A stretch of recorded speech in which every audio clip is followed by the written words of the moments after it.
Hum.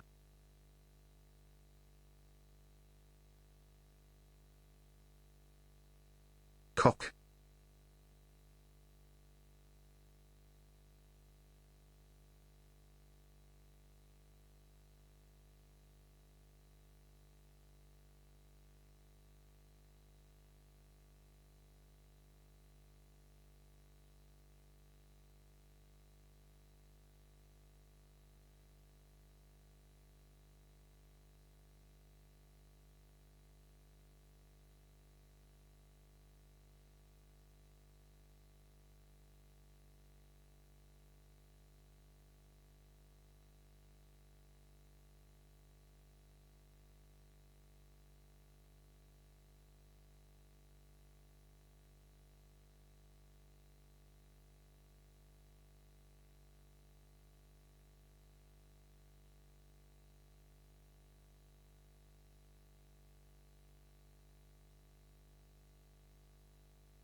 Two yells of blasting dudes.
Oh yeah, oh yeah, yeah, yeah, yeah, yeah, yeah, yeah.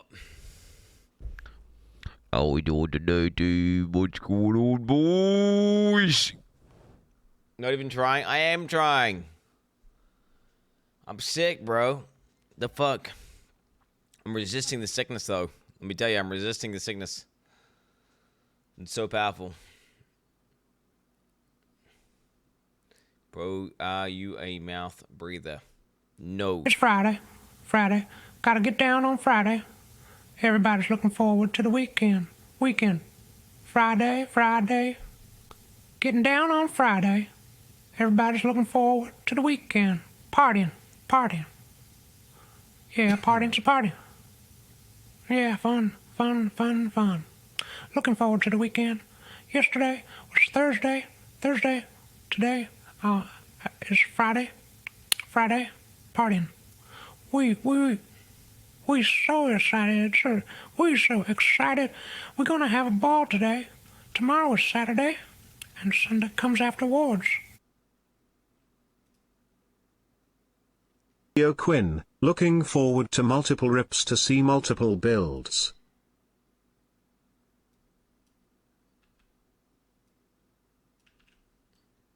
So 9 a.m. 5 a.m. When is the Summer Game Fest, chat? Is it at 5 my time? Wait. What? Fuck, man. Jeff's fucking stupid ass time zones. Why doesn't he use a UTC?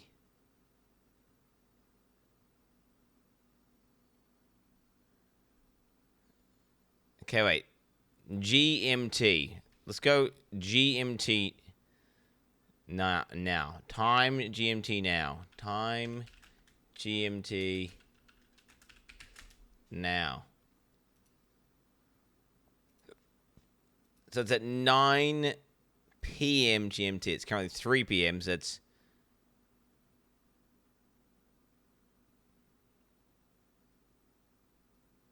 4 p.m., 5 p.m., 6 p.m., 7 p.m., 8 p.m. So it's in 6 hours from now. So it's actually late as fuck. So wait. 6 hours from now is...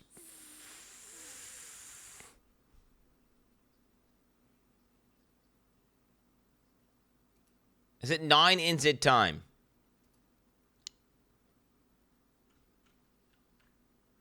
I'm doing the maths here. Wait, 3 p.m. 3 a.m. So, it is literally just GMT. Except I'm in AM and they're in PM, right? So it's 9 a.m. New Zealand time.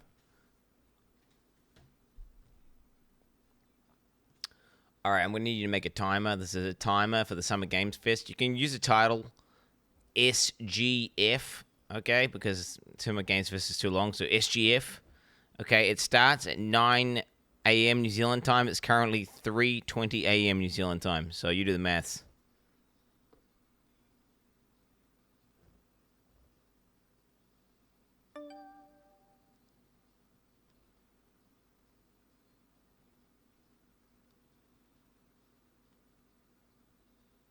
Did it even work?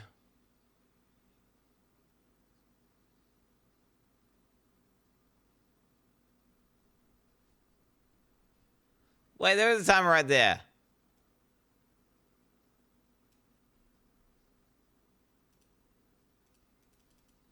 Wait, that's for the pre-show, because that doesn't align with what they're typing here.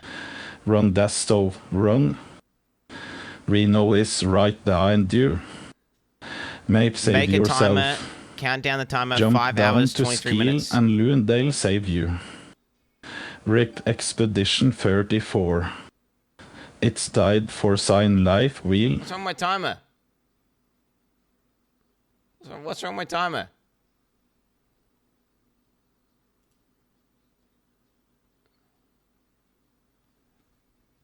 Make a timer for 10 seconds.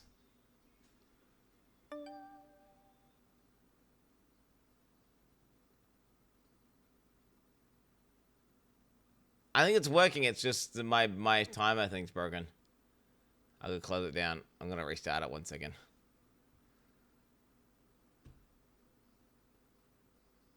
Yes, it's using fractions of minutes, chat. Okay, I get you don't understand how the time works, so I get you like, what? It's typing in 0.16. I don't understand. Just because you don't understand doesn't mean it doesn't work. This is a custom coded Quin69 timer, okay, bro? But the issue is, I think my stream bot fucking bricked. That's why it's not receiving commands. It works most of the time. It works most. What's better, me doing this? Okay, occasionally it breaks down, or I have to fucking set up a custom browser source, which takes like 1,000,000 years. Yeah. Did you ever think you exposing Elon would lead to the downfall of the U.S. government? Yo, guys. I don't know, man. I feel like that was a bit of a catalyst, you know? Elon getting exposed for being a complete bozo and lying about computer games. Definitely was a bit of a catalyst. No doubt. Yeah. It's like a very tiny domino, right? It's like that meme, bro. It's the meme. It's like a little domino that sets up a chain reaction. Okay. Hey, I think it's a big... I honestly reckon it's a big... Ultimately, I think it's not a big deal. It's just two fucking ego maniacs having a fucking beef. They're gonna be sucking each other's dick in another month or something.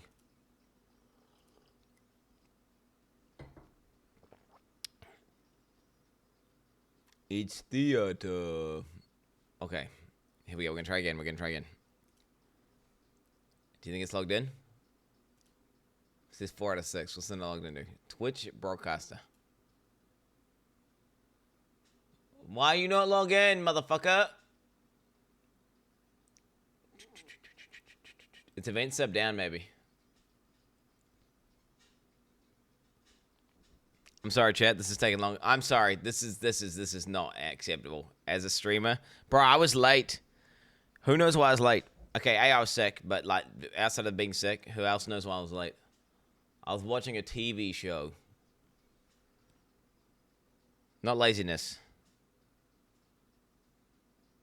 Yeah.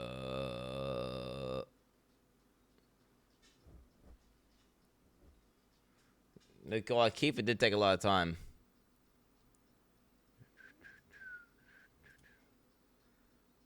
And Dussy. Yeah, it is, dude. I was watching Andor. Good shit, man. Good shit. The Andor season 2, bro. Actually, it's going hard. It started up pretty slow, man. Not gonna lie. But it's ramping for sure. Start up a timer. Okay. The timer is going to be 5 hours and 20 minutes long.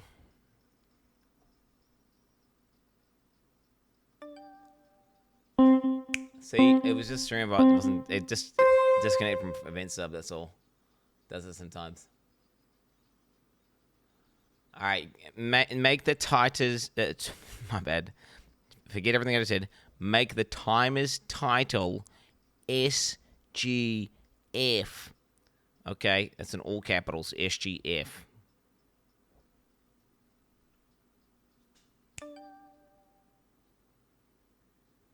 Boom, baby. Boom, baby. There it is, baby. Yeah, it's locked in, baby. That was totally saving time, right? Wait, what? Quin being shit at PoE. The downfall of the U.S. government.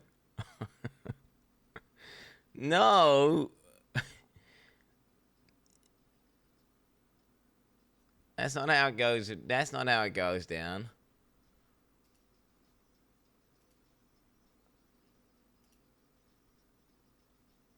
$73 dicks baby. Okay, this is a meme, right? Okay, I'm gonna read this out. So this is a fake. Okay, I'm just gonna quickly read it out loud, just to confirm it's. All right. Okay. All right. Am I looking at? What am I?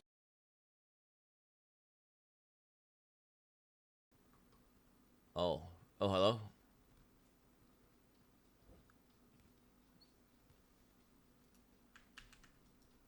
What am I looking at here? Ah, no, it didn't paste. It didn't paste. It's gone now. Oh. I was gonna some fucking Elon tweet dog shit anyway, who cares? This fucking synergy program, man.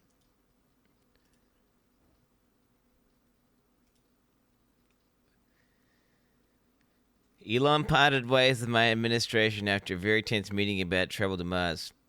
Elon discussed how he planned to have women on board the spaceship and the need for sleeping areas because of the implication. He never explained what that meant, and to be honest, I found it very strange. We asked Elon, we asked him to leave after that meeting. There are laws, Elon, even in space.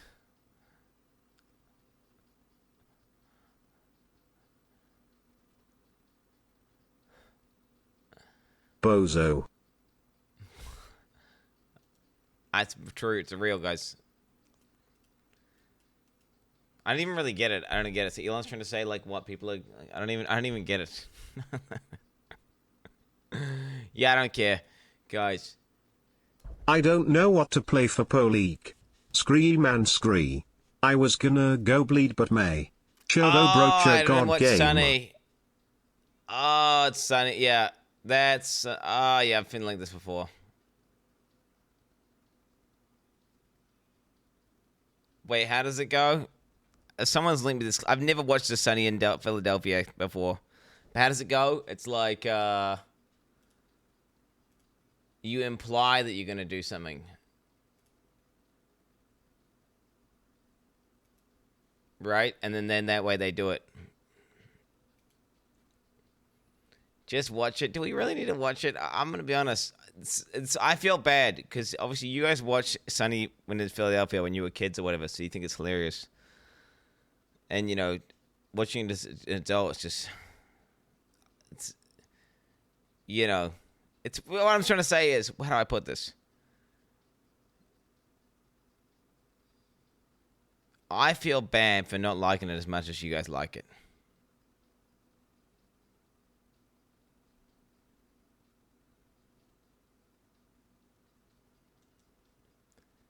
You know, I feel bad for not liking it. Alien TV show from the guy who did Fargo and Legion. Oh shit! Okay, let's look. Okay, what do we got? I got some turpentine, some wax, and some high gloss boat paint. This shit is really expensive. Oh, dude, yeah, you're telling me. I picked us up some new slacks and docksiders so we could have the right look, you know, and fit in and everything. We're running pretty low on remaining dick towel money, though. Plus, we gotta fill that thing up with gas. I know, man. We gotta pop by the department store, pick up the mattress, and I want to get a nice one too. You know what I'm saying? The what? The mattress? What do we need a mattress for? What do you mean? What do we need a mattress for? Why in the hell do you think we just spent all that money on a boat? The whole purpose of buying the boat in the first place was to get the ladies nice and tipsy topside so we can take them to a nice, comfortable place below deck and, you know, they can't refuse because of the implication. Oh, okay. You had me going there for the first part. The second half kind of threw me. Well, dude, think about it. She's out in the middle of nowhere with some dude she barely knows. You know, she looks around her. What does she see? Nothing but open ocean. There's nowhere for me to run. What am I going to do? Say no? Okay, that seems really dark. No, it's not dark. You're misunderstanding me, bro. I think I am. Yeah, you are. Because if the girl said no, then the answer obviously is no. No. But the thing is she's not gonna say no. She would never say no because of the implication. Now, you've said that word implication a couple of times. What implication? The implication that things might go wrong for her if she refuses to sleep with me. Now, not that things are gonna go wrong for her, but she's thinking that they will. But it sounds like she doesn't want to have sex Why aren't you with understanding I this? don't... She doesn't know whether she wants to have sex with me. It's that She doesn't that's not know? the issue. Are you gonna hurt women? I'm not gonna hurt these women. Okay. Why would I ever hurt these women? I don't I know. feel like you're not getting this at all. I'm not getting it. God damn. Well, don't you look at me like that. You certainly wouldn't be in any danger. So they are in danger. No one's in any danger. How can I make that any more clear to you? Okay, it's an implication of danger. You know what? Just drop it. Let's drop it. You're not gonna just buy your shit and let's get out of here. Nobody actually thinks like this, bro. Nobody actually thinks like this, bro. For real. Nobody actually thinks like that, bro. Elon does. That's what they say, though, right? That's what they say. That's what the technology is, right? That's how you can, like, have a good night and think everything was good, and then they can retroactively be like, nah, I couldn't say no. Although you could have said, you know, that shit, that's what, yeah. There it is. What do they call, yeah. Well, if you don't know, you can do, so there's this thing where chicks can get R-worded, right? Because they don't feel like they can, in a situation that to say that they don't want to, and so they say they consent and they're fully consensual. But actually, because of the implication, they consented. But it's not real consent, it's fake consent. So then actually, then you committed a crime. Retroactively, because then they undo the consent. Yeah, so it's like undoing consent. Afterwards. Yeah, that's what happened to Andrew McCallahan from Channel 5, right? He was everyone would consent and be down, but it's because he was like so relentless and he had them in a house by themselves. That's why it came off as like, then retroactively they're like, yo, that guy's fucked. Yeah, the implication, bro. So E33 is done? What do you mean E33? E33 is not done. What are you even talking about? What are you talking about? I'm talking about what they're talking about. I'm talking about what they're talking about. They're talking about the implication. It's like where someone says yes, but they don't actually mean yes, but they, well, okay, because the implication. 9, 8, 7, 6, 5, 4, 3, 2, 1. How's our girl? She's ready. You're gonna be the first person to transition from a human body to a synthetic. Because I'm special. That's right. You're very, very special.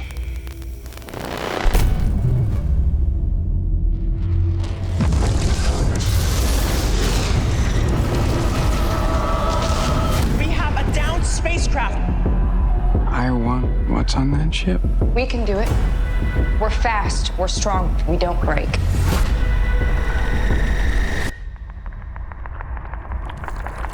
It's like a zoo, but the animals got out.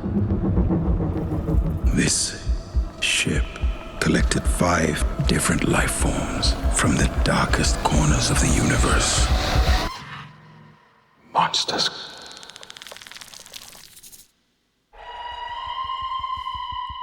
And then crashed? So they made it all the way back. They went to all different parts of the universe, and then they made it all the way back, and then crashed?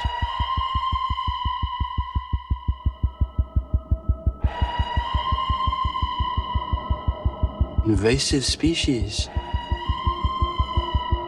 Predatory. If we don't lock them down, it will be too late.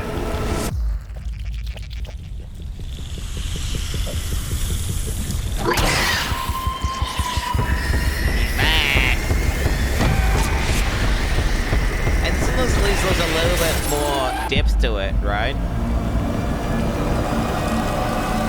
It's like, it's obviously the same shit where it's like, okay, look, it's Alien 52. Like, hey, look, the facehugger guy, the alien, woo! But actually, no, they got some fucking, you know, people transferring from a flesh body to a synthetic body. You've got that whole fucking all the sci-fi shit back on Earth in this futuristic world, and you've got all sorts of cool other things, right? So you got the familiarity of the alien, which everyone likes aliens, okay? Which is, you know, whatever. I'm kind of over it at this point, but at least it's got some sci-fi elements that look quite interesting. What's that going to be like? How does that work? Does she have continuity from her previous body to her current body? Are they transferring her brain? It's time to drop the really big bomb. Is it a clone of her brain? Like, what? How does that work? I want to know. Are you prepared? Do you really want to know? Quin69 was never a god gamer. There, I said it. This is the real reason his compulsive stalling has never been made public. Alright, dude. Will they connect with Blade Runner? Why would they do that? I don't know why they would do that. Why would they do that? Oh, Daily Dose. I don't know why every time we watch this fucking shit. Telling the truth. Hey, there it is. Okay. Does Abby know you're awake this late in the night? Does Abby know? Do you think Abby knows? Do you think my wife has been fucking watching my stream like 10 years ago or something? Who, like, mother of like 4 kids. She thinks she knows I'm awake right now. Like, nah, she doesn't understand. I mean, what do you think, bro? What do you think? I mean, how could she not know that I'm streaming? Like, what, I'm just streaming during the day when I'm spending time with her? Like, I don't get it. Like, what are you on about? She watches Meth. She has not been actually watching Meth that much recently. Unfortunately. You know, I've not come in and she's been watching Methel.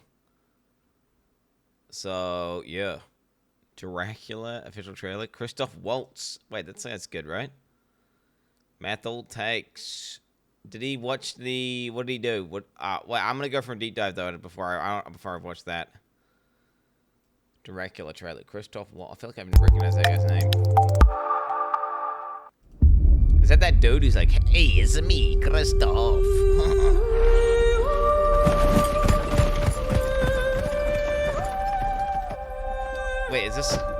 Wait, is this some fake trailer shit? What is this?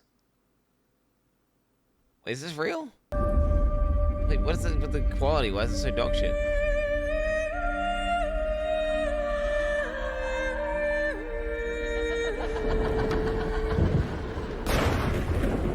Weird ass filter. Tell me your story. My story. Or you can't hear the giant subtitles? 100 years ago,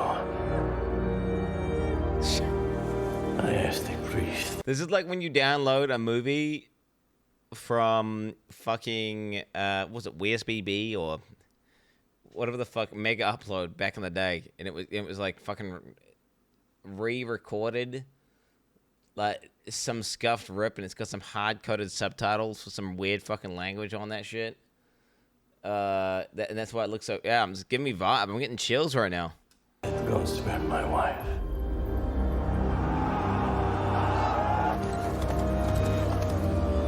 This looks quite terrible. I'm not gonna lie. Did not. Yeah. This looks awful.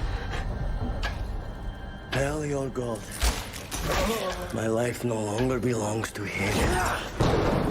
Since then, I've lived on, waiting for her return. This looks awful.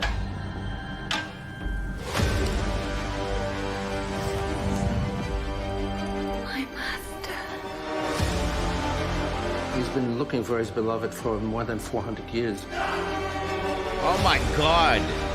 They actually have Christoph Waltz in this bitch. His brain.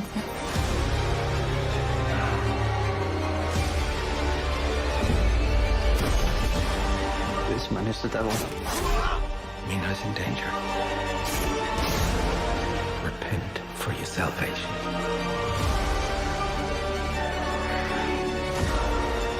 She is my salvation.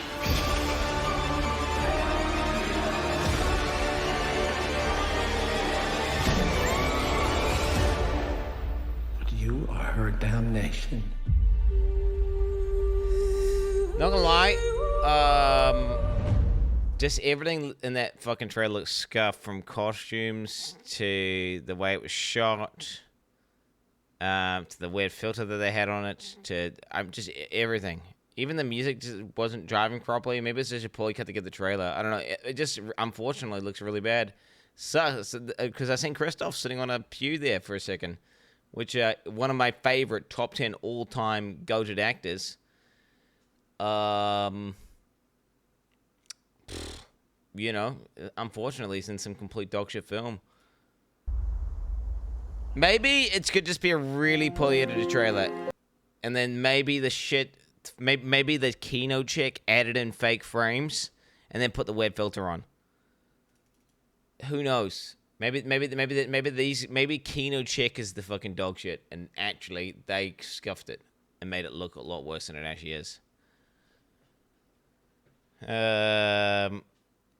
Wait, you're using Kino chick? Dude, that's what some guy linked to me, bro. I don't know. Someone linked me Kino chick, so yeah. I'm just looking whatever people linking me. Let's be real. Fantastic Four tickets on sale. Wait, we've already seen the trailer for that one. Was this like a mini trailer to the trailer? Family. It's about connecting to something bigger than yourself. Like, no one's batting at this, right? Whatever life throws at us, we'll face it together. Johnny, now! As a family.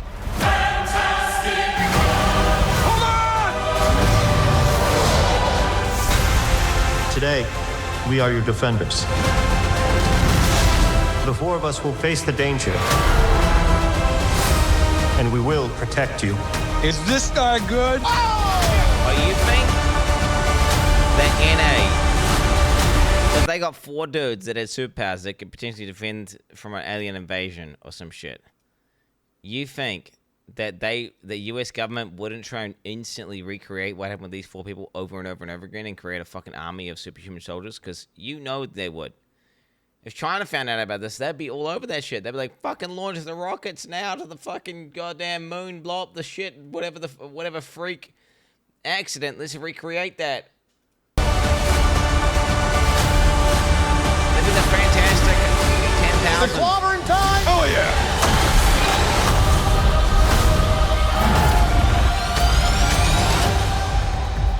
I finally knocked it off the list.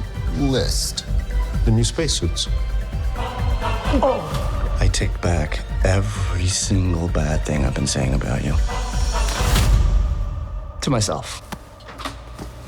In private. It's so funny.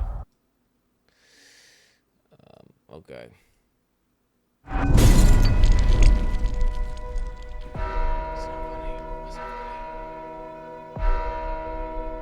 Alpha Withrop, I know you're out here.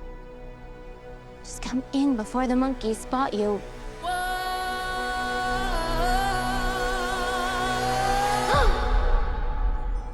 There's no going back. This is between us, the wizard, and I. Dude, they got the Hulk, they got the sheep, they got the girl Hulk. I don't know what it is about this person's face, but it just irritates me. I don't know. Has she had plastic surgery done to it a bunch of times? Must have. Something about it's uncanny that pisses me off, bro. Just getting pissed off. It's just pissing me off. Just his face just pisses me off. The Wicked Witch can't elude us forever. Now, that Mrs. Face? Not with Prince Fiero and his squadron hot on her trail. No good deed goes unpunished. That's my creed. The wonderful Wizard of Oz. No one believed in you more than I did. Alphaba. They're coming for you.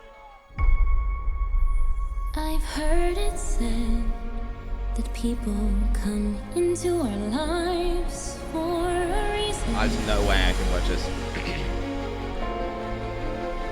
I'm just getting irritated by the main character so much. Who I am today because I knew you. Think of what we could do together. Like a comet pulled from orbit as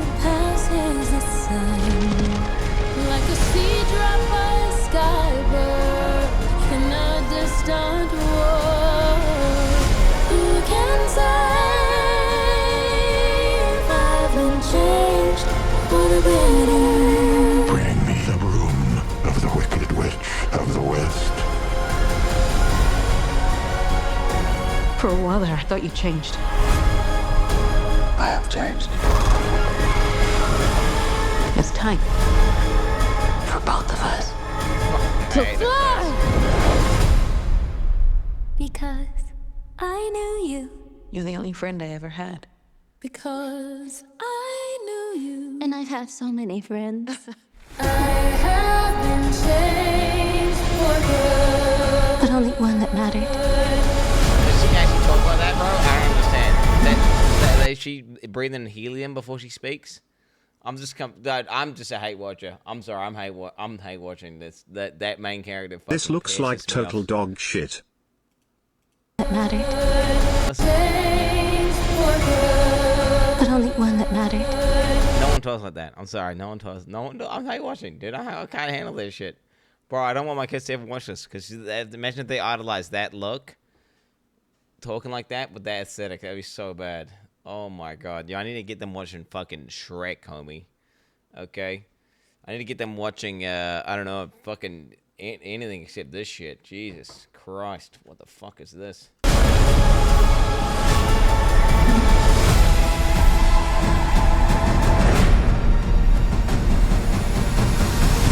I'm off to see the wizard.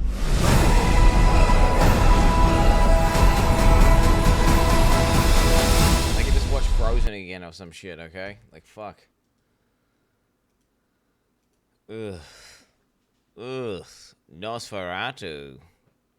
25th September. Wait, this is some old shit, bro, from 2024, bro. I don't want to watch 2024 old shit. The fuck would I watch this old shit from, man? What the hell's that? The hell out of these old trailers.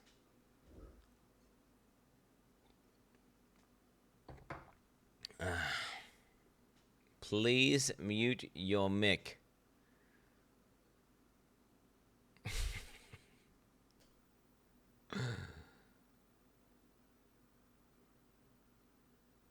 Jombieland, bro. Jombieland. Okay, wait a minute. There might be a new trailer out yet.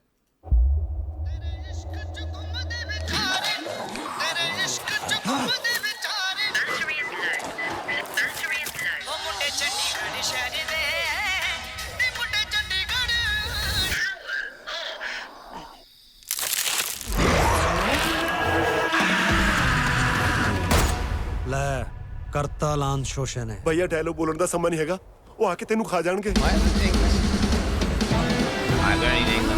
ਬਾਹਰ 6 ਜੋਬੀ ਨੇ ਤੇ ਆਪਾਂ 3 ਜਣੇ ਤੈਨੂੰ ਨਹੀਂ ਸਾਲਿਆ 2.5 ਇੱਕ ਤੂੰ ਇੱਕ ਮੈਂ ਅੱਧਾ ਪੀਤਾ ਤੇ ਬਾਹਰ ਜਾਂਦੇ ਨਹੀਂ ਵੀ ਪੂਰਾ ਹੋ ਜਾਣਾ Zombie hunter. सरकार ने बोला है घर रहने वरना इन भूखे शैतानों का खाना बन जाओगे और तुम स्वीट डिश लेकर साथ निकले हो ਕੋਕੋ ਦੇ ਪਿੰਡ ਚੱਲਿਆ ਕੋਕੋ ਨੂੰ ਬਚਾਉਣ ਜੇ ਤੇਰੀ ਕੋਕੋ ਕਰ ਦਿਓ ਫਿਰ ਕੀ ਕਰਾਂਗੇ ਤੂੰ ਮੇਰਾ ਦਿਲ ਕਹਿੰਦਾ ਮੇਰੇ ਕੋਕੋ ਨੂੰ ਕੁਝ ਨਹੀਂ ਹੋਇਆ ਹੋਣਾ ਪਿੰਡ ਸਾਰਾ ਪਿਆ ਜੋਂਬੀਲੈਂਡ ਆਖਦਾ ਹੈ ਕੋਕੋ ਪਿੰਡ ਗੇੜਾ ਮਾਰਨਾ जब इनके पास काटने को कोई होता नहीं है ना तो ये मोबाइल फोन की तरह हाइबरनेशन में चले जाते हैं बापू पानी पूरी है तेरे कोले ਫਿਰ ਵੀ ਇਹਨਾਂ ਤੋਂ ਬਚਣ ਦਾ ਕੋਈ ਤਰੀਕਾ ਤਾਂ ਹੋਊਗਾ ਥਾਲੀਆਂ ਕੌਲੀਆਂ ਕੜਛੀਆਂ ਕੜਕਾ ਕੇ ਬਾਬੇ ਨੇ ਸਾਨੂੰ ਇੱਥੇ ਕਿਸੇ ਮਕਸਦ ਲਈ ਭੇਜਿਆ और छोटी बहन हम इनसे लड़ ही नहीं सकते I mean, this is a movie, bro. जो टिकूगा This is a movie for sure. वो इतिहास लिखूगा पीछे लग के आ गया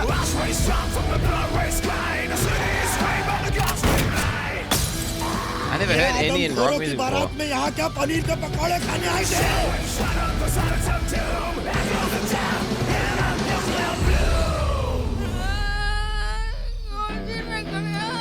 चिट्टी इनको क्या हुआ चल कर अपना अपराध चौंती है यार एकड़े चौंती है भाई चल कर कोई नहीं कुछ नहीं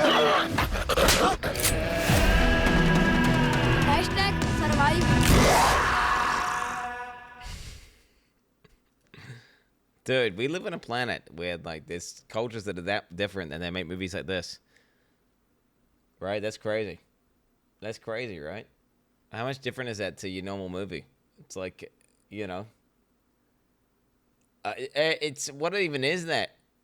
That was terrible. I mean, that's crazy, bro. That's crazy. They're watching different movies in India, man.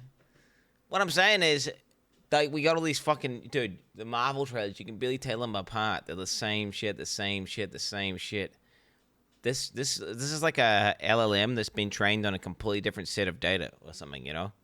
This fucking model's outputting completely different vibes and aesthetics. It's a totally different movie to what you would get from a Western, you know, made. It's interesting. The Phoenician scheme. How many fucking movies are coming out, mate? Is there like a lot of movies coming out or what? Is there a lot of movies coming out? Therapy chatbot tells recovering addicts to have a little meth as a treat. Pedro, it's absolutely clear you need a small hit of meth to get through this week. That's badass. Hell yeah.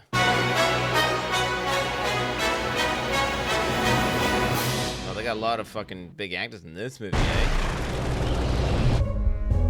At this moment, rescue workers are laboring to recover and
Taking I mean, yeah, there you go. Nobody knows. I mean, dude.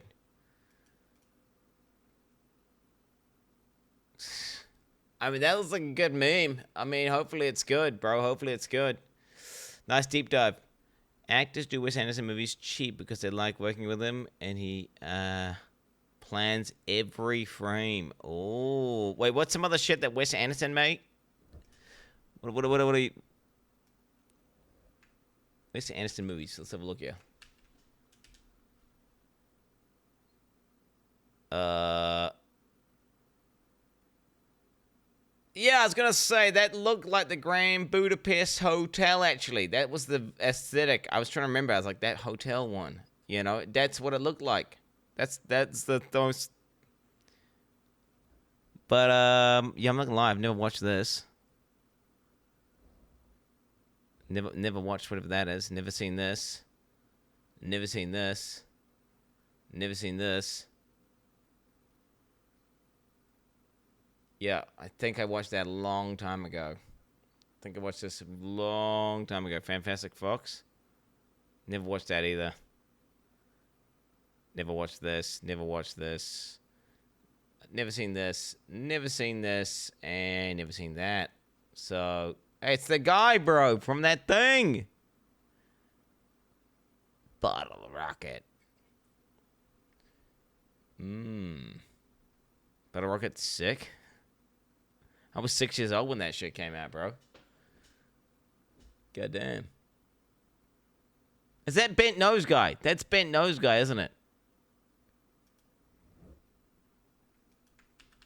I gotta look this up now. I gotta look up the trailer for this thing.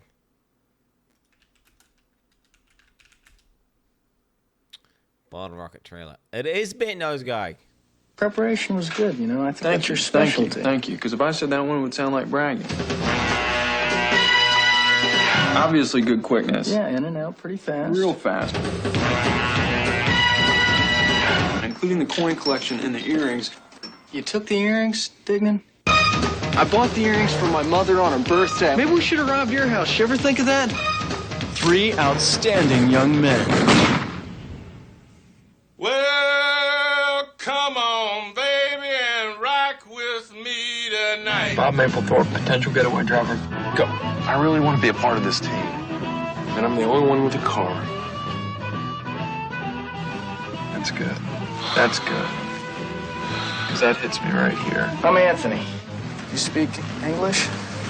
It's amazing how close you can get to a girl when you're not allowed to talk to her. And my name's Dignan, man. You in the army, yes? No, I just had short hair. We are a team. Dignan, I can't focus unless the gun is on the table. Will you just paid for it? Shut up, man. We don't settle our problems with hugs, man. We settle them with bare knuckles. All they ever wanted was to be wanted. What are you putting that tape on your nose for? I mean, this is fucking indie, bro. I can't even watch the whole thing. I can't even watch the whole trailer, homie. I mean, yeah. Okay. There you go. Fuck. I think we deep dive, boys. I think we deep dive. Why is he playing the game? Let me actually ban this gun. Let me ban this fucking retard. Once again, you get banned for today, bro. Here you go, man. Congrats. Fuck off, pussy.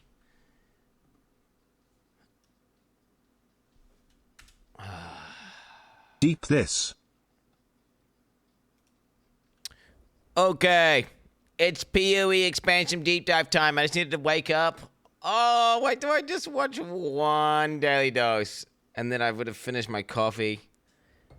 You know what? Let's actually watch it. You know what? It needs to be what? I mean, dude, every time I watch these things, I'm left feeling a little bit empty inside. And it just always just pisses me off a bit. Like, why did I even waste every single time I regret watching these?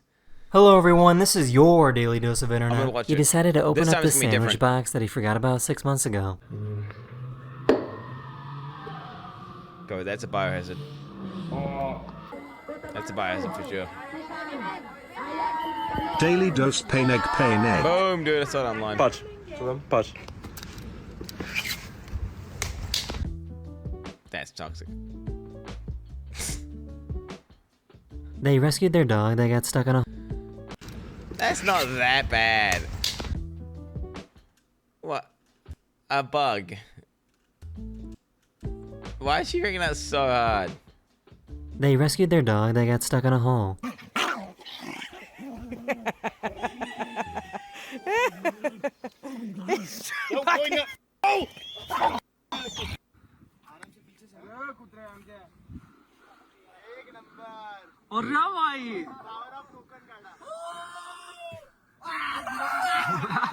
Right, high beam him. High beam him. That's what the paragliders will do. It's an updraft. Honk at him. That ain't right. Nah, get up next. Oh my god! Oh my god, his wheel came off! Holy oh my god. Stop him now. Here's a good reason for why you should have water in your pool. Yeah, but then you have to maintain the water level up. Then you gotta maintain the water log up, and then it gets all green and shit, and it's like fucking annoying because leaves go on it. So you like empty it, but then actually it rains, and then it gets it's just pools are annoying, bro. Pools are annoying.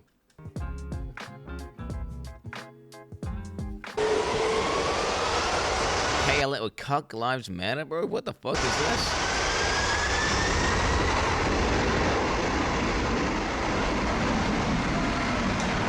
Maybe get sand in your eyes. Fuck, you need like the goggles.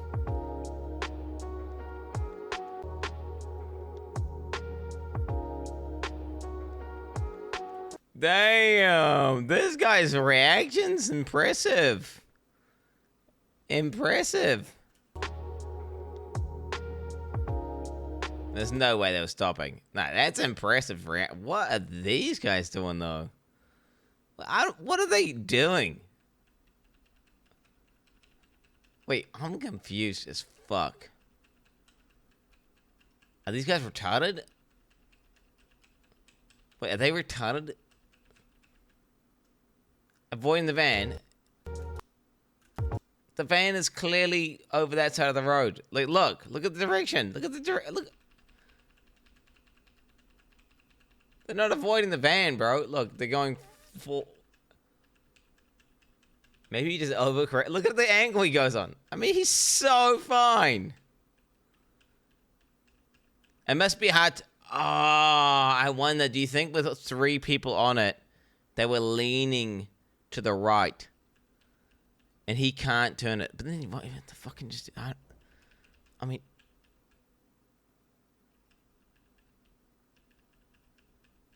Did he keep his phone? This guy even holds his phone. Didn't he drop his phone?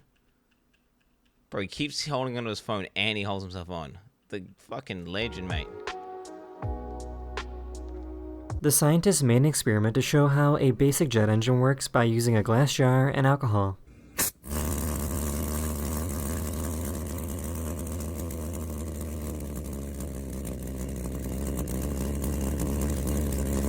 Sick. Yeah. This poor little chimp didn't like what he saw. Gotta take it off.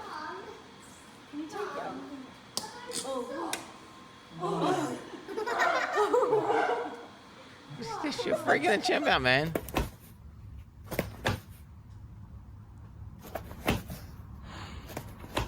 This is what firefighting training looks like. In this exercise, they need to be blindfolded and try to turn off the water.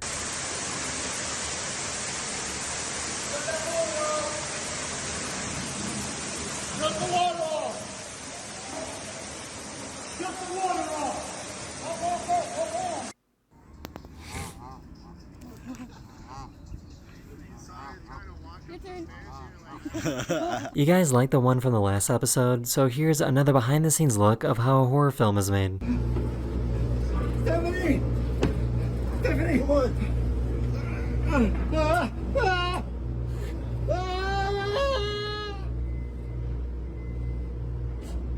Damn. This French guy doesn't know how to pronounce banana properly. Voilà, tout simplement à la banane, à la banane, à la banane. À la banane, attends, à la banane minute là.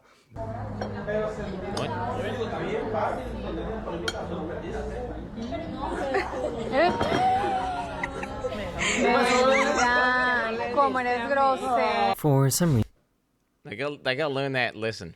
This baby is always sleeping with their arms up.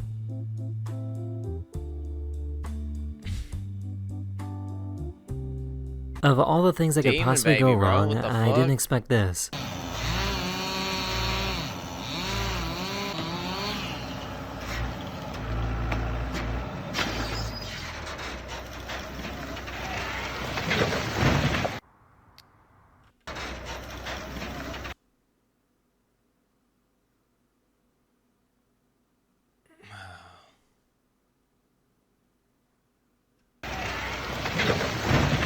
That's actually impressive that the tree was actually able to do that. Wait, because that was stabilized. I'm actually... Did he have that... Wait, were they down? The front wheels lifted? Front wheels... slightly off the ground, yeah. I guess it's just leaning, bro. It's leaning from the get-go. Yeah. So that's leaning from the beginning, and then that's the angle it's cut at. Oh, fuck. Yeah. Jesus. That's a lot of equipment. That'd be like 100K of equipment. This hailstorm was so intense that it started coming through his roof and into his ceiling. Well, there went that. In a house, bro. Got ice in the house now. You just busted that out. This is what I mean, there's no way that we go through like corrugated iron. So he must have plastic in his roof, right? How the fuck is it? Is it smashing, or has he got shale roof? Like how the fuck is it going for the roof? Pause it again more, my man. I mean, I'm just saying, there's no way that's gonna go for corrugated iron and make it dent it or something. But he must have a plastic roof. You got to have a plastic roof. Got ice in the house now. You just busted that out. This is what it sounds like when a shark is coughing underwater. I'll rerun it one more time, champ. Okay, you guys are laughing so much, I'll rerun one more time. Here you go, guys. Look. I'll pause it. Give you another pause. You like that shit? In a house, bro. In a roof. Got ice in the house now. You just busted that out. This is what it sounds like when a shark is coughing underwater.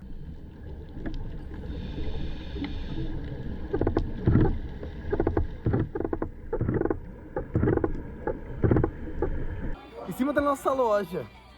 I don't know if I really describe that as a cough, bro. Oh my god, bro, get out of there! Get out of there, bro! What are you doing in there, mate? What? Let me stand under the power lines that are like fucking touching each other. Fucking hell.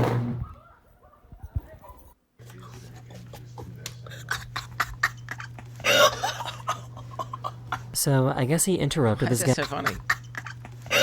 Why is that so funny? So, I guess he interrupted this guy that was about to base jump. Wait, is that it's Twitch chat. Dude, it's a cat drinking water, man. Oh, it's literally Twitch chat. They just laugh. What are you laughing at? I don't get it. Wait, I legit don't get it. A cat is drinking water. Why is the person laughing? Wait, why is the person laughing? His arm. What about it?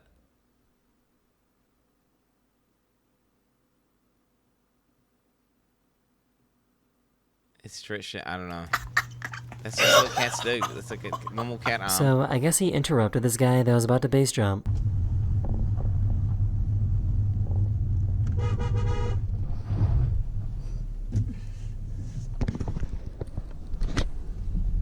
It was a... Yo. It was her first time in a self-driving car, and she got scared. But they're willing to feed them, and that's my big thing. Oh, it's okay, Margaret. I think Jeremy's trying to get you. So, this is a really smart idea. It's okay, Margaret. That's my big thing. Oh. What the fuck? It's okay, Margaret.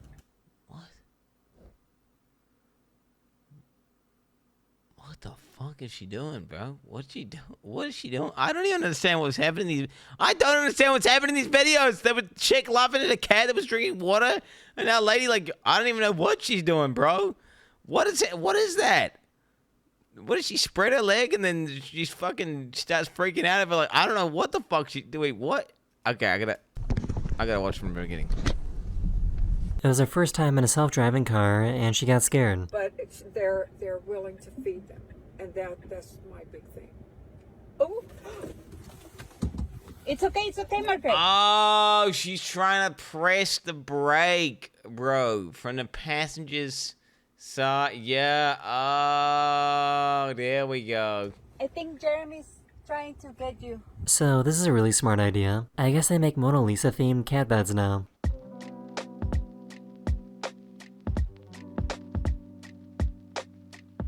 This poor guy had no way of slowing down. I don't know how that's a smart idea to look up.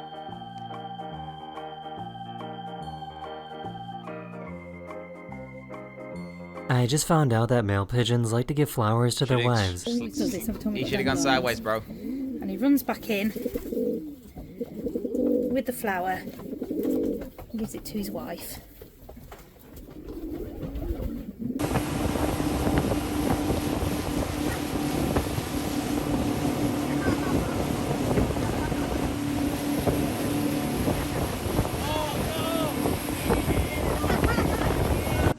Hey, look how fast I can swim away.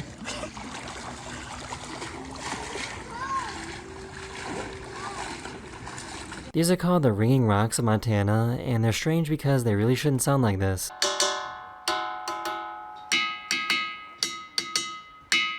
These kids are waiting for the firefighters. What the fuck? Wait, what the fuck? What kind of rocks are those? Okay, I'm gonna rewind that, guys. Huh? Is there a lot of metal in them or something? Must be like a little partially hollow, like porous, with metal, high metal. Like, what is that? These kids are waiting for the firefighters to show up to put out this fire.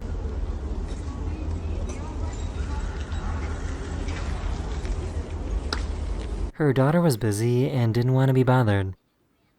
Excuse me.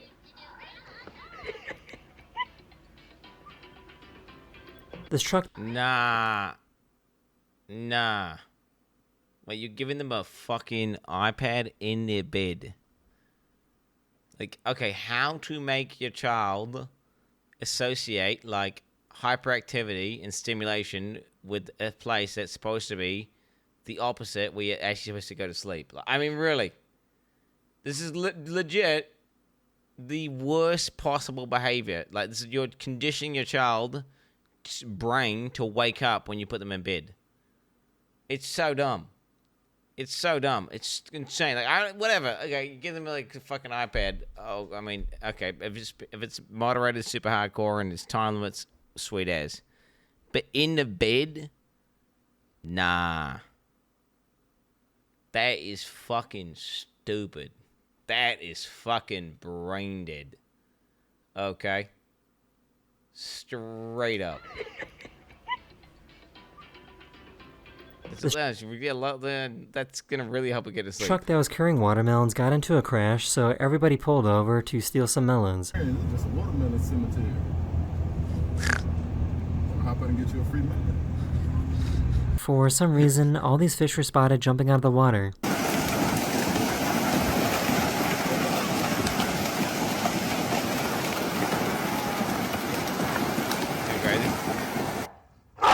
Hey, I've seen this. You can't throw out the guy, obviously. Oh, shit.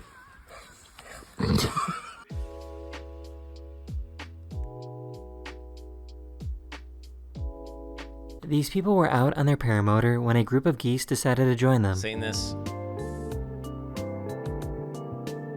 Hell yeah, though. These building workers got caught in a windstorm. That's Monka. That's Monka. That's sick. You get to try not to damage the building as well. So why does he look like this?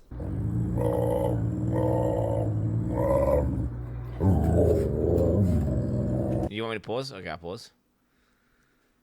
Man, that's some fucking deformed dog right there. That's a deformed fucking dog, bro. Straight up. Wait, what's that shit they do to dogs? Where they, like, do they cut their ears or something? Can't you, like, make their ears point up or something by, like, scarring their ear in a certain spot? Or do they make them tip down? What do they do to them? They do something to their ears. Best stream on twitch.tv. They do some shit to their ears. Wait, do they make them deliberately bend down? Wait, what are those dogs? Those black dogs, and they're like these ones. They go, and they do something to them to make them look like this. They do some shit. Like it's like a guard dog.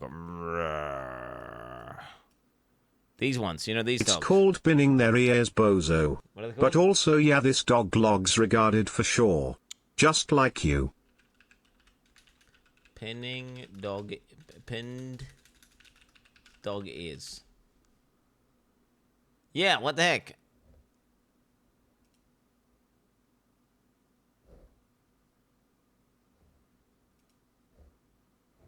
So how does that work? Because people like you just drew Batman. I did not. It's a thing they do to pinning dog ears. When a dog ears is pinned back, flattened against the head, typically indicates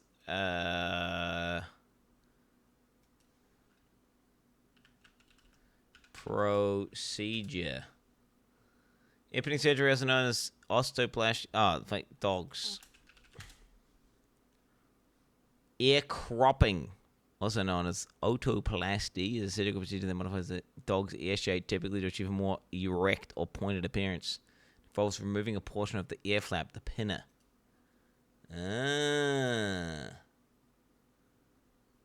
What the fuck? Why are you doing that to your fucking dogs, bro? I don't know if they did that to this dog. When are you doing patch notes, little man? I don't want to see the videos. I'm here to see the content that I want. You should respect your viewers. We literally pay your salary, I'm gonna have to man. watch another video. I'm gonna need to watch another video after this, actually.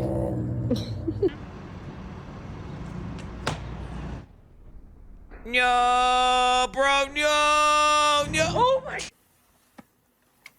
Oh. Bro, that's literally my dog.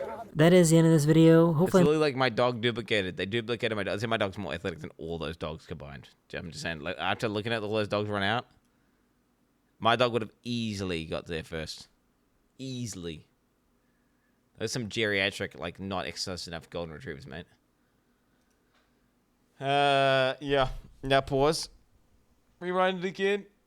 I might, dude, I'm gonna be honest. I need to watch more videos.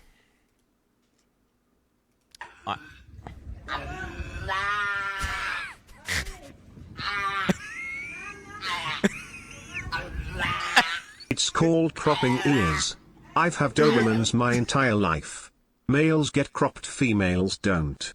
Keep in mind dogs always had pointy ears and they were selective bred to have floppy ears to make them look less aggressive. Oh, shit. I gotta watch this again, dude.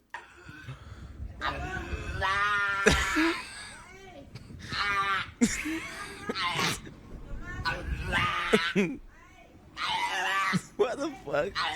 What's wrong with him?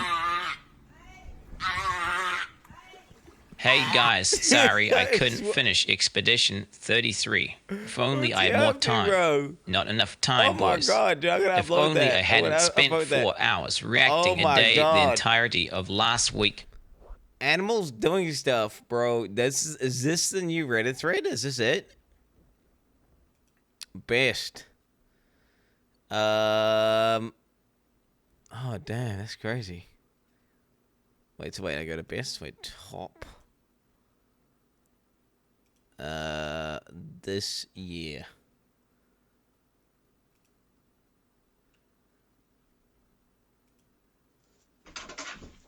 What's he gonna do?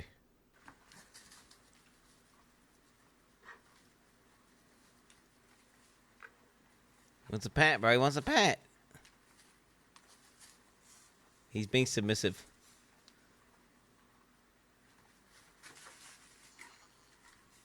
I mean, it's basically a wolf jumping in there, right? So do you think that they might be like a little bit sussed out by this thing? Oh shit. Now pause. Okay, pausing.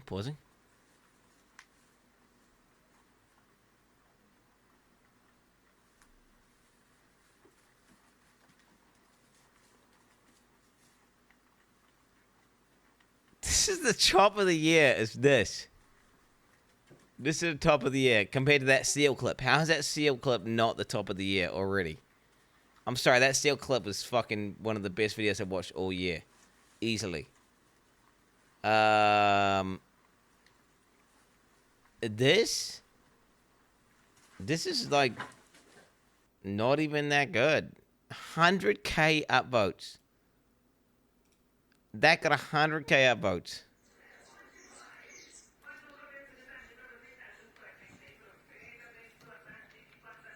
Dude, that motherfucker's gonna eat that butterfly for sure.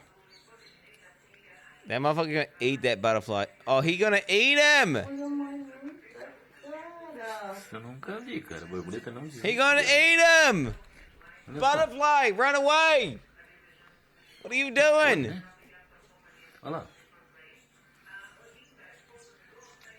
Flee, butterfly! Now pause it, okay, I'm gonna pause. Pausing it. Damn. This goes for a minute long. This goes for a minute. He better eat the butterfly. He better eat the butterfly. Come on. Dude, butterfly just beat a dog in a fight. Oh my god, how's it even possible? What is the butterfly trying to do? Like pollinate him or something? Like what is he trying to do? What's the butterfly trying to do? Dude, that was crazy. Again, not even like that was like 1/20th the seal video. I was laughing at my dog and I thought I was hyperventilating and he got me my emergency inhaler. Thanks, pal. Okay. Dude, this Reddit thread sucks. The more you guys do that laugh emoji, the more I've got to watch videos though, right? Shy stray cat trying to find the courage to ask him if... Okay, now these are all going to be like cute dog videos, aren't they? Damn it. Why is it like a seal subreddit that just does seal clips? I want to say seals are probably like one of the top animals overall. Right? Seals are definitely top 5 animals. Let's not get it twisted. If we're going to go ahead and... If we're going to go ahead and talk about animal ratings, I'm going to give seals a top 5.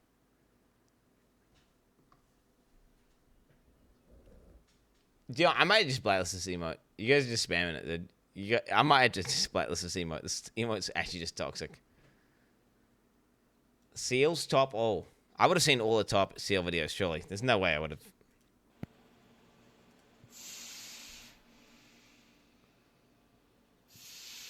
What's he doing?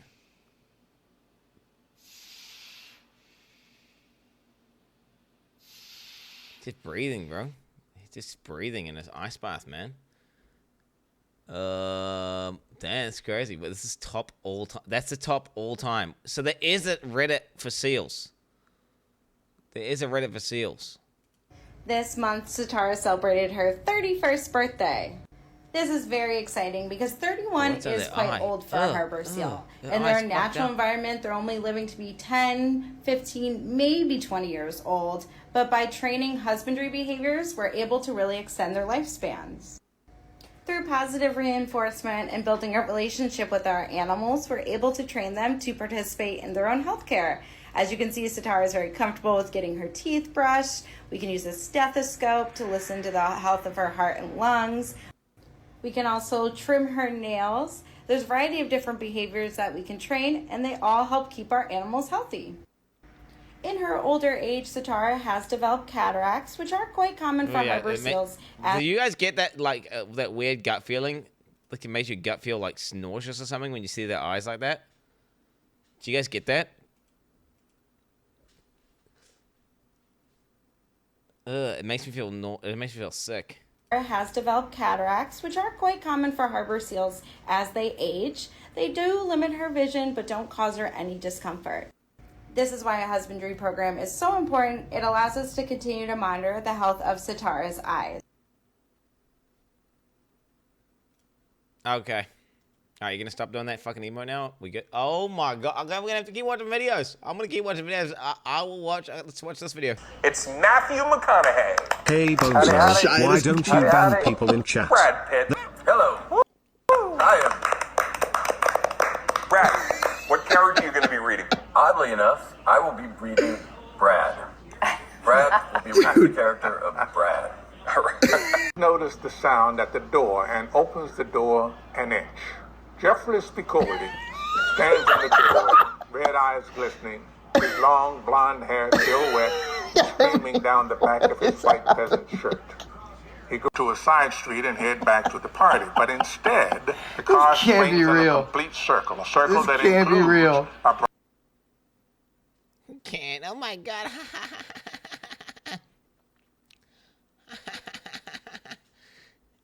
That was so funny, bro. Yo, I might. You guys spamming this S fucking high emote makes me want to walk and watch the JCS. Straight up. Is it just like two guys, by the way, spamming? Like, who is it? Can we lock in and find out who the fuck's doing this? Can we get a fucking find out here? No, guys, let's deep dive for Path of Exile. I'm gonna blacklist the shitty emote and then we're deep diving Path of Exile. QB blacklist. How much are they spending per emote? I don't understand. How much are they spending per emote? How much are they spending per emote?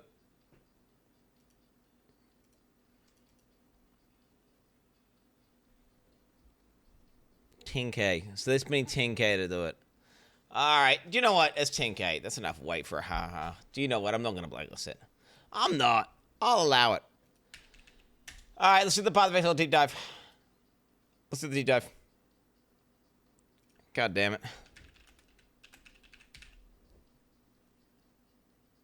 Dude, PoE 2, bro. Oh my god, it's dead. Wait, what is this? Path of Exile? War of the Atlas bundle, though. What is that, bro?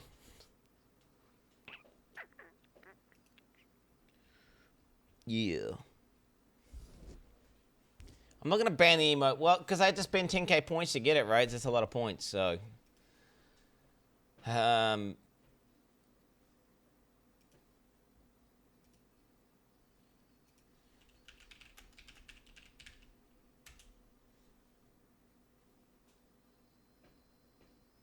Content reveal. Okay, here it is. So this is at least like the fucking upload, not like... Hi. We actually get to watch it in good graphics. So, that's good. Any content today? Infinite stalling plan. Let me just ban this guy as well. Any content today? I'm just gonna ban you for today, bro. Guys, today is gonna be crazy. There is a Summer's Games Fest in 4 hours. You see it at the top left. You know what? Set the title of the timer to Summer Games Fest. Okay, that's the title of the timer to Summer Games Fest. Do you think it's gonna fit?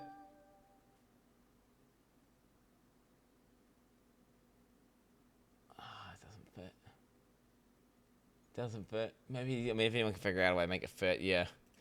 I'm Jonathan Rogers I am going to rewatch the same video, chat. Now, I'm not only am I going to rewatch the same video, I'm going to rewatch it and I'm going to pause it like more times than you could possibly count. That's how much. I'm going to rewind it and I'm going to go in slow motion and I'm going to look at fucking every single frame at the video. Okay? If that upsets you and if you're going to be facetiously going ha ha ha ha ha ha ha ha ha the whole time, you are going to get banned. I might have to remove this fucking emote. Grinding Gear Games. And today we're here to showcase a new expansion for PoE 1. It's certainly been too long since we had one of these. Now we had some struggles as a studio for a little while there. We've got our shit together, and we're back in action now. Boom, shit. Do you see that dude drops the capital D colon shit bomb instantly? And he's saying they're admitting they made mistakes and they're struggling a little bit. Okay? Raw dog. That's transparency, bro. Transparency. Path of Exile Secrets of the Atlas is coming out 1 week from now on the 13th of June. And we're committing right now to a 4-month cycle for both PoE 1 and 2. That means the next PoE 2 League will be in August, and the next PoE 1 League after that will be in October. Twitch drops are enabled on today's livestream, so you'll be able to claim your Skull of Undeath helmet skin by following the instructions below. This Skull of Undeath will track and show your total number of kills, deaths, and your KDR. Because Path of Exile is in a... Wait, do you think that the 2-month cycle, like, what can they do in 2 months? Like, what can they do in 2 months? Does that mean they're gonna sometimes do like a really small league and only spend like half a month making it and then spend the other month and a half creating like an expansion? I'm doing this. It's you got, yeah, okay, QB blacklist emote. Alright. Fuck this thing. Why isn't it blacklisting?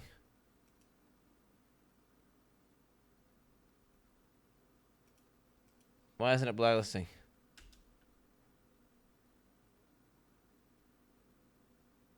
Is it bugged? Why is it not going away? Oh my god. That's why you can't have nice things.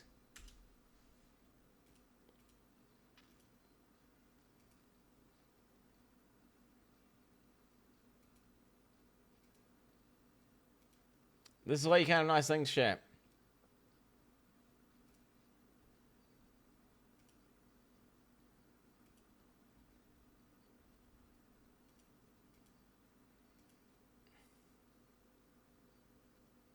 Oh my god, bro.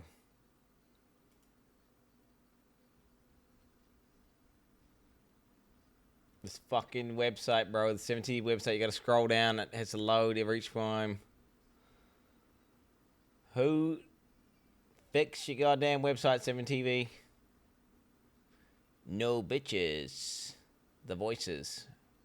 First time cheddar. Huh? Birth faint. Begging. Pog. Bro, look how slow this shit is. Cat, bruh. Wait, is this not my emotes? What is this?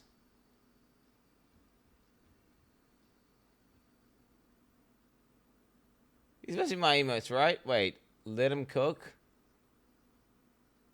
Wait, are these not my emotes? Ah!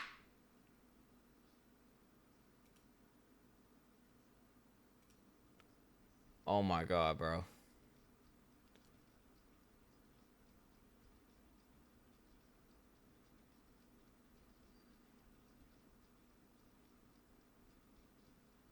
Wait, do we really have these emotes enabled? There's no way.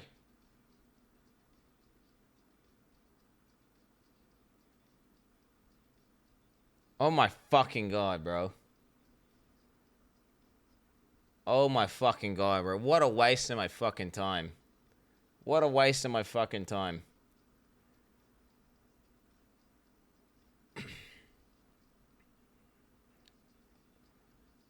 I don't understand what's happening. It's just bugged. Edge is just bugged. Edge is bugged. Edge is bugged.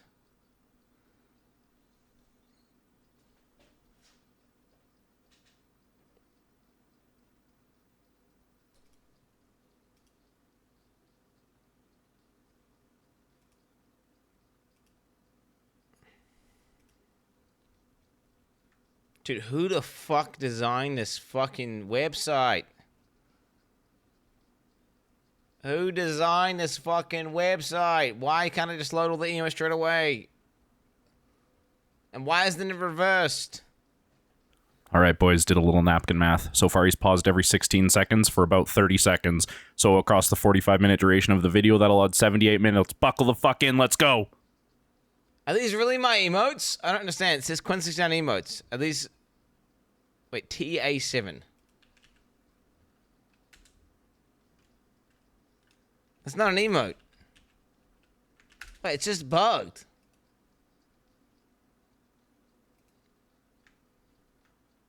The fuck is going on with this fucking website? Man, I'm raging, bro! I'm fucking raging! What a waste of everyone's time. Wow. Wow. Wow. I don't understand. So wait, is it just the thing that's bugged out? Or how do I tell how it's been put on?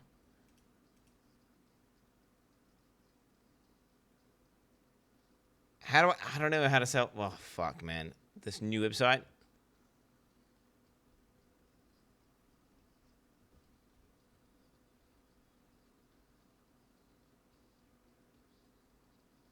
Yeah, I don't know what's going on there, man. I just hope it was a bug, and I really hope it wasn't a mod adding that, bro, because that was vibe off as fuck, bro. Okay, where was I? I'm gonna go back. I'm gonna go back now, chat. I'd rather get it back. That means the next PoE 2 League will be in August, and they're coming out 1 week from now on the 13th of June. And we're committing right now to a 4-month cycle for both PoE 1 and 2. That means the next PoE 2 League will be in August, and the next PoE 1 League after that will be in October. Yeah, what I'm thinking is, how much can you really make it 2 months? Like, can you make an entire expansion in a league in 2 months? Right? Can you? You can't, right? So that means you've got to use like a portion. Okay, just every time they fucking add an emote that's like this. Wait. Okay. All right. Okay. Okay. I'm tired. Why?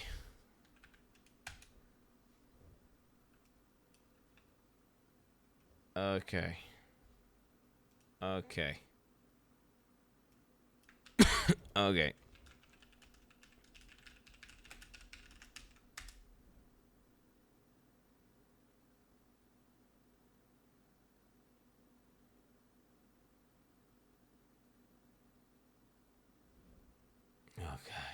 I'm getting tired. I'm getting tired, Chief. I'm getting tired. Alright. Okay. QB. Blacklist. Emotes. Okay. Alright, can we... I'm trying to have a conversation. You're just spamming. Is it just... Let's look here. Giorgio 7.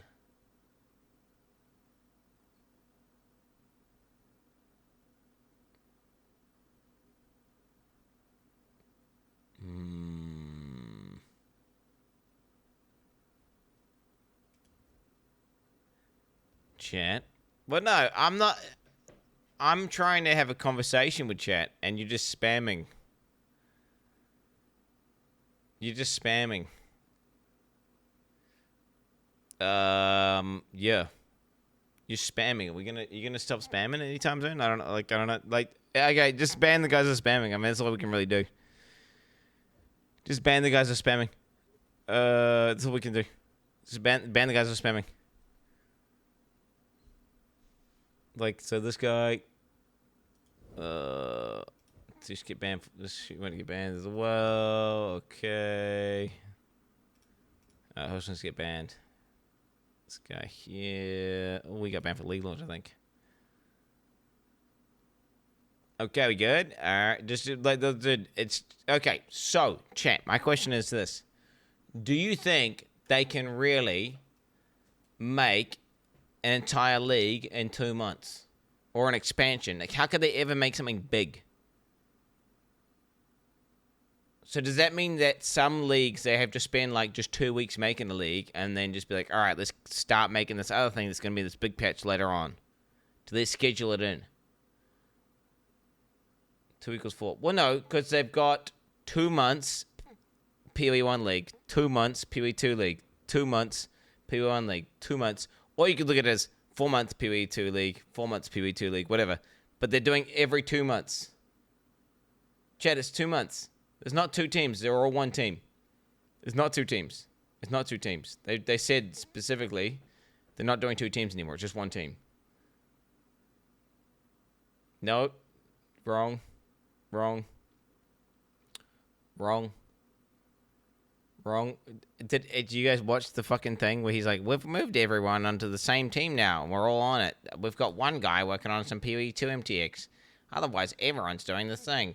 We just operate as 1 team now and we just slam 1 game and then we switch the other and slam the other game. That's, if you were listening. Yeah, that if you're listening. If you're listening. I don't know if you were paying attention. All right, watch the video. I mean,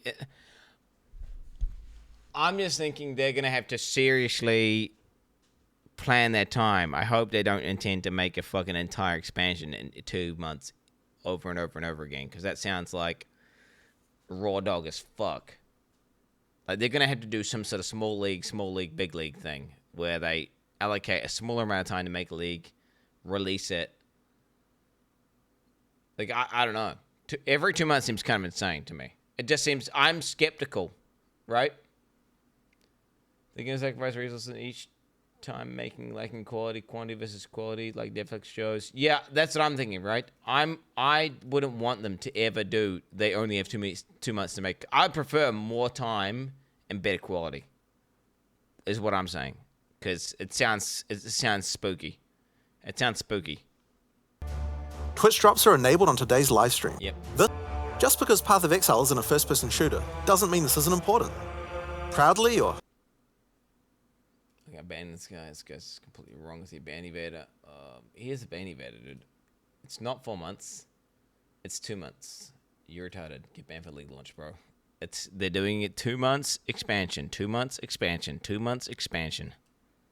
Shamefully, link it to your friends or in global chat to show it off. And with that, let's get to why you're here. Secrets of the Atlas. You can search 1,000 worlds and still never truly discover who you are. Trust me. I should know. But now, I seek something more tangible. Oh my god, it looks so much better without all that bitrate dog shit. Someone I care for. Trapped within the Atlas. Reliving memories. Made real. What have you done? Made grotesque. Made foul.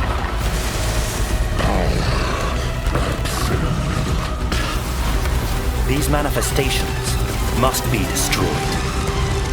Oh my god, looks so Their much better threats now. must be eradicated. I must have answers. What is that mechanic, bro? What is that mechanic, bro? What? I must have answers. Holy. Oh my god. Oh my god. Oh my god. We must find the originator. We must save my sister. Evil Zana, bro. What the hell?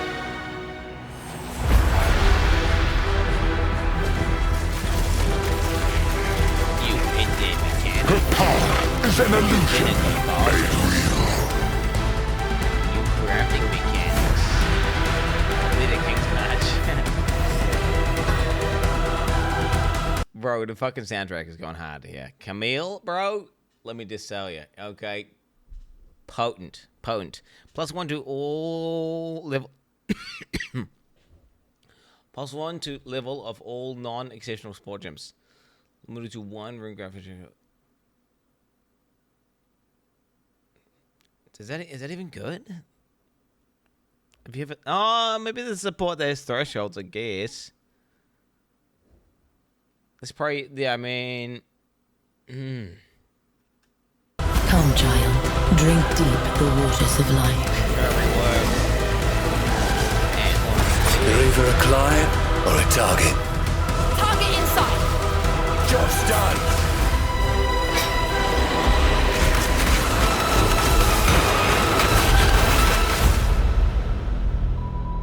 Oh shit! I'm gonna get Your back. sanity is. I gotta get back. I thought to myself. Target inside. Job's done. What is this? Intimidating cry, lead sleep, earthquake of amplification. Okay, so wait, he's got earthquake of amplification, faster attacks, concentrated effect, less duration, with pulverize. What is that link on his ground slam? Ooh. Is that life leech?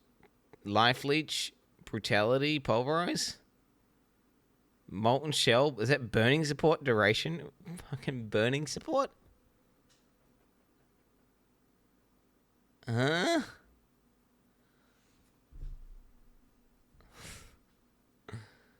Is it like Elon pen? Oh, it could be Elon pen. Yeah, you're right. Leaf Slam's got one of those new ones on it though.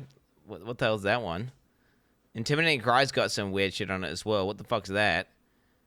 Like what's that? Some sort of hammer. Yeah, this is fucking weird.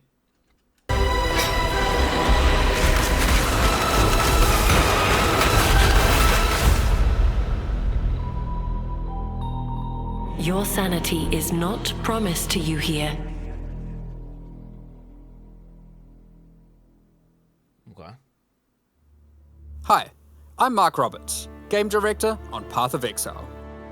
As you just saw from the trailer, there's a lot to show you.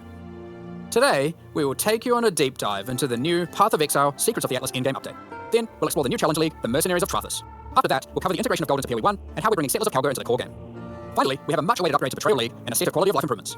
Then, we'll wrap up by discussing our boss kill race event, showing you our new supporter packs, and ending with a live Q&A session, where Ziggy D will ask Jonathan and I your questions from Twitch chat. In Path of Exile Secrets of the Atlas, strange rifts have begun to appear across the Atlas. Zana has returned and appears to be trapped within. Partway through the endgame, you will meet Egan, an intelligent man of mysterious heritage. These tears in reality he has discovered are actually threads of memory, distorted and made real by the Atlas. Egan is able to create a link to these memory threads and open portals to them. Working with Egan, you must step through and find Zana, or whatever remains of her. Fucking baby Zana looks weird as fuck, man. Okay, so that's the story background, but how does this expansion actually work? In the Secrets of the Atlas, the pursuit of Zana with Egon is a new storyline that is introduced in high-tier maps. Upon meeting Egan and discovering the tier, he will then transfer it to your map device and reveal this on your Atlas, a thread of memories. In order to now access each map on the thread, you simply need to talk to Egan when you're... Okay, so you talk to... So it's legit just like you talk to Einhar.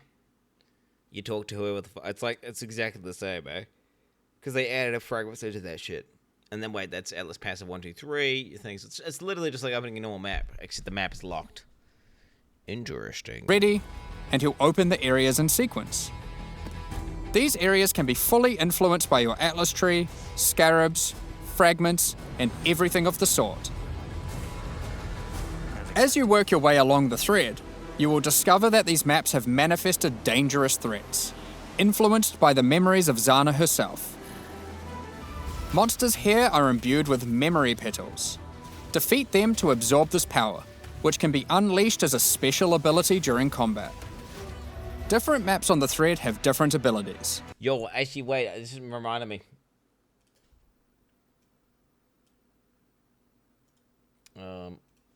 I see you get a notepad out. 1 second, notepad. Oh, fuck, bro. Oh, where am I? Close that down. Set up keybinds for PHOENICIAN abilities. To do. Yep. That's gonna be important, chat. Make sure keybinds for PoE 1 even exist. I don't even know if I have it even. Wait, so I even have Path of Exile on my computer? I think that's Path of Exile. I think I have Path of Exile 1. And these abilities appear on an additional mini skill bar next to your regular skills. For example, Memory of Disbelief will cause all affected monsters to stop dropping equipment items, meaning they can now only drop more valuable items, like currency and maps. Memory of Panic will make all affected monsters revive immediately after death, which means you can get twice as much experience and drops from them. And Memory of Impatience will cause all surrounding enemies to give you their souls, temporarily increasing your power. As you progress further into the thread of memories, the maps can have more than one memory, and thus you can have more than one powerful ability. As you gather memory petals, you can use these powers together. Each skill costs its own amount of memory petals. So using the examples above, you can first use Memory of Impatience to become way more powerful, then use Memory of Panic to prepare them to revive when they are slain, then use Memory of Disbelief to cause them to drop better, more valuable items. Finally, obliterate them all. The Memory of Panic will kick... Do you see yourself doing this? What do you... Because do you know what I see myself doing, Jan? Do you know what I see myself doing? I see myself fucking just forgetting to use it. And then finishing the map with like way too many petals. And then be like, fuck! Fuck! God damn it, I forgot to use my goddamn sentinel. I mean, memory pedal things. God damn it, man. Is that the new spectral shelter, by the way? Is he doing the shelter that pierces? Finally, obliterate them all. The memory of panic will kick in, causing them to revive, and then wipe them out again, allowing you... And then again, if it dropped a bunch of loot, because look, he did get Fusing Orb, Vial Orb, Cast Orb, Instilling Orb, and Killing Orb. He did get a lot of orbs and shit, so maybe if you get all that stuff, it'll feel good to do, and then because it feels good to do, you'll remember to do it because you get that big kick whenever you do it. Maybe it is going to be one of those things where you'll get trained to doing it real quick. But it's a combat engaging. You to get all the experience and enhanced drops twice. PoE1 combat is... Okay, so PoE1 is just a weird ratio of like 90% of the game is just chilling and it's super easy mode. And then 9% of it is like difficult hard maps with like crazy shit, which is really hard. And then 1% of the gameplay is like insanely hard bosses where you have to lock in completely. And if you don't lock in completely, you die instantly. Your character just gets deleted from the game. So it's like, you know, it's a weird one. It's a lot of it is like cookie. Let's be honest, a lot of PoE1 is just cookie clicker though, right? You are just running around one-shot everything. That is a large part of it. But it feels good to get your, you know, a secret build online and have it doing that, right? It feels good. It's a good feeling. But yeah, obviously the ratio is probably a little bit, it's far too high. There should be more engaging on average, but hey, who cares, bro? Now you got PoE2, which is 80% of the time you're getting ass fucked. You know? So you can do that in PoE2. There are many combinations of these powers, so you'll have to carefully consider how they best work together. That's not the only extra layer of content juicing these maps offer. As you defeat the boss of each map along the thread, you are presented... Let's see, 500% increased quantity of petals found on map bosses in the area. 200% quantity of petals found on rare and unique monsters. I mean, that seems more useful. The top one, right? Because, well, I mean, unless you've got a map where the boss is like at the beginning or something. ...with an altar. This altar will apply a modifier to all following maps in the thread, and these will stack as you go. So the deeper you delve into a memory, the more mods you will have. This, combined with the special abilities, will allow for some of the most juice maps ever run in Path of Exile. Wait, map crafts have no cost? But it says it rare. Bro, your coding's bad, mate. It's saying you don't have enough currency. Will allow for some of the most juice maps ever run in Path of Exile. Let's take a look at some of the altar mods. Okay, map crafts applied to this area have no cost. 50% chance for rare monsters. Yep. Oh, so yep. You are always presented with two choices and must pick one. Okay. This mod, for example, will cause some rare monsters to be possessed by tormented spirits. Where this mod makes Kerak modifiers free to craft. Both of these apply to all subsequent maps in the thread. The final map in each thread is a true challenge, with all the altar mods applying to it and guarded by a powerful boss. Each of these bosses are familiar, but dreamlike, drawn from Zana's memories and warped by the Atlas into something very different and terrifying. This looks very anti-melee, doesn't it? Not gonna lie. In this map, you will fight the pinnacle boss, Cirrus. Fueled by Zana's affectionate memories of him, his enhanced abilities can prove to be a unique challenge. This looks so anti-melee. Like, let's look at it. Of him, his enhanced abilities can prove to be a unique challenge. If you manage to defeat Cirrus, or one of the other warped memory bosses, they will drop a map fragment, which Egan can use to delve deeper into the memory tears. They need to do some fucking bosses which just fuck over range people. You know? Just fuck over. They need to make some bosses that are just like, yo, fuck you, range guy. Fuck you. You know what I'm saying? But then the stupid thing is, they'll just walk into melee. They'll just walk into melee. And then they just get the best of both worlds. With these, you can access a set of 3 new pinnacle bosses. Okay, Echo of Loneliness, Grief can divide greater than any gulf. Okay. Echo of Trauma, a single harsh word can haunt us forever. Echo of Reverence, Simple kindness makes the most powerful of memories. In this arena, the moment of reverence, Zana is reliving a memory of her father, Valdo, giving a passionate speech in Oriath. The Atlas distorts this memory of her father as a powerful, influential man and manifests those emotions into a twisted nightmare, the incarnation of dread.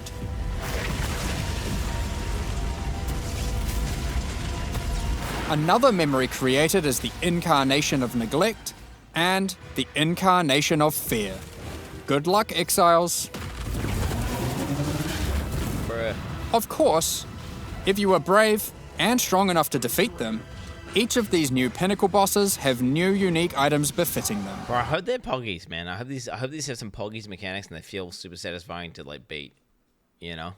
I hope they're not like some scuff shit like Mark put together. He I'm gonna code up some new bosses. And he just made all 3 in like 2 hours, you know? You won't be there. I hope they're like some high quality, polished, mean ass, potent bosses. Mark is up, you know what I'm saying? Pause gives their insight. Let me go on tab. What do you guys think? Permaban this guy? We'll go via monitor and then. Oh fuck, you got permid.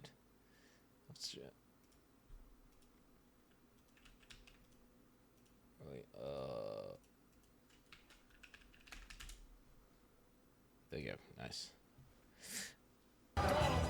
If you slay the incarnation of fear, you might be lucky enough to find the Starcaller unique abyssal axe. We're gonna show this one because it's straight up badass. The Starcaller axe is a weapon that can harness the power of the stars themselves to deal immense damage. What makes it shine, however, is that on melee crit, it casts Starfall, a new skill. With the right build, you can carpet entire areas and wipe out screens of enemies as you rain down the elements upon. I mean, this is nothing, right? Because this is just Starfall. Imagine whenever you've got your Starfall 7 linked, right? So you've got your main weapon has got fucking 6 supports in it, all just supporting Starfall, right? And then you've got another 6 link in your chest, which has got a cock setup, which is also proccing another ability entirely. So, I mean, you got to be going nutty mode. It's a 2-handed axe. You can't dual wield them. Another item you may find, and this one is my favorite, is the Wine of the Prophet unique flask. It consumes a lot of charges, but every time you use it, you draw a random divination card. This card appears above you and correlates to a powerful buff. If you draw the Escape card, you'll gain increased movement speed. Or maybe you'll draw the Doctor, which will cause you to gain the modifiers of slain rares you kill. Effectively, you can think of this— Are you going to be able to do a build which has like Giga Flask charges and then it just fucking mashes this thing and your character becomes like some ridiculous headhunted fucking mage-blooded god? Like, what's gonna happen? How's this shit gonna go down?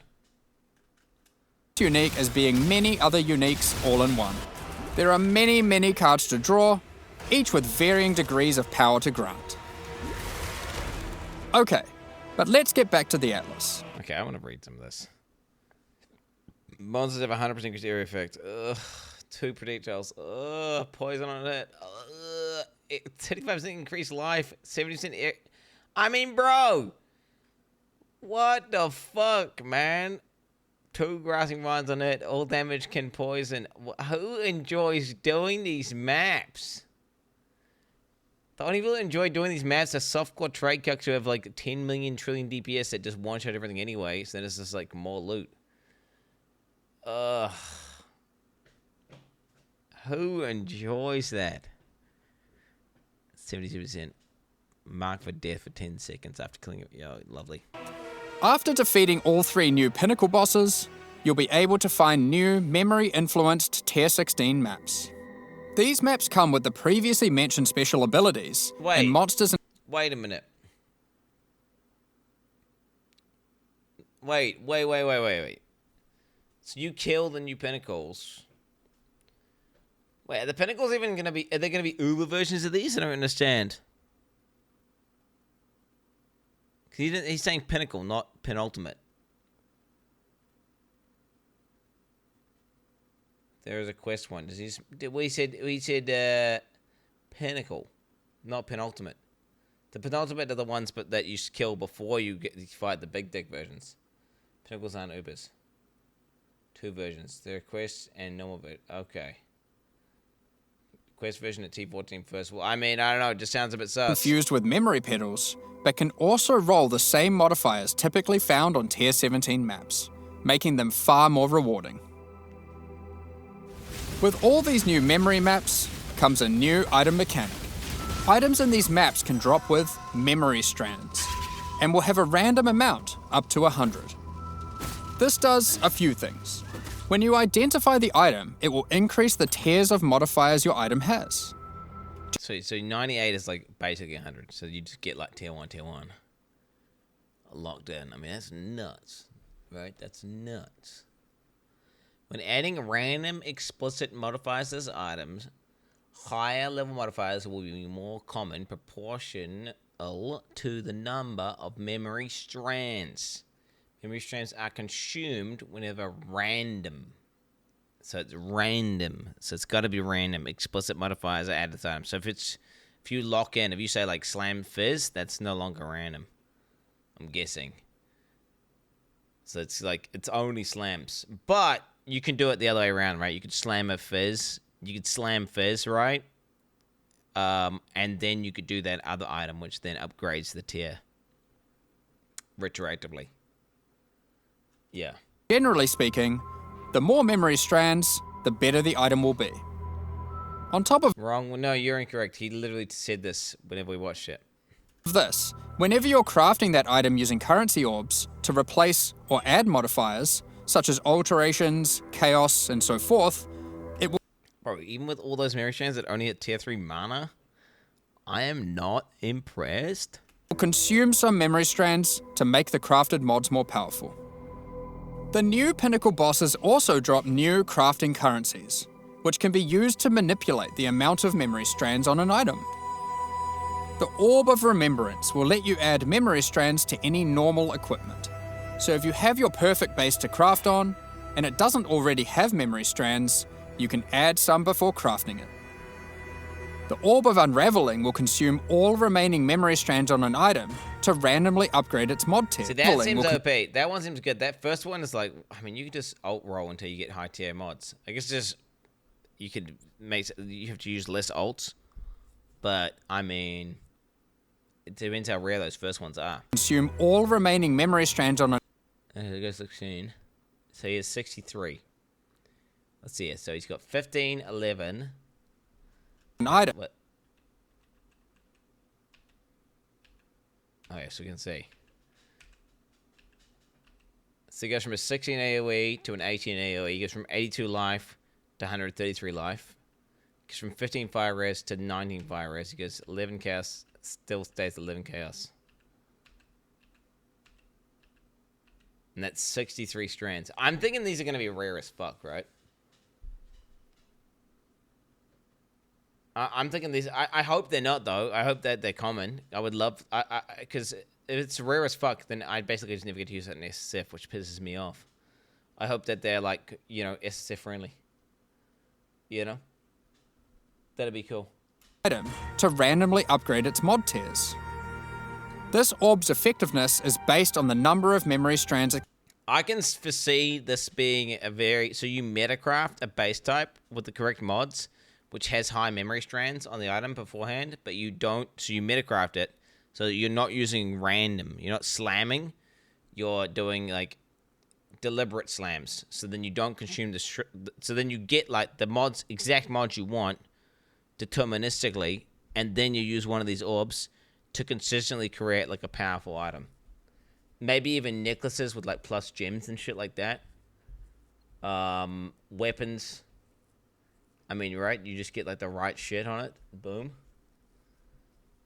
Boys, you know this is going to be how long it's going to be? It's going to be 3 hours, 40 minutes. Do you know this? No, this video. I'm already almost halfway through the video, and I've been watching this for, like, 2 minutes, bro. Let's have ban this guy, bro. Fucking, I hate these motherfuckers, boo. Fucking hell, man. Get the fuck out of here, bitch. Fuck out of here, bitch. Consumes. I'm theorizing strategies. I'm thinking about myself, like how am I going to use this? But then again, it's going to be one of these things where there's going to be very consistent ways of using that orb.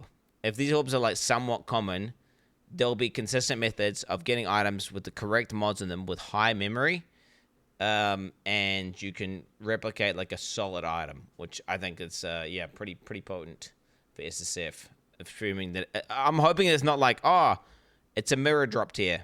I'm hoping it's more like, oh, you get like one every time you get a divine, kind of that kind of rarity would be nice. This orb's effectiveness is based on the number of memory strands it consumes. The Orb of Intention can be used on memory influence maps to reduce item drops, but improve the chance to find items with memory strands. In the process of adding these new currency items, we realized something was missing. The Shaper and the Elder did not have their own Exalted Orbs. This has now been rectified. Both bosses now have Exalted Orbs, which can add their influence to an item. Zana was there from the beginning, when the Shaper Pinnacle fight was first added. She helped defeat the Elder, and do you think that's it? So that's not random, is it? Do you think they wouldn't interact with these here wouldn't interact, right, with memory strands? Because it's saying adds Elder influence and a new Elder modifier. It doesn't say a random Elder modifier or something. Surely they do. Well, you could use the item retroactively to buff it, but I don't know. It's a random Elder mod, but you're guaranteeing a subset. Based on what Mark said later on, okay, which we're going to hear, I don't think this will work. But interesting. I wonder, do you think we're going to see a balancing pass? Wait, the patch notes are out. Okay, I'm allowing you to spoil me one thing right now. Did they buff Elder items and Shaper items?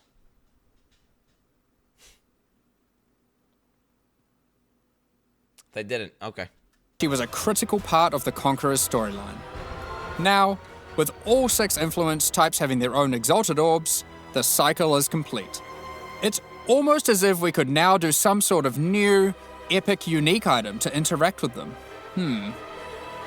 In other news, they're of course to interact. What do you think? Like when you have one of each item equipped, you get like bonus, but then also the one that you have the most of does something different. Something crazy, like yeah, like some. Oh, dude, an item that has every influence and has a bunch of different mods on them at the same time. Oh shit. Ooh, there's some stuff you could do with them. In other news, there of course has to be Atlas passive tree support for this new endgame content. Let's take a look at a few things we're adding. The Grasp the Past notable passive skill increases the chance for the amount of memory. Wait, you think they're gonna put a master orb in? Wait, you think they're gonna put an orb in that like slams an item with one of every influence mod?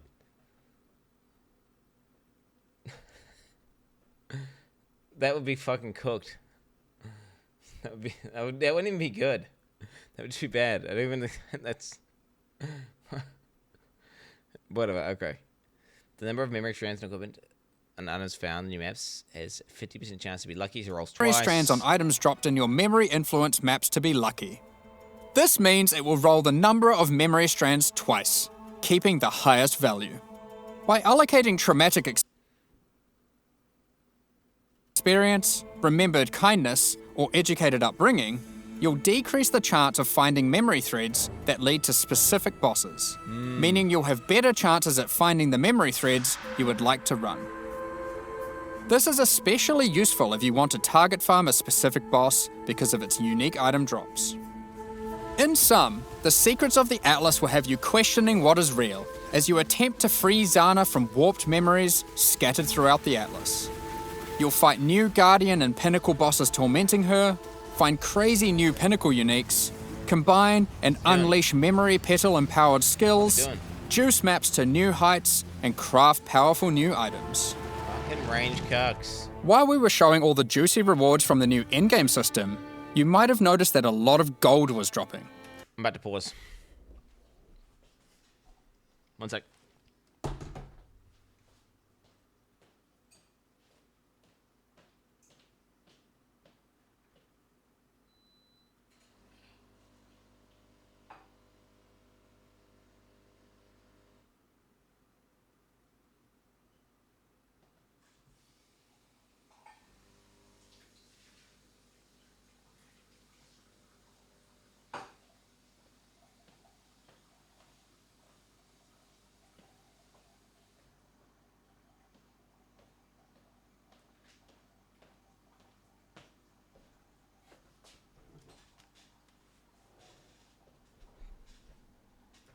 Let's talk about that. Gold was introduced during the Settlers of Kalgur expansion. It funded the development and operations of King's March, along with various new features such as the currency exchange, the black market, and the passive respec system with Faustus. Those features offered by Faustus will be here to stay, along with some of the other services King's March has to offer. We'll get more into that later, but don't worry, King's March has already been completed. There will be no more town building. Like before, gold will be used for town services, but we're also adding a new way to use it in the upcoming league. It's time to talk about Mercenaries of Trathus. Oh shit, bro. Pause. Pause.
Okay.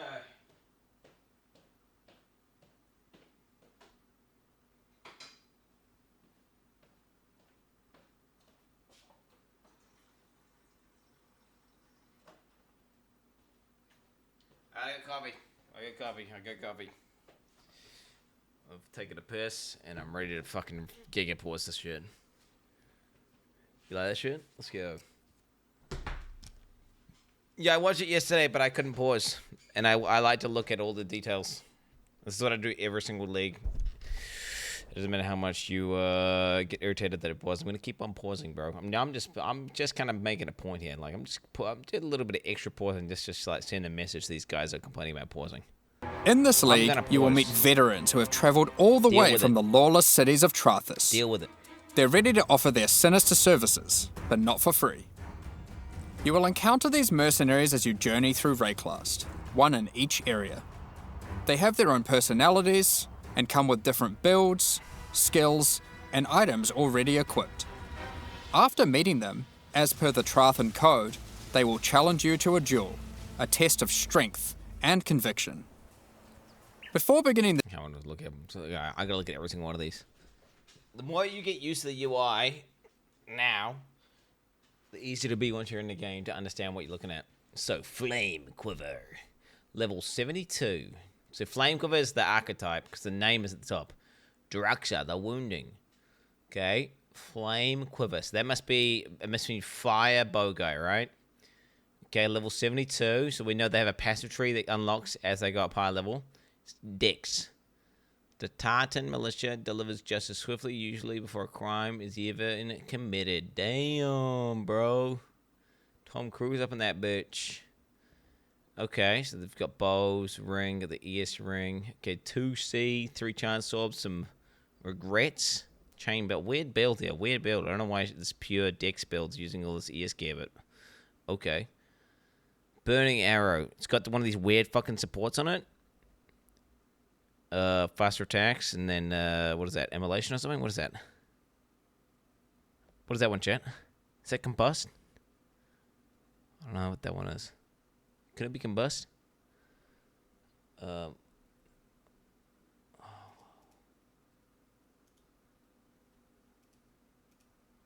we doing here? Alchemist mark. Okay, that's useful. The fact that it casts a mark. Whoa. Whoa. Whoa.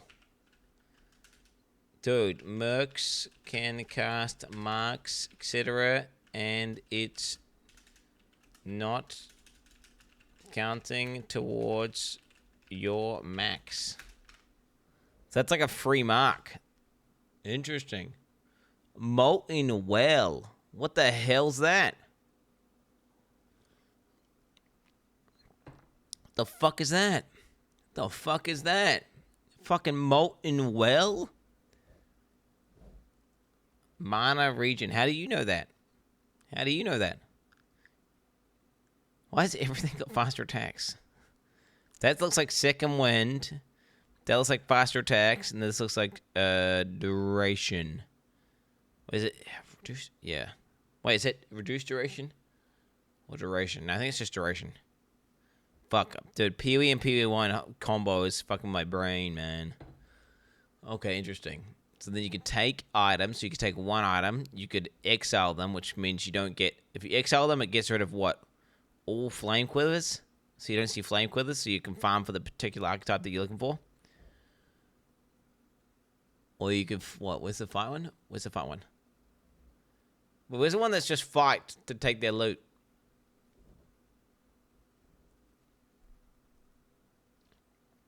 Wait, what do you fight to take their loot? You fight them, all of them as fight. Wait, so you get their loot every single time? So you just take item and then you just get this. Well, you know, you get the whole inventory pouch, right? You get all this you get this. No, Ziggy said you get all. Ziggy said you get all. Ziggy said no. Oh my god. Oh my god. Do we need to go watch the Ziggy D interview right now? Ziggy said, I thought that you only got one item. But then what I realized was you get the whole inventory pouch. That's what Ziggy said. I hate how you're so adamantly, like, incorrect. Like, I don't know. How are you so confidently wrong? These two attributes, like, pair together so... You did Danny Kugelers. You just out in force. What are you doing? We watched a fucking interview with the developers yesterday that went for hours, and they explicitly said you get the whole fucking pouch. What if I don't want to take the item and I just want the fucking pouch? I guess you just have to take a random item and then you just don't take it. The duel, you will be offered an overview of the mercenary you've encountered. Here, you can see the gear they have equipped, the skills they employ, and any support effects augmenting those skills. You must now make a choice. You can hire their services, take one of their items, or hire their service. Challenge Mr. Joel, hire them. Mercenaries will only accept gold payment up front and will not refund you if you lose the duel. Hire them. Take one of. Challenge this mercenary to a duel for an item. If you win, they will forfeit the selected item and then leave. Their items. Or challenge this mercenary to a duel and to exile them. If you win, mercenaries of this attribute type will not appear again. Oh, so attribute type, so not the archetype. So all decks. So you won't just get rid of flame quivers, you'll get rid of all decks, guys. Interesting. For the next 10 mercenary encounters, up to 2 mercenary attribute types can be exiled at once. Wait, what if you did like... What if you banish strength decks? Can you still get decks? Or is that all strength and decks, guys?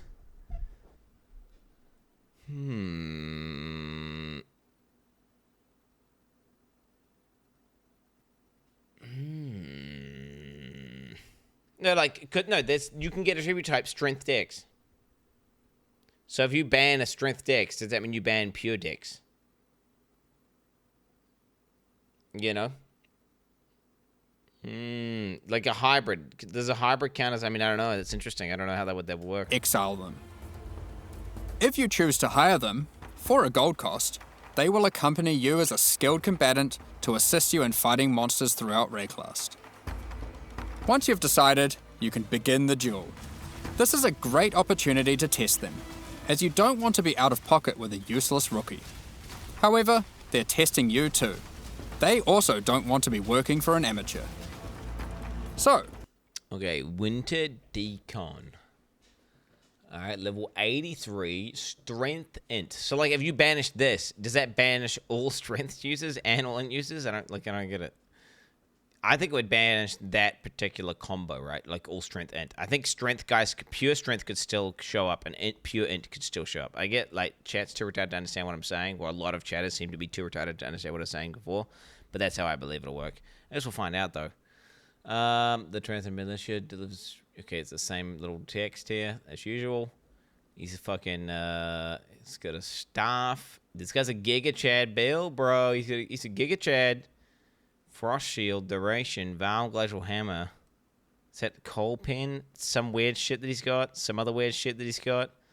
Duration again, classic. Cold damage added, I think. Earthquake of Winter. Ooh. Wait, does that motherfucker have separate length in his Glacial Hammer and a separate length for his Valve Glacial Hammer? Wait, what the hell? He's got 3-6 links. This guy's playing PoE 2, bro.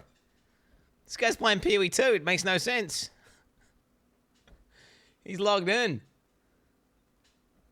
Yeah, okay. Earthquake of Winter, less duration, concentrated effect.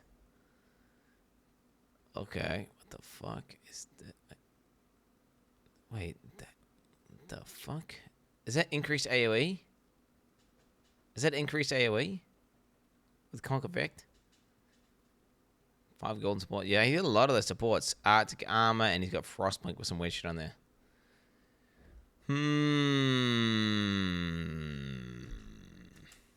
What items might they be using? Generally speaking... That's, I mean, what the fuck is this, dude? Look at this. That's an insane item, bro. It's a strong fucking item. Mercenary gear is more powerful than what you'd normally find from defeating monsters, as they've been crafting their items too.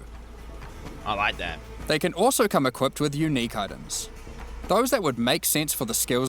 This Shield Crush, the motherfucker's Infamous Bastion. Damn. Strength Dex. See, the hybrid roll again. Level 83.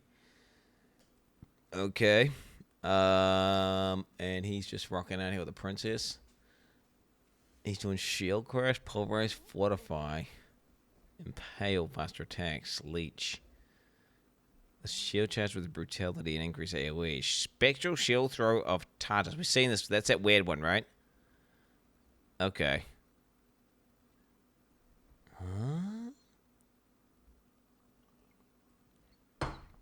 He's got chain on it? Wait, I thought this pierces. Interesting. Temper Shield. What the fuck? Physical Aegis? So that's going to be like a period of physical... Like, it's going to be a physical absorption, right? D-term, bro. Holy... Damn. I must admit, this mercenary thing is... like actually kind of strong for hardcore because it allows you to get to higher EHP values than you could ever get normally. So, you know, who cares about damage? Who cares about damage? Right? Like, yes, you can get more damage with certain melee mechanics, but this is allowing you to get your EHP to some new height that you could never normally get because these guys come with like 2 auras, bro. So you can get like insane survivability. Nutty survivability. They are using. There are even some new unique items that can only be obtained from defeating them. Wait, look for other stuff. Let's get a scarab binding thing. Okay, there's the new boots. Blade Caster, level 78. Dex Int. Double Dagger. It says Clutches of the Damned. What the fuck is that? Bloody Warp. What the hell is that? Seismic Crush, Bladeful, Aspect of the Spider. Like, that's crazy, bro. Aspect of the Spider. I'm assuming that's level 20, bro. That's such a potent debuff to have on the enemy. For so many builds. Such unique as Scornflux. These boots combine agility with the mastery of the arcane. While equipped, increases to cast speed from Arcane Surge also apply to movement speed, which is worth noting is now 20% inherently from Arcane Surge, up from 10.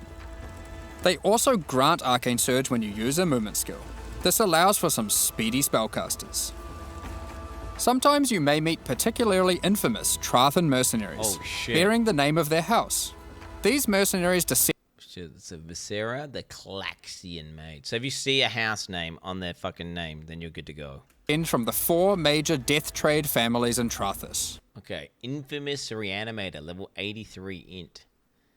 Curses send the Reanimator to rarer forms of dealing death in Tartarus, but dead is dead. Raised zombie of Gigantism.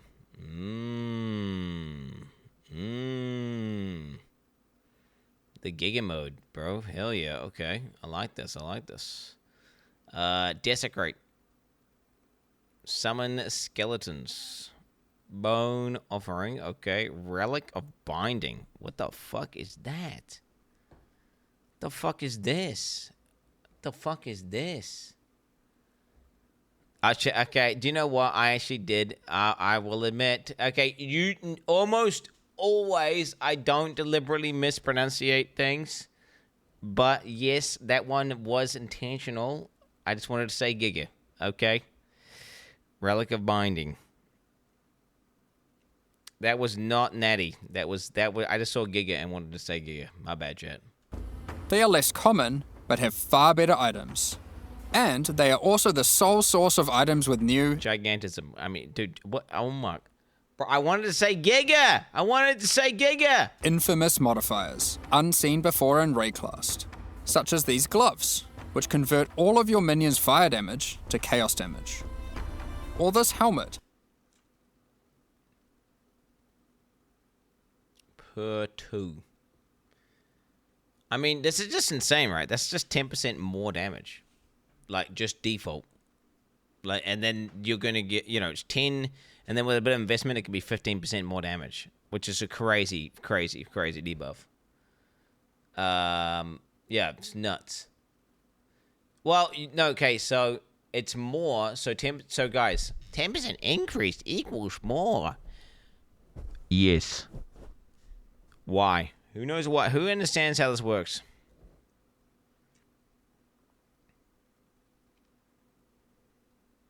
It's separate. So it's a debuff on the enemy. So it's stacking additively with things like vulnerability or aspect of the spider or wither, things like that. Okay, yes. But most builds don't have many forms of increased enemy damage taken because it's a debuff on the enemy. So therefore it becomes, it's like its own multiplier. So yes, it's like, okay, if you have a single curse, it's going to be slightly less. It'd be like 9.96 more or something. The reality is, it's basically a more. Don't look at it as increase. It's multi, not additive. It is additive with other debuffs on the enemy, you fucking dumb cunt.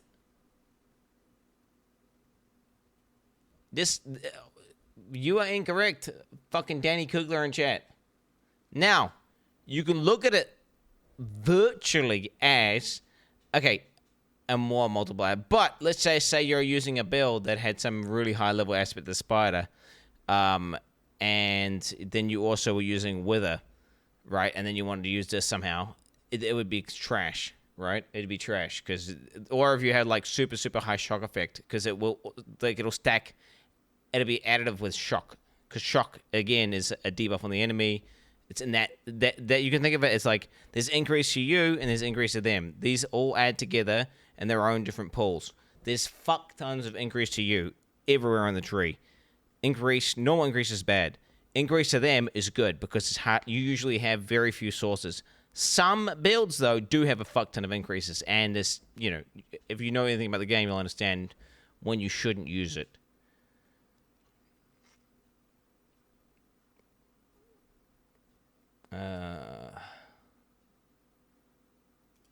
Oh my god, dude. Tell me about this guy. Who are we talking to? I mean, but I'm talking to the Danny Kukless in chat who is just. I'm trying to teach them. I'm trying to help you right now. There's guys in chat who are just being like, it's increase, not more. And there's other guy saying, it's pure more. It's its own multiplier completely, which is also incorrect.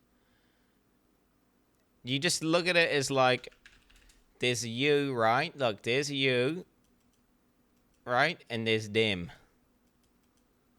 This is, right? Okay? Separate with a thing. This is like 10% fizz damage, 10% melee damaged, 20% fucking whatever, lightning damage. All these stack. They all stack. Increased damage, 30% fire damage, whatever it is, they all stack. Okay, and then you've got this guy here. You've got like a 10% shock, right? That's like a 10% shock on them. Okay? And now you've got, and now you've got your extra 12.5 from the extra fortify stacks. So now these do stack together additively, right? So now it's going to calculate as one value. So you lose. They're not multiplicative. It's not like, the shock multiplier multiplies with the increased damage taken from fortify. No, they stack additively with other debuffs on the enemy. Okay.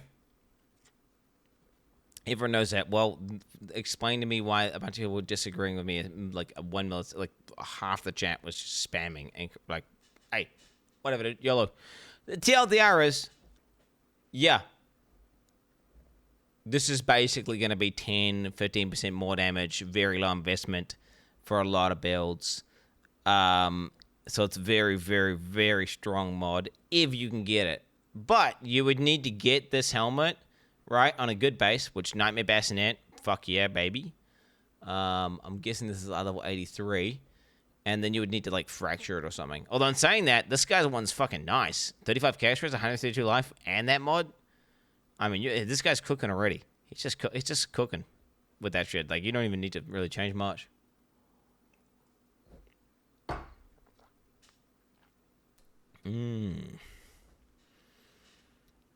Okay. Which causes nearby enemies to take more physical damage as you gain more fortification. If you're not swayed by any of What's this? Thunder Quiver. Okay, Dex. Level 15. Lightning Arrow. Greater Lightning Arrow. Galvanic Arrow. Blink Arrow. And Precision. Yo, a free precision while leveling up is so nice. What? their equipped gear, however, you can always challenge them for the contents of their pockets. If you loot, you can always challenge them for the contents of their pockets. So that counts as an item. I reckon equipped gear. The reason why everyone's confused, the reason why Ziggy D's confused, the reason why Twitch is confused is because of their text. Or fortification.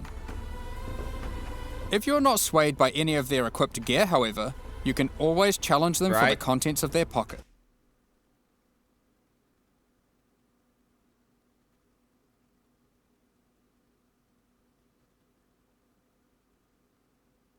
Control clicking an item to immediately duel for it. It's weird. That text is different to the text that we read a second ago. Right? Am I tripping? That text is different to the text. So, like, in the video that we watched, when I paused at the beginning of this, just here, it had a different description to what it has now. Huh? Yeah, it's like, what the fuck? This is metagaming. Yeah, I'm guessing it's going to change again. This is going to change again. They're going to have to specify that you get all the items. Because chat, you get all the items. You don't just get one item. You get all the items. You get all the currency items. Yes. It's just written incorrectly. It should say, like, challenge this mercenary to duel for one of the items or their, whatever, currency stash. And they said, they need to specify, like, their, whatever, like, the fucking, they need to describe this somehow. In plain language that makes sense. Because people keep misunderstanding and think you can only get one item. Well, they're not misunderstanding. They're reading it directly. Because semantically, it would only be one item. But, obviously, we've heard in the Ziggy D interview, you get the whole backpack, which makes it a lot better than it sounds. What is going on here in chat? Why we just got a bunch of people Just fucking...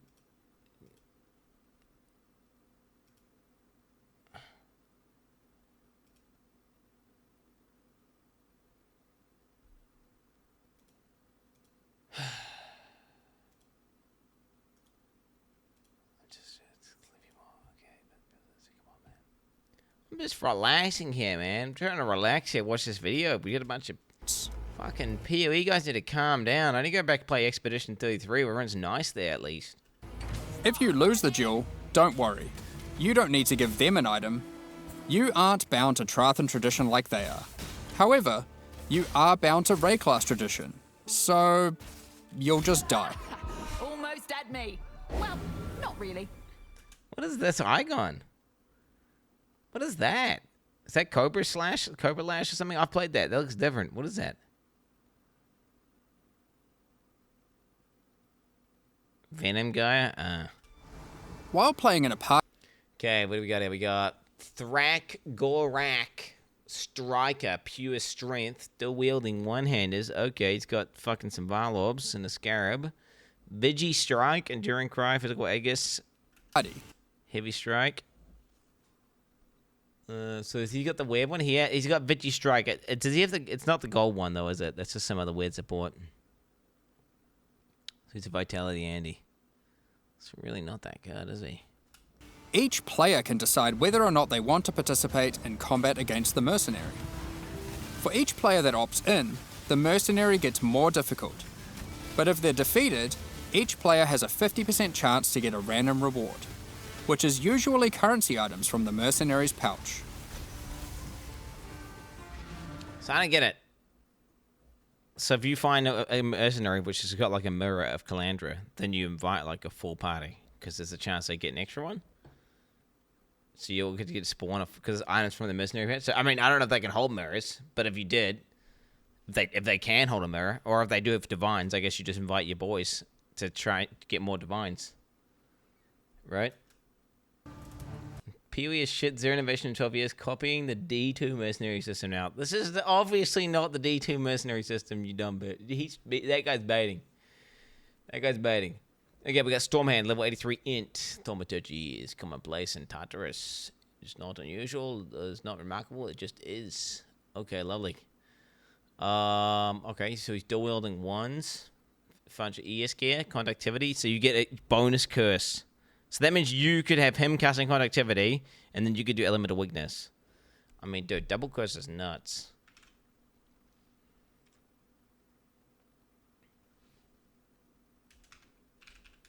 Double curse nuts with a pure LE damage.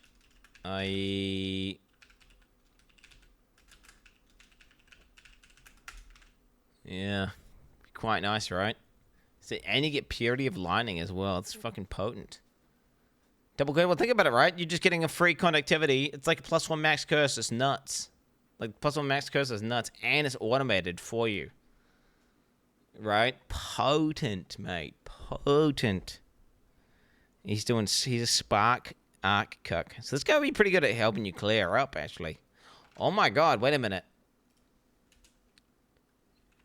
You could do a build where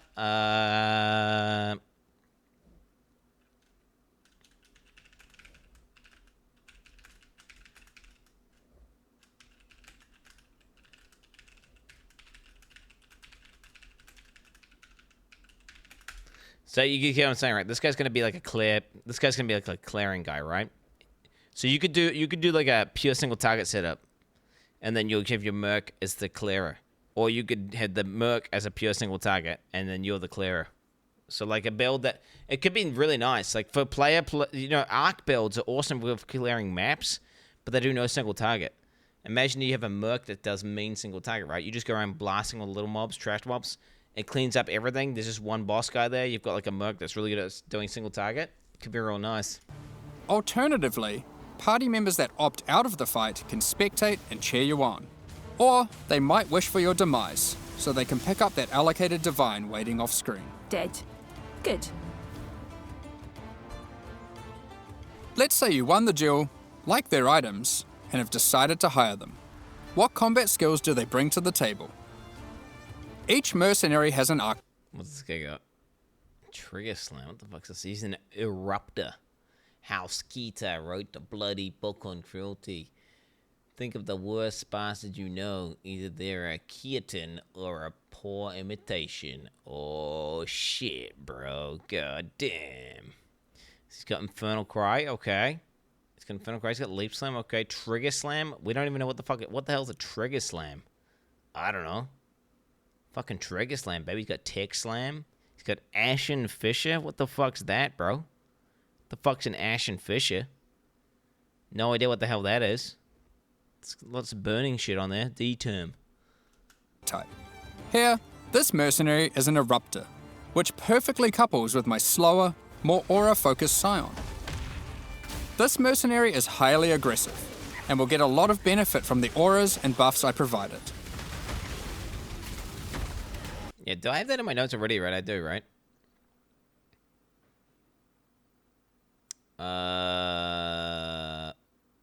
Me or about the AI? Yeah, okay, wait. Let me just put this in there. Any build that uses auras to buff its own damage has synergy. Right? Think about it. If you're just playing a build that, like, you know, like the fucking old man build where you do like the triple aura shit, and that's just good single target damage for you. That's just how it works. You're like triple alley auras. It's really good for you. And then naturally you just happen to fucking buff the shit out of your guy. Well, that's just got a lot of synergy. Because you're getting like double value out of your auras at that point, right? When I'm playing a more aggressive character myself though, I'll want a mercenary with a bit more resilience and utility. I've just run into a Striker. Infamous Striker, level 70 strength. Vigilant Strike. Enduring Cry. Vitality. Bone Shatter, bro. He's a Bone Shatter main. Let's go, baby. Who can spawn with Vigilant Strike. And if you're lucky, a very rare golden support that causes the Fortify granted by his Vigilant Strike to apply to me as well. He will also frequently use Enduring Cry, taunting enemies off of me, and operating as a tanky frontline while I blitz off damage from the back. Sometimes when you fight a mercenary, you may notice the skills they're using are different from normal. For example, this sniper is using a Trathan version of Siege Ballista. If you're lucky, you will be able to select it as your reward when challenging them, then defeat them and they'll drop.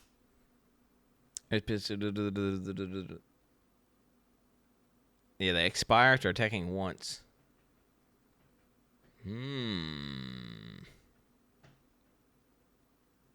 Summons 4 ballistas and a regular uses a skill. It's gonna be kind of bursty, isn't it? So it's just like a big deck, so you get a bunch of ballistas that just do one big ass shot and then disappear. The Trathan gem as promised. I mean, that solves the problem of having your ballistas like be too squishy, right? You just run around spamming your ballista on the ground. Just own things. You can only have one mercenary accompanying you at a time, but up to 3 total in your service. The other 2 will wait patiently. Yes, you can't hire them and just take all their shit, obviously. So you can hire. So the only things you can take off them. So these are locked because this is what they spawn with. So you obviously going to replace them. This is. I must admit, this is going to be kind of a fun min-max, right? Like, do you know what? It's going to be a fun min-max the first time, and maybe the second or third time. But actually, after a while, it might just get annoying as fuck. Like, I don't know if I'd ever want this lead to go core. Do you know what? Actually, I never want this lead to go core. Before even playing it, I'm pretty sure that's going to be my take. But it's going to be fun to do for one league. No. Could you imagine every character? You're like, oh, now I'm going to give him my mercenary. And, oh, now I've got to fucking change all his gear. Trust me, bro, even just doing like 4 items in D3, it got annoying after a while. Just something you forced to do. And it was actually just to push high GRs on your character.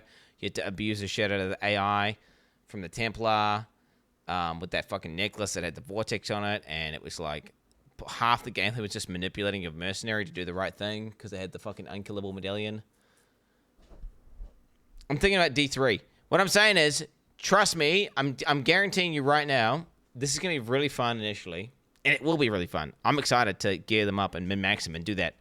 And it's going to be fun the first, second, maybe third time, fourth time.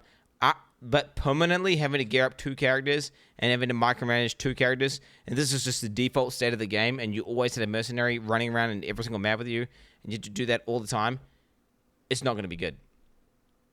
You think you want it, but you actually don't. I guarantee you, people, it's one of those things where people think, like, more power good, well, I always want that. This will be fun, and it will be novel, and it'll be really cool, and I'm excited to do it this league. But the idea of it being a permanent thing where every character has to min-max a new mercenary, no shot. Long-term bad, short-term good. It's these guys who, but this is the issue. There's people in chat who have, like, this fucking, it's like their ability to think long-term is non-existent, and this is all they see, bro. And they just see me more powerful. What are you talking about? I love this. This is the best mechanic ever. I'm gonna can't win this in the game forever and ever and ever and ever. Make it as easier. That's literally what they. Okay, I'm sorry. Now, maybe I'll be wrong. I'm simply speculating. I want to say there's an 80 or 90% chance I'm not gonna want this to go core. Now maybe I'm completely wrong, but I think as I've played games with mercs before, they're just annoying. After a while, they get annoying. It's fun initially, though, to min-max them. It's like having a little Neo pet or something, right? Where you fucking know you're changing his gear around. Oh, shit, look, he's doing this new thing. That's cool. That's badass, but yeah. Think about this. Do you enjoy gearing your heist characters out whenever you go to heist? This is the best example. Because I am so fatigued. The idea of gearing my heist guys out pisses me off. And I'm like, man, it would just be so much better if they made the heist gear passives and you just selected them.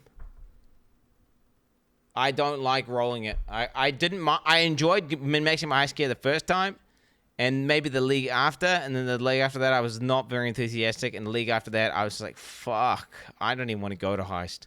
The idea of gearing up my fucking guys and rolling all their shit, I just can't be fucked. I'm not lazy. It's just this level of fatigue, and this is just you think you want a bunch of micromanagement. Okay, did you get fatigued on doing your boats at first whenever the Settlers League came out and upgrading your houses, for example? That's micromanagement. This is all I'm talking about. It's a bunch of It was so much fun. Upgrading your town, upgrading your dudes, hiring your guys, doing all that shit, setting your boats out. That was so much fun. Then the league after doing it again, it was just like, oof, okay, whatever. This is a little bit fun. Make some of you guys, okay. Time after that, bro, CBF.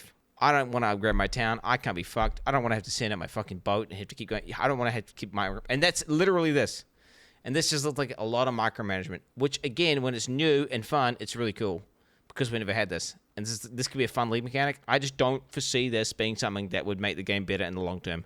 It just seems like a bunch of unnecessary micromanagement that's just going to actually be annoying and not make gameplay better. It's going to make gameplay different for a bit initially, which is going to be cool, but after is it going to be better? I think it's totally subjective. And I would say, speaking as an autistic person, I don't like having minions in my boss fight arenas. I don't like it when a boss targets my totem instead of me, and then it shoots in an unpredictable area because I was expecting it to shoot at me, but it went to the AI decided to go to my totem or to my pet, which is annoying, right? Which is a downside. Wrap it up. Well, what is it I'm trying to tell you? But if they're so powerful that you always have to use them and then they go core, well, I don't know if I want that. I think there could be objectively worse gameplay with more micromanagement involved. Now, this is cool as fuck for a league. And I'm down to be wrong here. Maybe this is gonna be the most fun shit ever, and it's actually amazing, and there's zero fatigue, and the micromanagement is non-existent, and it's just long-term good. But I'm just gonna call it now. I'm predicting that this shit doesn't go core. In town. Wait, let me read this up. Takes it. Okay. Clutches the damn bloody warp, ethereal knives, seismic crash, flame dash. Okay. Having varied options is useful, as there may be situations where you need specific backup, like a difficult boss fight. Any of your mercenaries you have active, or in your reserves, can have their equipment replaced with items of your choosing. They don't level up, so you will want to be looking out for more skilled and ally weakness. Oh shit, that's useful. Okay. Greater kinetic blast, flame wall, barrage, haste. Damn, strength, dex, int. The ultimate hybrid, yeah. more powerful mercenaries as you advance through the campaign and endgame. If your Wait, what if you put on like some weapons that just completely disable all his abilities? Does the kind just go around and auto attack or what? And do they have like attribute requirements? I guess they don't. They can just use anything. Maybe they just have infinite attributes. Yeah. Hey, just think of ways you can break this shit.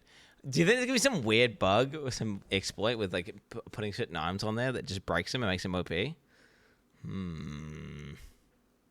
House Kita wrote the Blood Book on Cruelty. Think of the worst bastard you know. Okay, it's the same shit.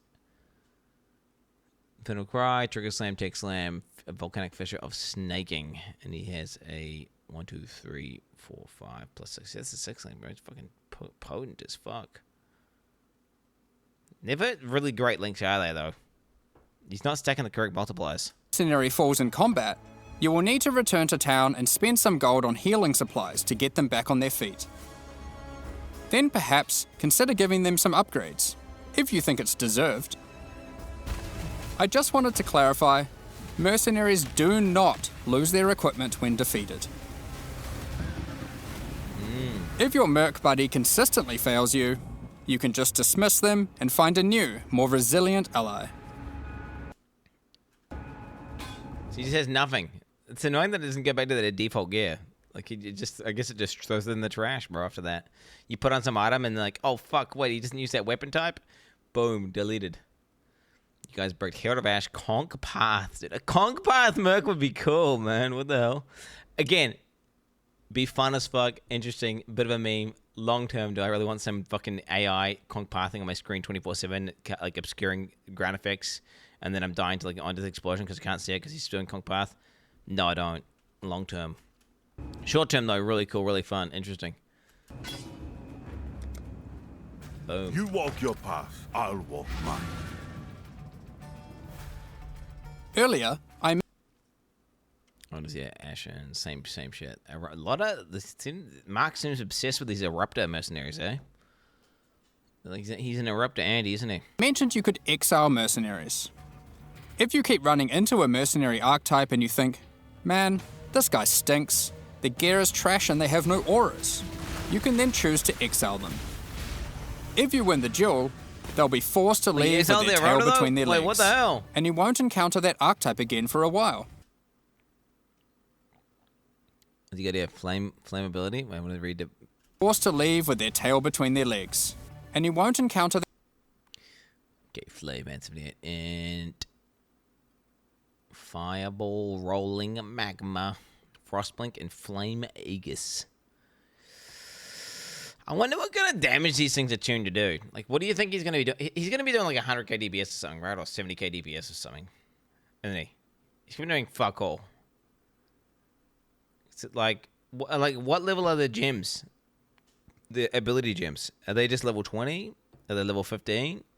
So we can see the supports are low level. More than you. I mean, we'll have to see. Maybe. That archetype again for a while. Now, alongside these new Trathan arrivals, we shouldn't forget about the recent Kalgurin ones too.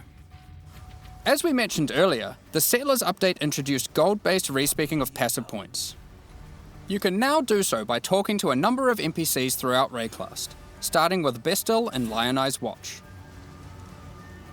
Black market item gambling, previously just available in Kingsmarch, is now available in each town at the same NPC. Do you really reckon we're going to have gold to actually do that shit, though? It seems like, because in PoE 2, you fucking have 0 gold to do this. But yeah, I like it. I like the system. I just hope it's usable. I was not like, oh yeah, it's like 2,000 gold per fucking item or whatever, and you get like 1G per fucking boss. I mean, obviously they're doing it here, but is this like some scripted shit they're doing, or? This lets you buy randomly generated item bases for gold. Very useful if you're stuck for upgrades or searching for a specific unique. Do you think this is gonna ruin Killer and like the other speedrunners, because like the meta is gonna be they fucking they do a run to this act, right? And then they gamble to get this one unique that gives you like 4 times as much damage, and it makes you run like twice as fast. And if you don't get that unique, the run's dead, so then you just have to do it again. Like I feel like that's gonna be the case, right? Who cares? Well, I mean, I just thought about that. I'm thinking he might care. Well, Killer might care, and the other like 10 guys that were doing the fucking speedruns. There may be some new meta where you gamble this one scepter, right, at level fucking 10, and it makes you run like fucking legit impossible to beat if you get that right. Like, you know what I'm saying? And so then they have to sit there fishing like the seed. Well, the 10 guys, 80% gamble speedruns, yeah. Unless they do no gamble runs. Nah, you can't do that though, because you can just drop the item, right? You can just drop a really good item. The currency exchange will be returning too. Starting from Lione's Watch in Act 6, you'll be able to find Faustus, who can help facilitate these trades. Now, after almost a year of building, Johan is finally satisfied with the upgrades made to the town, and now its services can be used to their full effect. King's March is going core, but there will be no more town building. As you start running maps in the endgame, you'll start to find different ore veins, which Kalgurin workers can mine for you. The shipping mechanic invites you to send these ores and crops to Karui and... So weird, because I find this annoying, but then I find it also quite rewarding. So... And I like that it's not like my character... I mean, yeah, obviously the better your character is, the more resources you can farm inside your maps or whatever. But I like that everyone just has to wait. It's kind of like, you know, it doesn't matter how shit your character is, you still get a shipment coming in. But there was a whole meta of like sending the like spamming shipments of like 10 thing, right? I'm never touching this again. You know, you're spamming the shipments, chat, and you just check on like a few things, and then that was like the meta, and they min-maxed it. Where I wish it was just like directly proportional to what you sent. So you could just, if you wanted to, you could do 1 big shipment a day, or you could do like 3 smaller shipments a day, and it's the same. Or at least very similar. Not like, oh, you've just got to spam on cooldown, low value shipments, the shortest duration, over and over and over and over and over and over and over again. You won't reach the passions today, chat? I'm pretty sure I will. Kalgurin ports, and they'll return rewards in kind.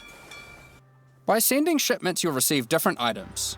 But by sending to Karui ports, you will also receive tattoos, which can be used on your passive tree to change what stats they grant. The Kalgurin ports will be sending back rune grafts, which is a new passive tree mechanic that replaces the runesmithing service previously offered by the town. These are similar to tattoos, but instead of replacing stat nodes, they replace a passive tree. I really like that it's competitive for mastery skills. That's like, it's just cool. It's just a really cool, fun way of doing it. It's like a side grade, you know. It's instead of like adding more power creep, they're like, hey, look, you can get rid of some power to get some more. I mean, don't get me wrong, it will allow you to customize your character more specifically to get ultimately more power, but nowhere near as much as like having masteries and getting runes on your weapon, for example. Mastery node. There's opportunity. For example, cost. Runegraft of the Bound reduces bonuses gained from boots, but increases bonuses gained from gloves. Bro, fuck that. I want the reverse. I want the reverse, bro. The fuck? Although there's some pretty broken fucking gloves, aren't there? Some pretty insane gloves. Runegraft of the River has a chance to recover your life to full. What is this?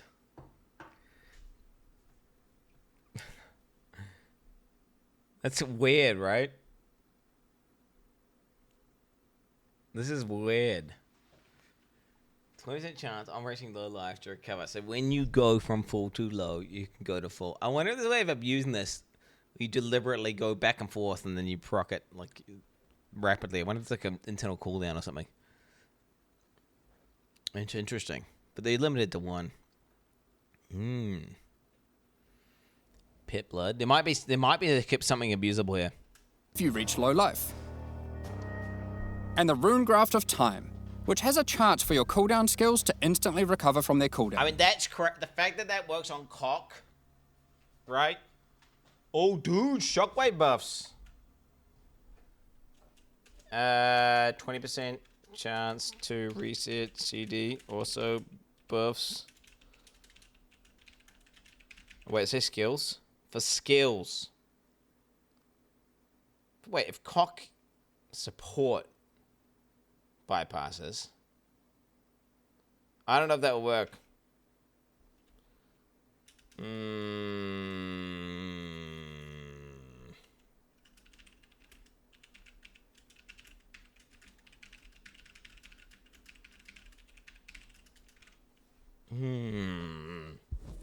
Just triggered attack that. Yeah, no, wait. Yeah, because it's... I don't know. How does cock read?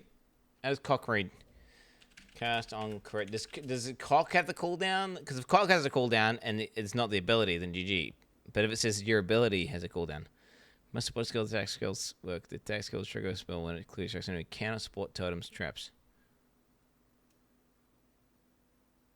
Cooldown damage. No, there's two cooldowns on the cock itself. So that means shockwave.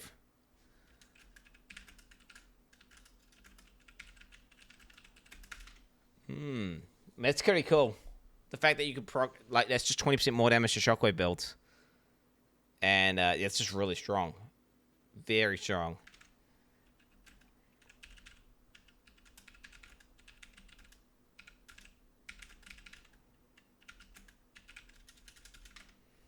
That would be nuts. Like, you could just, like, not proc the cooldown of shockwave 3 times in a row and just do... You can make shockwave hit for, like, 2 million per tap. Right, in a really, really good situation, right? But then you just proc like 3 in a row. Boom, boom, boom, boom. You just fucking delete something from the game. That could be badass. It's bothering me. The S in summer games is a little off screen. You don't like that. You don't like the summer games. You don't like the summer games at the top left. Which I will note includes cooldowns on your triggers, just in case you wanted to trigger even more spells. There are many other rune drafts which cover a wide... Okay, what we got here? 10% reduced attributes, 40% global defense is pretty strong. 100% walkout speed if you've not walked out recently. Okay, useful, I guess. 10% increased damage for each unlinked socket. And two-handed weapon. That's insanely good. What? Oh, wait a minute.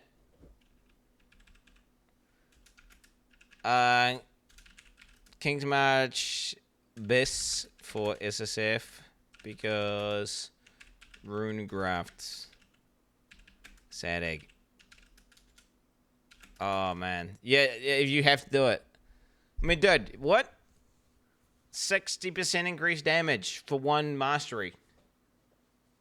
That's so easy. Well, if you're using a two-hander. You need a zero link. Oh, wait. How do you get a zero link? True. A zero link would be hard to get, actually. This is probably going to be like 50. 40. Wait, can you even... Wait, is it even possible to get 40? All this blah, blah, blah just for a weekend of PoE and the LMS? Okay, we get... What are these hate watches? Kill yourself, Andy. He apologized for his terrible behavior. 1 final chance from anything. Perma, no questions asked. Okay. So it's just perma, I guess. Fuck off. Okay. Range of different builds and stats. Some are more common and others rarer. You can only use one of a given type at a time, but you can use them on any mastery on your passive tree, which can be particularly useful for off-class investment. Isla has continued to make modifications to the Recombinator. She has developed a new method of recombination that you may recognize from Path of Exile 2. For those unfamiliar, this method allows you to decide which modifiers on the 2 input items you want to try merge together, and it has a success chance you can see. This method can result in the items being destroyed. However, it is a good option to use when trying to create items with fewer mods to use as crafting projects. Given the existing recombinating mechanic was very powerful for top-end crafting, we didn't want to remove it. We have kept it, and you can now choose to use it the old way or the new way.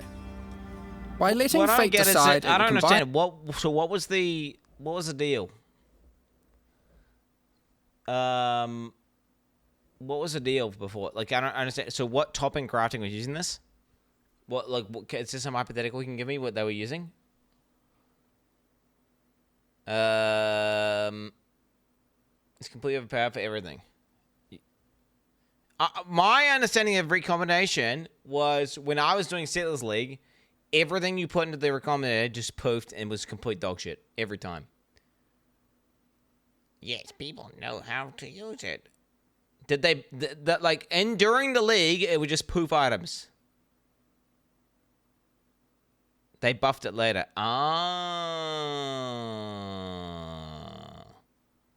Yeah, because it definitely was dog shit during Settlers League. Like, it was dog shit. Everyone unanimously was like, yeah, this is complete. I even watched a couple videos of some guys who were like, yep, I've put in 20 divines of items, and every single one of them poofed. I got 200 items with T1 mods, and every single one poofed, and they were all just, like, poofing. And then I remember there was talks of recombinator buffs, right? There was talks of it, but then I think I quit the game before then. I think I just quit the game before they ever buffed it. Yeah, so this is like... Yeah, when did it get buffed?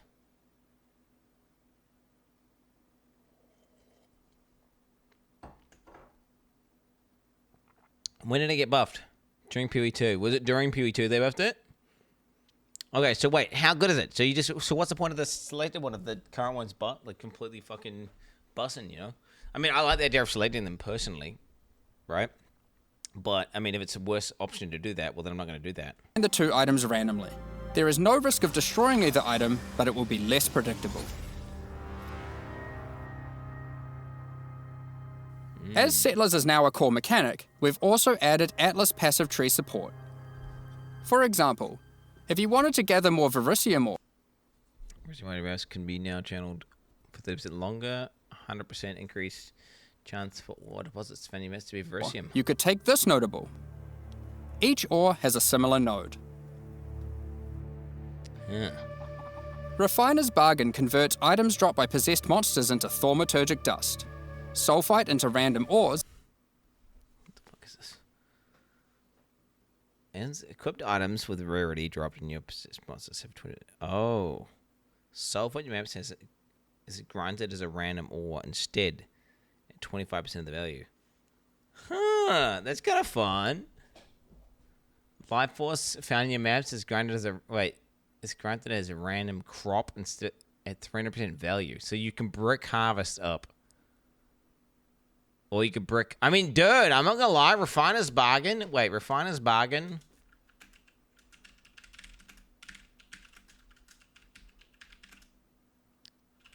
GG.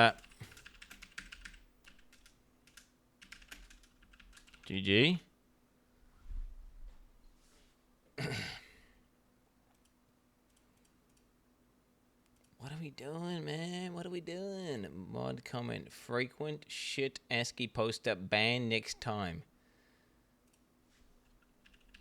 Bro, how come everyone who's typing shit in chat has already been banned?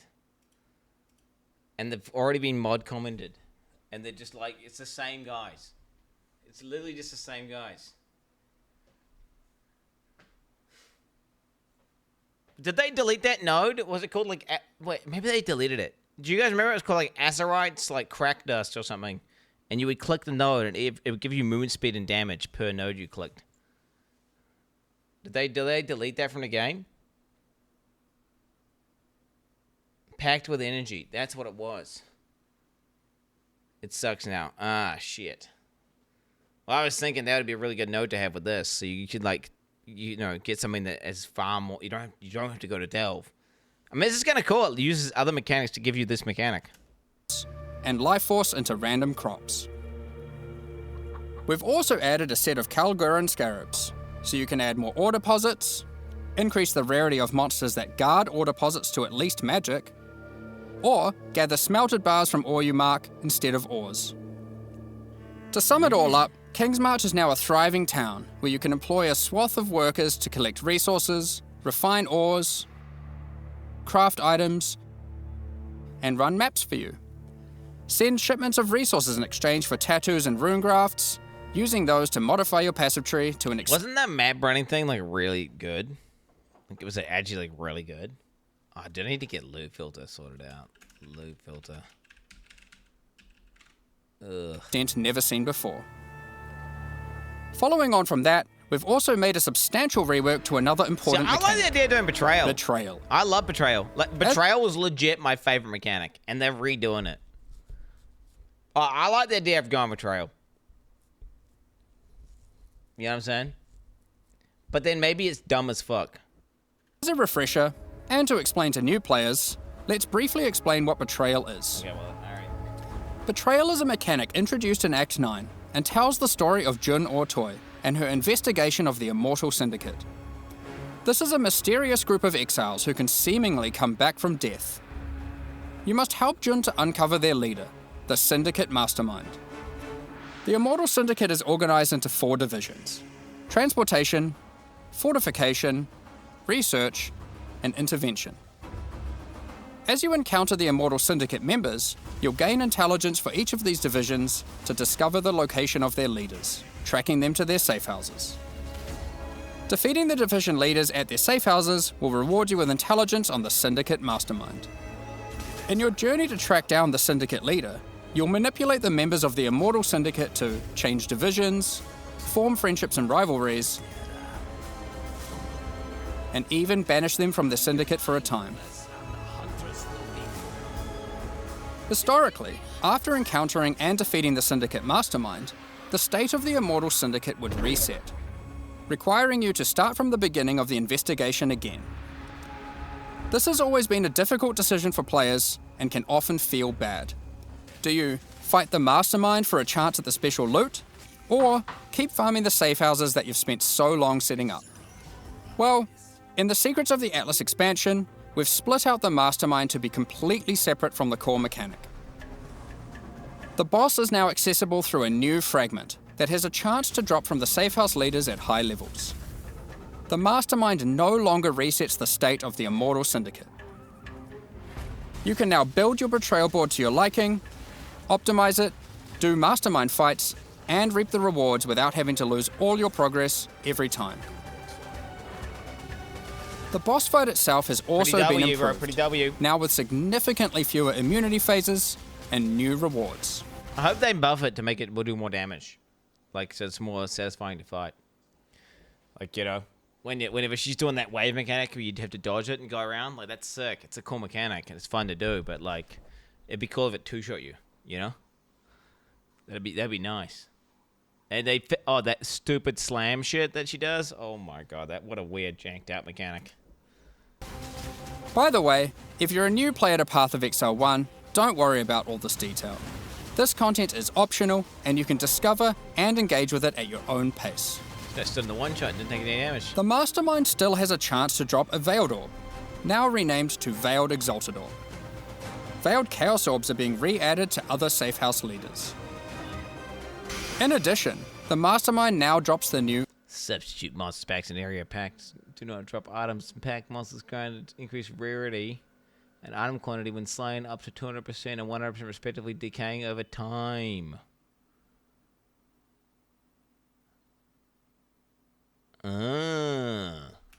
All Flame Embers.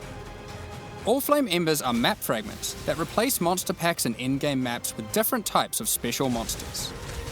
These packs have unusual properties, compositions, or rewards.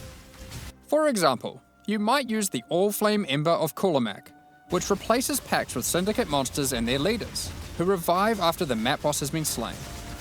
This might at first sound annoying due to backtracking, but these monsters when revived are far more intense and rewarding. It is our intention with All Flames to provide many different types that combine with... Wait. It is our intention with all... Pack leaders are now random Syndicate members, which can have random Syndicate gear equipped. Ooh. 1 Flames to provide many different types that combine with other mechanics, multiplying with your existing modifiers in new and interesting ways. Ooh. Another good... Okay. Substitutes monster packs in area. Pack monsters that die when rare. Spread modifiers to other rare monsters in area. Why would you put this back in the game? Like, yo, this was complete dog shit gameplay that fucking everyone unanimously hated and was complete ass and just objectively bad gameplay, but like we fucking played it into an item and then put it back in the game, baby. I guess as long as this shit is rare as fuck and people can't spam it 24/7. I remember like that meta, like tuning into the PoE streams, they like click on the top guy, whatever the fuck. He's walking around a map with some meat sack guy with infinite HP following around. Click on the next guy. He's following a meat sack guy. Fucking with infinite HP following around. Click on the next guy. Oh, it's a meat sack guy with infinite HP following around. And then you click on the next one, and it's just like actually badass drum and bass. And then just this fucking super jack dude, ripped, really aesthetically pleasing, super attractive guy playing this weird off-meta build. Just absolutely destroying. It was me, guys. It was my own stream because I was actually live. A good example of this is the All-Flame Ember of Propagation. When slain, special rare monsters... Sax looking. Wait, what is Abby? What is going on here? Abby, I was... Oh, wow, Abby's... Why are you awake at 6 a.m.? What the hell's going on here? The fuck is going on here? She's awake at 6 a.m., goddamn. Yeah, we're just doing a little deep dive here on the video. Your spawn won't be up at 5 a.m. Our spawn, Abby. Our spawn. Okay. Added by this All-Flame here will spread their modifiers to other rare monsters in the map. This can be useful when trying to create singular, very powerful, and very rewarding... Look, you're able to see that this is the modified... This can be useful when trying... This is the pierces and then shoots out shards at the location. Trying to create singular, very powerful, and very rewarding monsters. Ooh. Something akin to meat sacks, which are making... That just looks like fucking Winter Orb. Right? Am I tripping? Or is it called Winter Orb? The one, it looks like the spell. It's like a physical shield version of the spell. Yeah. Can I steal Expedition 33 from you? From you for a bit looking... Wait, is Abby talking to me? Wait, no, Abby, I might... Oh! When the Summer Game Show is live, yes. Okay, but I might be playing it. I mean, Abby, dude, Abby. If you play that game, you're going to be locked in. You're going to be locked in. Dude. Can't get to sleep, can't play Expedition 33. What I'm saying is, if you play that game, you're going to get hooked, like, way too hard, and it's going to be bad.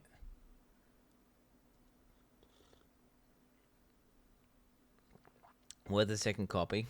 Let it play. Okay, lock in, but as long as you have your phone next to you and I can just get you to log out, just in case I do play it. Then again, I mean, who knows? Yeah, log in, Abby, if you really want to, but yeah, just make sure you have yourself in there, so if I need to log in.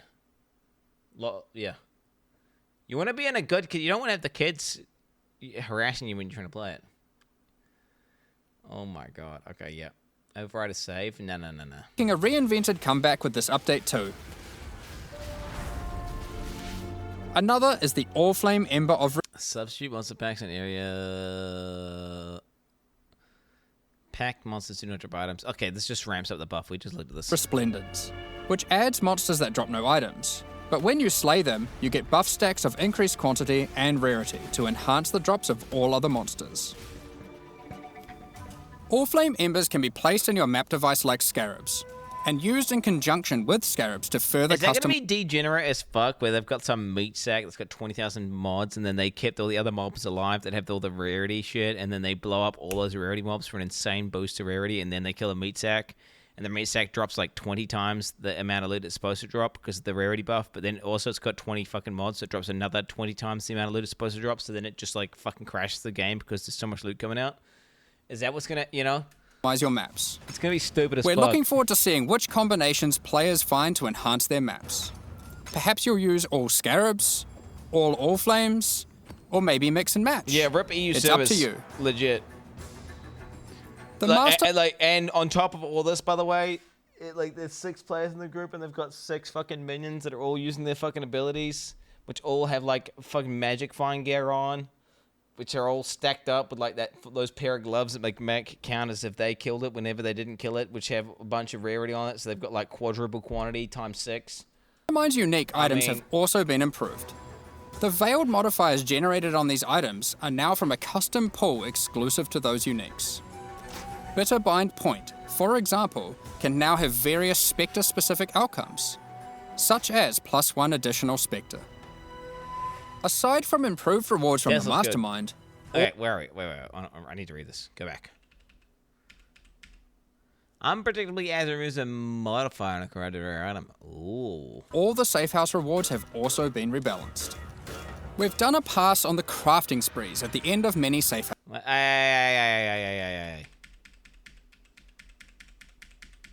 We're going back in time, boys. We're going back in time. We're going back in time. Here it comes. Unpredictably raises or lower the tier of each modifier on a corrupted rare item. Oh shit, the tier of each modifier. What kind of code crafting is this gonna be, bro? So you keep left clicking with that metal one till you see one that has good mods on it, and then you keep fucking left clicking with the tainted divine, and you just hope it like goes good. Oh my god. Of many safe houses. For those who aren't aware how these crafting sprees work, well, it's simple. There's a crafting bench with an item in it and a bunch of currency. There's a limited amount. Okay, so wait, this is gonna get you. So you've got a good base, and you've got this. So it means you could roll some sick shit on there. So you just kind of have to kind of get lucky and get the right base, though. I feel like this is way better for Trade League. Oh, then again, wait a minute. If you crafted like some mean gear, you could use it on your merc, and your merc could be like an ES user, right? And you could be like a strength user. So maybe if you made some really sick caster gear, you could use it on your merc, right? Amount of time, and your only objective is to craft the best item possible before the time ends. One of the problems that the crafting sprees have is that they often require you to have specific items on hand in order to best maximize your result. But how are you supposed to know that beforehand? In order to solve this, most of the crafting sprees now offer pre-generated items. This has also allowed us to add much more powerful crafting options in each spree. Let's take a look at a few examples. In this spree, a randomly generated amulet or ring. Examples. What's that thing? In this spree, a randomly generated... Unpredictably reflects a rare amulet or ring, breaking it into 2 mirrored halves which have reflected modifiers. Ah. Ooh. So what, you can elk it, slam it, remove mod, add mod, remove mod, add mod. I guess you can divine for no reason. You can just divine things, just get slightly better rolls at the end, and then reflect. So you're gonna be ready for that. You get 90 seconds. Yeah, I must admit, I wish I had a stack of cast orbs. Like, the whole, like, idea of fucking slamming, augmenting is like... it's like a scuffed cast orb at home, bro. What even is that? Generated amulet or ring will... And then you're trying to create an item that's gonna have, like, one thing you're gonna reflect. How does the reflection work again? It randomly either doubles or halves. Like you can get reverse. You can get over it reflects it. Chad, I've never had one of those mirror items. I did that whole league. I've done a bunch of them and I didn't even get one.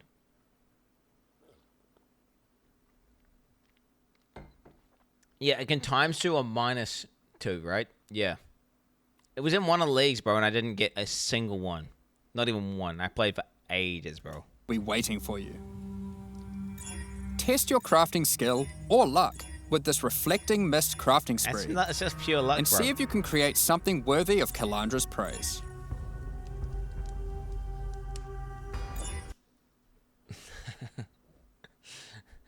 Oh shit. Okay. Wait, so hit minus. So you're trying to get lucky. And pretty much you just make a good item, then press a button and hope you get lucky. And then maybe you get minus lightning rays, then it's like good for Doriani's or something. Right? Like, And in this spree, you will find a pre-generated unique item and a new kind of orb that corrupts a unique item, modifying it unpredictably, can modify corrupted items. Items coded this way can have up to 2 implicit modifiers. Okay. resembles a Val orb, but not quite the same. Normally, you can only corrupt an item once, but uniques in this spree can be corrupted and re-corrupted. Why'd you take that? Oh, hell yeah, bro. Fucking, oh, that 100 life regen when moving is gonna be so good. As many times as there are orbs. This orb also allows you to get 2 corrupted implicits, and has a much lower chance to brick the item. It can be a very useful tool a fucking frost breath, bro. for seeking specific corrupted implicit outcomes. Of course, if you push your luck, you can still ruin the item. There are also crafting sprees where you still need to provide an item, but those items are generally more accessible and it occurs less frequently. This one allows you to bring your own normal rarity item, then just go ballistic with a whole ton of scouring orbs and orbs of chance. Bro, motherfucker's gonna make fucking macros. That's like that. You think someone's okay, like 90 scours and chances? Motherfucker's gonna make fucking macros, aren't they? They're gonna make macros. Then again, I mean, is it gonna be that good? I mean, oh shit, oh, I fucking saved whatever. Like, oh, 90 scours. But it's annoying knowing that, like, because of the time limit, that cucks with fucking macros that can automate their mouse clicks to go, I'm just going to have a mad advantage. Just rolls over. I just don't get why, because you know there's going to be people who are doing macros. They're doing a crafting bench option. They should just let you spam click. They should have, like, a orb of chancing, and it like, scours and chances, right, in one go. Like, why would they? Because the motherfuckers are going to have macros. Yes, so we've seen this. Yes, so we've seen they're going to add that in. I like this already. What I'm saying is, if they're going to put this in the fucking game, they should at least just make it just left click. Okay? Bro, that's yesterday. I understand that. Yes, someone linked it to me, and I just clicked on it. That was yesterday. What I'm saying is that system should be here. Okay? Because otherwise people are going to cheat it, and they're going to have a mad advantage, and that's some BS. Okay? Hoping to get your ideal unique. For most sprees, the rank of the syndicate member increases the amount of currency provided, the quality of the pre-generated items, and the time allowed to craft your item. Aside from the crafting sprees, there are other new options too. If you... Wait, what do you get? What? If you love gambling for currency, how about you try opening Varici's Emperor's Luck chests? These work just like the Emperor's Luck divination card and provide full stacks of currency. If you're lucky enough, unlike me, you could end up with a... Why the fuck would you gamble for currency, chat, when you could just invest in the stock market? Okay, dude? What are you doing? Alright? But it's fucking gambling for currency is for low IQ dumb fucks who like to just throw away their trash. Alright, throw away their money, just straight up. What are you doing? Whole lot of divines. Lock in, boys. Betrayal is a good source of veiled items. I don't have any stocks, by the way, so... Veiled items have some important quality of life improvements in this expansion too. All of the crafting bench options normally granted by unveiling items are instead now moved to the core game, so you don't need to run Betrayal to unlock them. They are instead found at the entrances to boss rooms and in-game maps. On top of that, you no longer need to speak to Jun to unveil items. You can just right-click them, or the equivalent on gamepad, and select which veiled modifier you want to unveil. Such a good change. Overall, Betrayal is now much more streamlined and more rewarding. Happy interrogations. Shut up!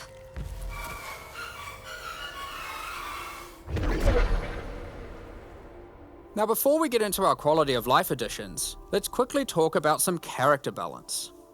We will be doing our regular character balance changes where we are bringing outliers in line to help evolve the meta, but we are also focusing our attention on buffing some specific things. This includes spellcasting supports that specifically enhance self-casting... Are we pogging out for this, chat? Focus channeling? Are we pogging out for self-casted spells, guys? Builds, channeled spells... Whoa, winter or buffs! Whoa! Adding new options to the Guardian... Gain a random shrine buff every 10 seconds. Whoa! Wait. Path of building. If I got the fucking POB 2, is this for POE 1 or 2? This is POE 1, right? I'm good. Who's the guy who gets all the auras?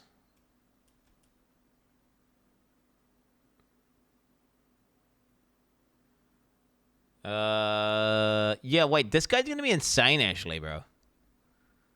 The top old man's gonna be nuts. So wait, because this, you gotta understand, 25% chance to suck out a level 20 elemental relic when you kill an ally alien. So like this one here is gonna be broken with mercenaries.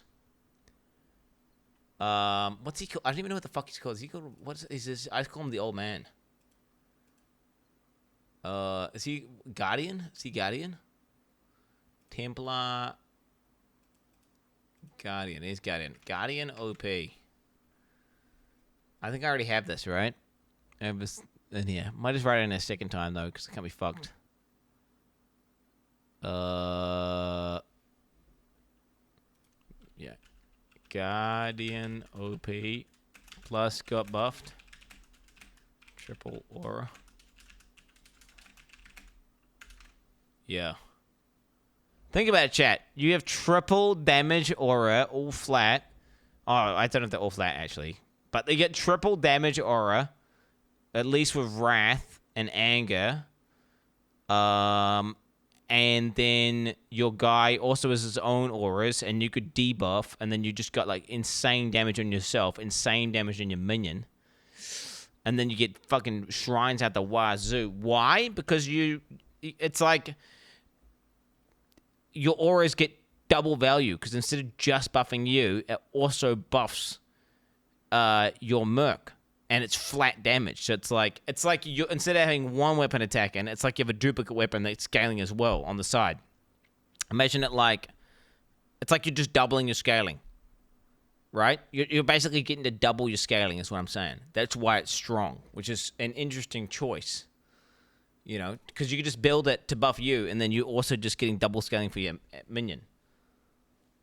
Can you unpause TTS? We need a wake-up call. Why the fuck would I unpause TTS, bro? What the fuck would I... There are literally users like Diner who spammed this 230 plus times. Yeah, snitching chat. Deal with it. Login. Can we just... By the way, those guys... Holy fucking shit. The guys who were spamming, by the way, literally killed the Viper Jet so hard. Just to be clear. Like, it was not fun. It was lame. We need to find the guys. We need to go back and find the guys who were legit just spamming and delete them. They actually ruined chat. Like, they damaged chat. It is so fucking cancer right now, Quin. Please ban these spammers. What are mods doing right now? Pause now, bitch. Why would I unpause TTS? Hey Quinny boy, did you know that in the real world actions have consequences?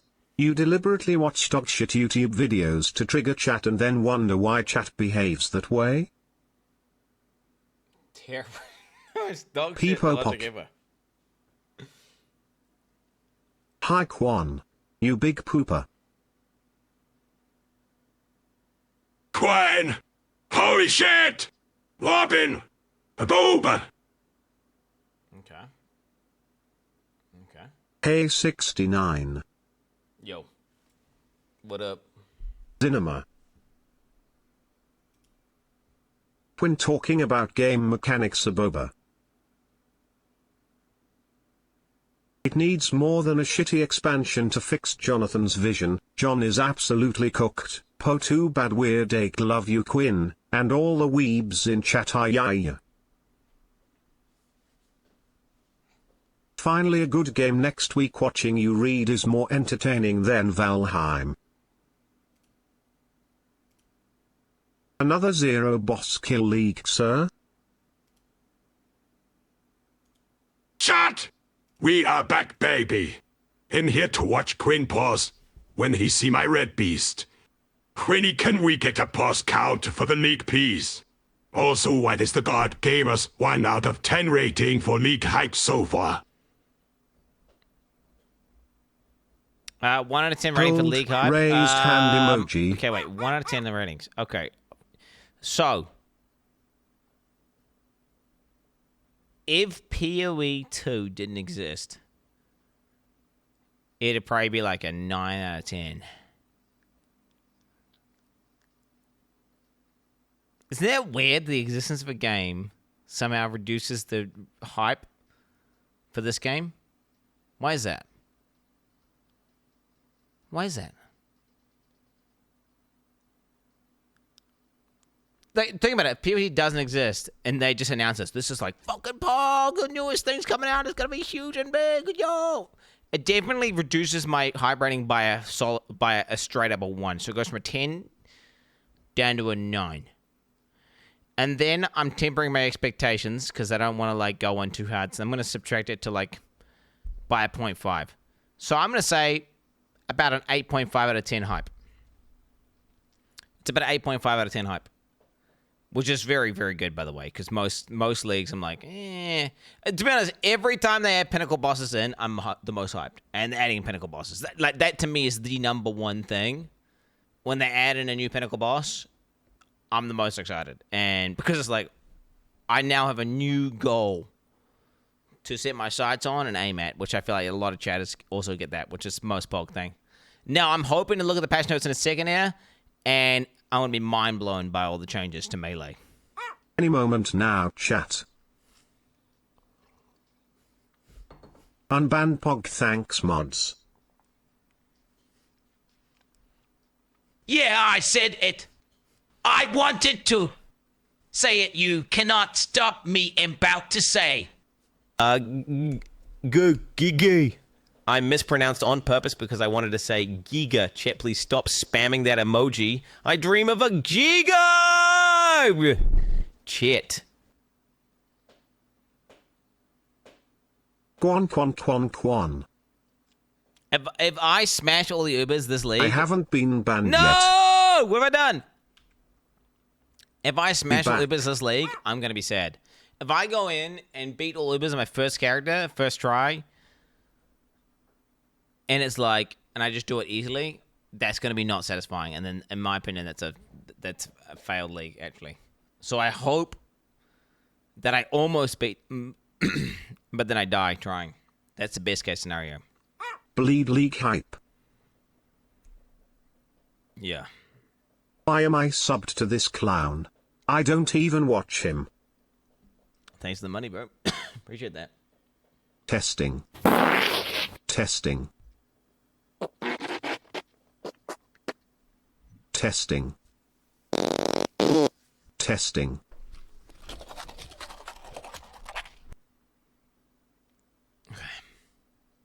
Highballed streamer. Ian, Berserker, Elementalist, Saboteur, and Champion Ascendancy classes. What have they done to Champion? Which includes... Wait, what is this? Okay, projectiles have a 50% chance to return to you. Projectiles are fired in random directions. What? How is that in the game, bro?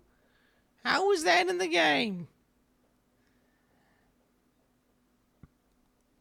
There's no graveyard exploit in this league, little guppy. You're not even beating a single Uber. Okay, yep. Okay. I'm only aiming for the new Ubers, by the way. That's unless there's another I miss the Valheim streams. I used them to cure my insomnia and fall asleep. Okay. Some favorites from some of the alternate classes. I don't know where this shift happened, but you have it backwards. Do you realize that you are nothing without me? Without us viewers, you don't have a job and you have no exposure. So when I ask you to switch games, you should switch games. I don't go to your channel to watch you play games. I come to the channel to watch a game I want to watch. How crazy is that? That's like how people think, by the way. There's like legit Twitch chatters. These are the people who are getting banned. Like, they're fully detached from reality. Insane. And this is the kind of messages we're getting in the chat and in the unbanned requests. Mind-blowing stuff. And buffing a... Blade blast of unloading. Whoa. 5% more damage per blade. Vortex blade. What? Whole bunch of transfigured gems that never really hit the mark.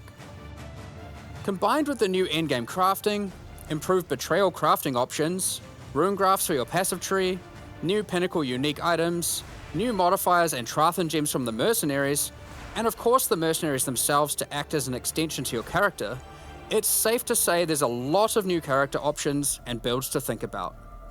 Instead of delving into all of these in more detail, we figured we'd just let you absorb them through the patch notes so you can do it at your own pace. I'm going to be speedrunning the patch notes, by the way, chat. I'm going to speedrun the fuck out of the mistake here. We're just going to go through them ultra quick. Boom. In the Secrets of the Atlas expansion, we've also added a lot of the quality of life features that we know you've all been asking for. A lot of these have already been posted, but let's take a look now in case you missed any. You can now pause the game at any time by pressing escape to open the menu, or by opening any full-screen interface, like the passenger. You'll also be paused if any lag is detected or if you disconnect. It's worth noting that in certain pinnacle arenas... I like the lag pause shit, it's good. ...will be applied to you that prevents you from pausing. We're also making a change to how you use currency items on strongboxes and monsters imprisoned in instances. Based on the currency in your inventory and the state of the strongbox, these buttons will appear. Let us lock things in an inventory now. Valuable currency like divine orbs have been excluded from this as it would often be wasteful to use in this context. The same applies to instances with the Remnant of Corruption currency. Orbs of Horizon have been updated. They can now reroll your Elder and Conqueror Guardian maps. Doing so will reroll the base map and the Guardian of that map. The map device now has a small additional inventory. This is particularly useful if you're rolling many maps to run in sequence, or if you want to use varying amounts of scarabs or other map fragments. During breach encounters, all the splinters will be automatically collected and dropped at the end of the breach. On game fucking Reddit 1. We have separated the targeting of monsters and non-monsters, so you're able to target them independently. This removes a bunch of frustration when you're trying to interact with objects in the world and monsters are nearby. You no longer have to kill all of them first. Vendor windows will now remember your last search. This is remembered until you log out and is remembered on a per NPC basis. The amount of characters you can type in the search field has also been increased. This is potent, bro. Yo, Gwyn, huge Gwyn buffed. Huge flask rolling buff. I mean, this is good crafting, alt rolling. You for rolling for particular alts. Alt rolling buff. Using currency items, after right-clicking them, it will highlight all of the items which are currency. I'm in a mood for 2 snipers, submarine and a Benji. You better finish this up quickly, smile. Mac CZ, dude. A lot of people wanted me to play balloons recently, and I have not fucked with balloons in a long time. But I have so many other things I need to do, like Expedition 33, etc. There are many other quality of life improvements, so keep an eye on the patch notes after this live stream concludes. Alongside the launch of Secrets of the Atlas, this is me. We are hosting a competitive event. It's literally where me. Players will race to be the first to kill the new pinnacle bosses. The event will take place in the hardcore, solo self-found Mercenaries of Trathis League. We have some interesting prizes in store. Yo, pre-congrats to Ben for winning this, by the way. Just pre-congrats to Benjamin. Nice W, bro. Really good stuff. Your 100 million DPS detonate dead volatile orb build is fucking cracked, dog. Perfect gameplay. GG. For the winners. Keep an eye on the news in the lead up to launch for more details about how the event will work and what its prizes are. Next up, we're going to be talking about our new League supporter packs. Don't see the shit. Today, we're launching 2 new series of supporter packs, the Frisian Magistrate and Crypt Keeper packs. Each tier contains packs full face value in points, alongside several exclusive microtransactions. As always, the microtransactions in these packs are purely cosmetic and do not affect your character's power or progression in any way. The Frisian Magistrate series of supporter packs contains 6 exclusive microtransactions. The Frisian Magistrate character effect will bind your character in thorny vines and roses. You can select which parts of the character you want to have covered, either your entire body, your lower body, or your upper body. As you approach waypoints, it will emit leaves and golden petals. It's a little bit much, isn't it? Hearing the voice. Envelop your weapon in thorny vines and golden flora with the Frisian Magistrate. I mean, okay, yeah, that looks kind of cool. I guess that yeah, it's just gonna reduce your fucking visual clarity. This looks dog shit. This looks dog shit. That also looks dog shit. That looks dog shit. Yeah, that looks dog shit. And that's a bit of a meme. Who the fuck even has ultimatum anyway? Dog shit. With there's only this one. That's dog shit. Okay. That one's dog shit. This is dog shit. Wait for it though, chat. It's coming. It's coming. Here we go. That actually looks kind of cool. It's a little bit edgy. It's a little bit edgy. But I mean, I wish you could disable components. If I could get rid of the skulls and this fucking head ornament, that would actually look pretty cool. But I mean, what the fuck is that? Now, this is actually amazing. This is amazing. This here, I love this. I love this. Like, GGG, you are cooking with the whack-a-mole and the high score system. I love the idea. I hope that's permanent high score system and it doesn't reset, because I just love the idea of having a little thing in my base that I can have Twitch shaders come in and they can just compete for the high score for no reason. I mean, just this is brilliant. Brilliant. I mean, look at this. Boing King Burrowers and Ranger Boom. What is this leader? They got a little leaderboard there, bro. Little leaderboard. Nah, wait a minute. Am I gonna let some guy into my fucking hideout with some obnoxious name who gets the top fucking thing? Like Bussy Boy 69 or something? Like some weird, stupid shit? Quin is fat is gonna be #1.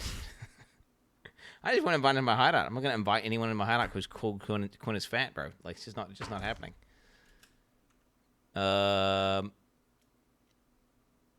okay. We almost over with this shit? The ghostly dead as you ride the line between the living and the dead with the sacred Crypt Keeper back attachment. The Sacred Archives map device resembles a magical library with the works of scholars that come to life when you open a map. This map device tracks how many of each core This is cool. You know, this is like cool. Do you know? Okay, I say like this is dog shit, right? Which is kind of mean. It's kind of mean because like, you know, imagine you're the artist who made this. This looks awesome, right? It looks badass. The little fucking papers and shit.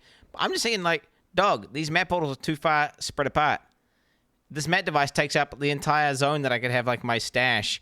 Like, from a instrumental play point of view, which is what I'm about, right? For a lot of the shit, it just doesn't make sense to ever use this, ever, right? I mean, it looks badass, but it's just dog shit because just when it comes to actually gaming, you're just gonna waste so much time walking to each portal and then going to your fucking stash and then clicking on your vendors and stuff. Then don't use it. Well, I'm not going to use it. But I'm just trying to say I'm not a hater. I'm just saying the reason why it's dog shit is not because I think the art's dog shit. I just think from a tryhard gamer instrumental play POV, it's just bad. Nice. And like, like for example, the one when you kill monsters, like I say, it's dog shit. Dude, when you kill a guy and they poof into rose petals, that looks cool. It's badass. But from an instrumental play point of view, well, no, it just creates visual clutter. That A, for my stream, makes it harder for chat to see the stream because you'll get more artifacting and pixelation. And then B, it's going to obscure ground effects, right? So the MTXs that I like are ones that actually make things more simple, that remove clutter, and that allow me to see the field slightly better. Like, the invisible effect is like anti-dog shit because you remove pointless shit that I don't want to see anyway, so then I can see stuff that's going to kill me. Right? Now available for purchase on both PC and console, and will remain so during Path of Exile, Mercenaries of Trathis. Additionally, I'm not any being a microtransactions from hater. the supporter packs will be made available for use in Path of Exile 2. Meanwhile, the Paladin and Penance packs... I'm just looking to pay to win is what I'm saying. I'm trying to pay for an advantage, not pay to lose. Like, if you pay and you paid for a thing that makes it so you can't see shit as well, like, that's just dog shit, bro. You know? You pay for a fucking... a portal that slows down your gameplay, bro? Like, that's just bad. The store forever at the launch of the Mercenaries of Trathis League, so now's your last chance to purchase them. Additionally, the Dawn of the Hunt mystery box will be made available for Path of Exile 1. If you have already unlocked any microtransactions from this box in Path of Exile 2, you will of course immediately have access to them in Path of Exile 1. Thank you so much for your ongoing support. I am not a fashion enjoyer. No. Like, if for example, if you wear something, right, like a necklace, and it looks cool, right, but it's slightly annoying and weighs you down and edges you a tiny bit, to me, it's not worth wearing. Just like, I think capes look cool, right? I like the aesthetic of a cape, but wearing a cape in real life, that's just going to get caught in the door. It's going to drag in the mud. It's just going to be super annoying to actually wear and maintain, and it's going to create a bunch of extra hazards that wouldn't exist. So then that's why I don't wear a fucking cape. Right? You know, it's pretty simple stuff, really. Which is why capes are dog shit. Oh, dude. From our blackened hearts to yours, happy second anniversary. Love is temporary, suffering is forever. Here's to 2 years in hell with you. May our connection grow eternally stronger like the stronghold of darkness over the lands. Till imminent death do we part. Happy anniversary. Dude, that's so good, man. So good. Hello, Squintin. Hello, chat. I dearly hope I can pull out my cock and ray of fire these nuts bosses to crisp next league. 'Cause if not, else mark. Okay, here we go. So I need to speed run these patch notes, chat. So I'm not gonna read all of them. I'm gonna kind of just vibe check them. Okay, so this is all the new shit. Seen all this? The new League, we're seeing all this. All the new shit they're putting in, we're seeing all this. Wait, do I want to see all this? I'm speed reading, so I can read this. Like, I'm reading all this right now. But I can't say it out loud.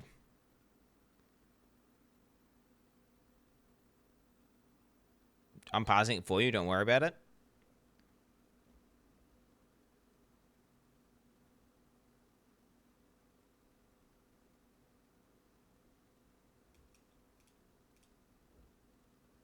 It's just telling you about the league. Okay. That's all useless shit. Cheat. We're already 20% Let's in. be honest. I'll be hype about the league. Then I will spend the first 3 days in X while Killer is already in bed with Maven. Chide. Killer doesn't play HCSF, bro. What are you even talking about? At the end of the day, the first month, we might reach red maps. Playing RuneScape then I will maps. start ban wave banning anyone telling me my character is uber damaged tanky. And then, well, I will die to some random white map that will be a quote-unquote giga-juiced, even though it wasn't a white scoured map. Okay. Add a new index gems focused channeling. Supports channeling spells. You cast yourself, significantly empowering the damage and supported skills the longer they cast, while also increasing their cost the longer they cast. Dude, I swear to God, they've been trying to make that, like, pizza ability viable again for, like, 2,000 fucking years. But they just seem to always fail. Like, doesn't matter how many supports they add in. I mean, surely it's going to be good. Flame Blast. The pizza ability, there. Surely Flame Blast. The thing is, I'm a pizza enjoyer. So, like, that's, like, one of my favorite spells. But it's just, every time, it's just ass. Just something to do with standing still, being, you know, while being squishy is just no good. Pizza totems, that's unethical. Totems are unethical.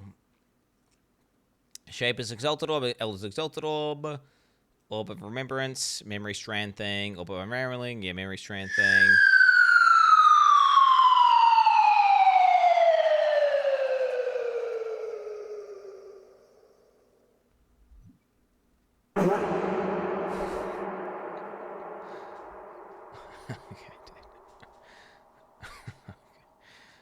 Alright, bro. Alright.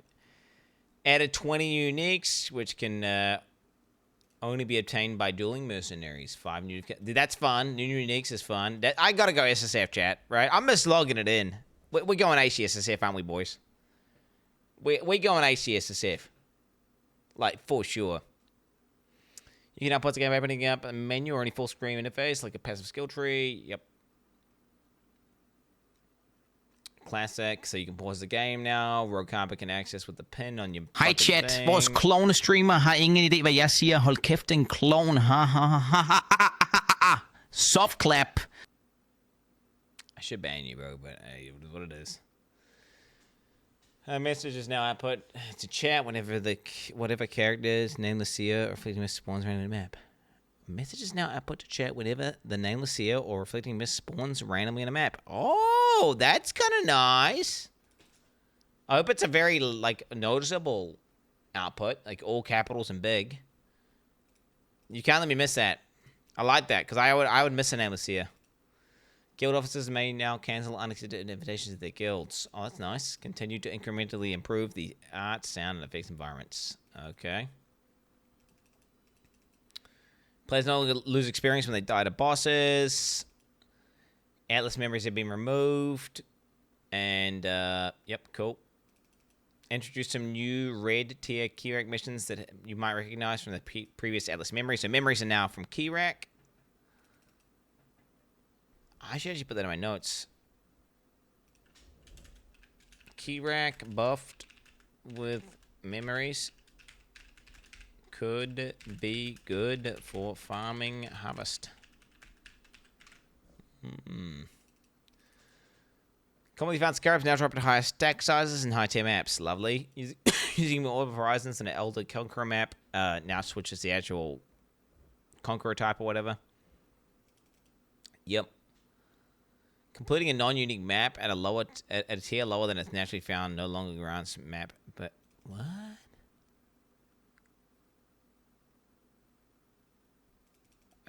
how could you even do that? I don't even know how you would even do that. How would you find a fucking map that's lower than what it's Natty found? Keurig mission. Oh, wow. Wait, what? Wait, isn't that the point of a Keurig mission? Is that you get the fucking thing? That's stupid. The fuck? Why'd they do that? It's fucking nets into Keurig nerf.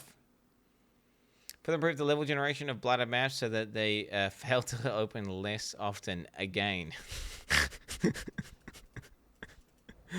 This is like the final run. Again. You know, okay, dude. The following rounds will be added back to the Atlas. SC Kevin's Arid Lake, Arsenal, Bizarre. Oh, holy shit, chat. I just had a fucking great idea. To be clear, this idea is my own. I was thinking of playing Bleed Slams on Jug. Holy shit, that build is going to be insane. Ha ha ha. I have never done that build before. Holy fucking M. So smart. That has to be all that fiber in my coffee. What the fuck are you on about, chat? You're always typing same build, same build, same build. Fuck you guys, the vibe is off. I don't know what I'm gonna do. I definitely, I'm thinking about being an aura cook, honestly, like Smite, or yeah, I'm thinking about maybe aura cook. We'll see. Smite. Let's just put in Smite. S-M-I-T-E, Smite. Map locations have been shuffled, though the pin locations have not changed. Classic. Some of the map bosses you are required to defeat. Yep, it's just normal changes. Normal changes. We've seen these Atlas passive skills have added. Settlers added to core game. Yep, we've already seen all this shit. We already looked at all this. Don't really care. I'm just gonna look. I'm gonna look at this. Just on the tree. Like, they'll release a fucking new tree upgrade, and I'll just look at it there.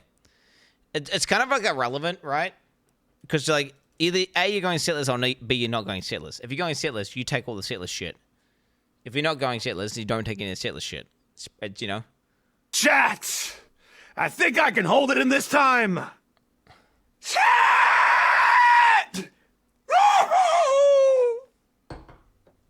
Chat, I think I can hold it in this time! Chat, I think I can hold it in this time!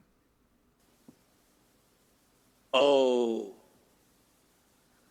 Oh, God. Oh, God. How long is this going for, bro? I can't hold it in! Oops. Okay, lovely, bro. Lovely, lovely. All right, you now get an itemized mastermind. Yes, the mastermind got fucking improved, so it's lot less cancer. The mastermind's layer cannot be accessed if you have not unlocked the in-game. Oh, wow. Wow. The develop modifiers and modified items are now able to unveil some new modifiers that are exclusive to these uniques. I hope that the staff is, like, big deck now. Like, I've always wanted to be a melee build with that staff, and every time I tried it, it always, like, doesn't hit very well. Never hits just right. I would love there to be some special mod, because something about using a unique staff as your main weapon is cool. I don't know what it is. Something about building a character around a unique weapon is just fun. It's like, it's the D3 gamer inside of me. You know? I just like building characters around unique items. Like, building a character around a Voidforge or a Starforge, love it. Building a character around an Onigoroshi, love it. I just love building characters around unique weapons. For whatever reason, it's because, like, you get the item, and then that's the item I wanted, and then you build around it. Like, building a character around a Shimoriori, love it. So I hope that the staff is good. Katarina Master of Death no longer drops rare veiled items with exclusive modifiers. Can I just have a quick announcement? The time has come. We will do the 2025 Clownathon next week. Solo self-found, hardcore blind, ethical, melee, raw dog. See you there. The amount of safe house int obtained from choices after defeating a Model Syndicate members has been lowered. Time taken to reach a safe house overall is longer than before. Do you reckon they've just made it cancer by mistake? Like, they've just missed a fucking decimal point here, and it's just gonna be complete dog shit. And actually, everyone's hyped to do betrayal, but then the reality is, it's just ass. There's a non-zero chance. I'm just saying. Once you get your hands on the safe leader, your only option now is to execute them.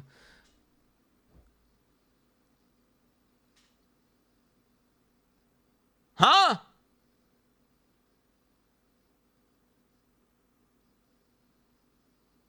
Wait, what? Wait, what? Chit.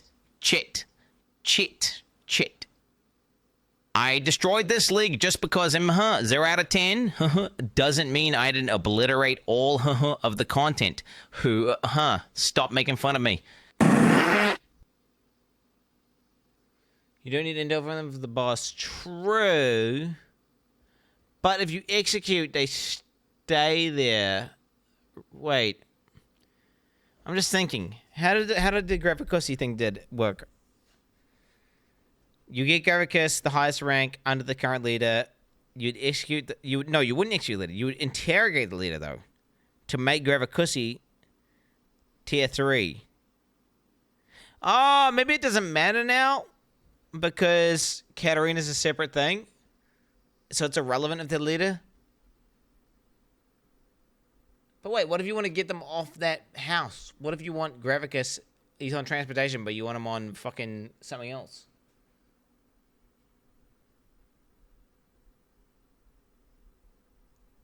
This is inside the hideout.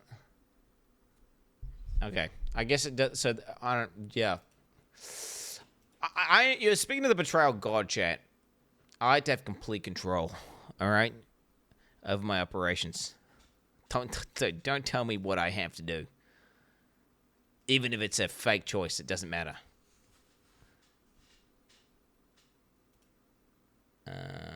This guy's a clear ban evader.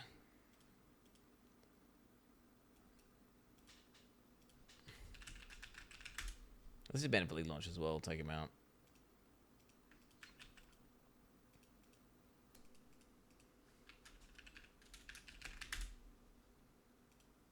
Okay. Hello, everybody. Has something much important to tell you today. Listen, chat.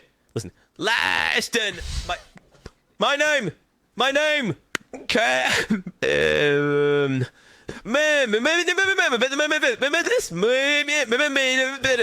My name.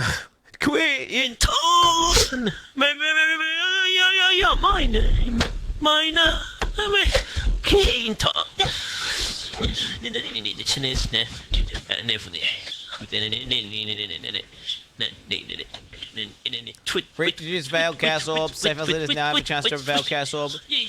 Quentin, my name. Yeah. Safer,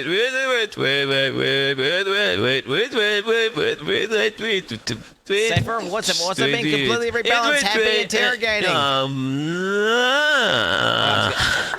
I'm skipping the shit, dude. You are all I think about. You are all that I dream about. I see us together. Without you in my build, my world is a dark and lonely void.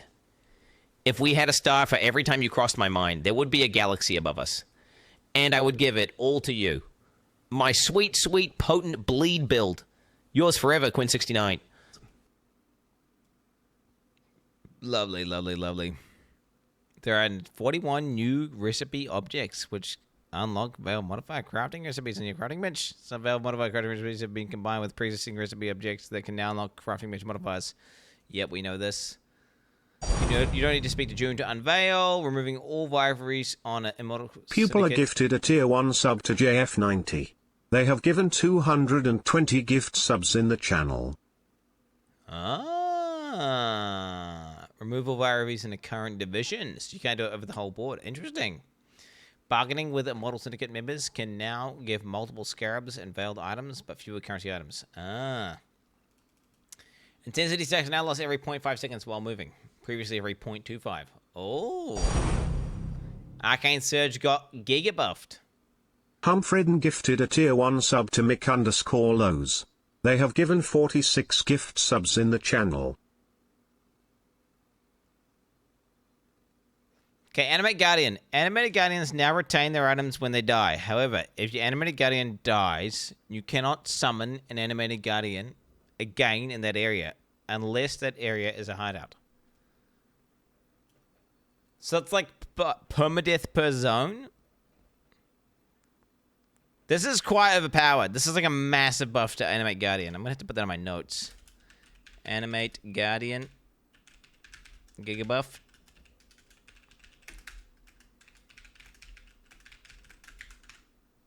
Did they remove the only hardcore part of softcore? This was like the only hardcore thing where you could actually lose items in softcore, and they just fucking deleted it, bro. Bane of Condemnation now has a base time to 0.8. I don't really give a fuck about this. I'm just gonna skip past the shit that I don't give a fuck about. Blade Blast buff, that ability is overpowered as shit. Okay, here we go. Blade Flare of Incision now has 180% base attack speed, previously 160. Ooh, 111. Previously 99. Now it's 40% more critical strike chance per each stage. Previously 35. Okay, Blade Flare got buffed. Alright. Med hjælp os dog. Du vores statsminister. Buff Greatswords. Med! Vi I usikre tider. Hjælp! The buff Blade Flurry.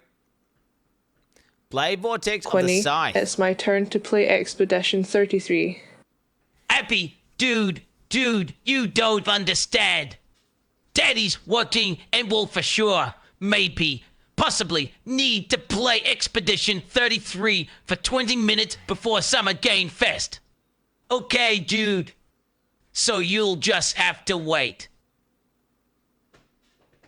Okay, now is a base cast time of 1.2 seconds, previously 0.8. Mana cost of 36, previously 26, and 300%, previously 200. Now is a base duration of 0.8, previously 0.6. Does a lot more fizz damage. Damn! That's a lot of flat added. An anonymous user gifted a tier 1 sub to tampon_in_butthole. Dude, this Quin, side please vortex is don't pretty skip. lit. I'm just trying to fix my last TTS prompt. Chat! I think I can hold it in this time! Chat!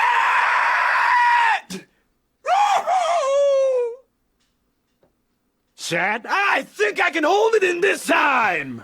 I'm skipping things. You just read yourself. Chat! I think I can hold it in this time! Oh, God. Please. God, please. Dead. Oh, God. Oh. God.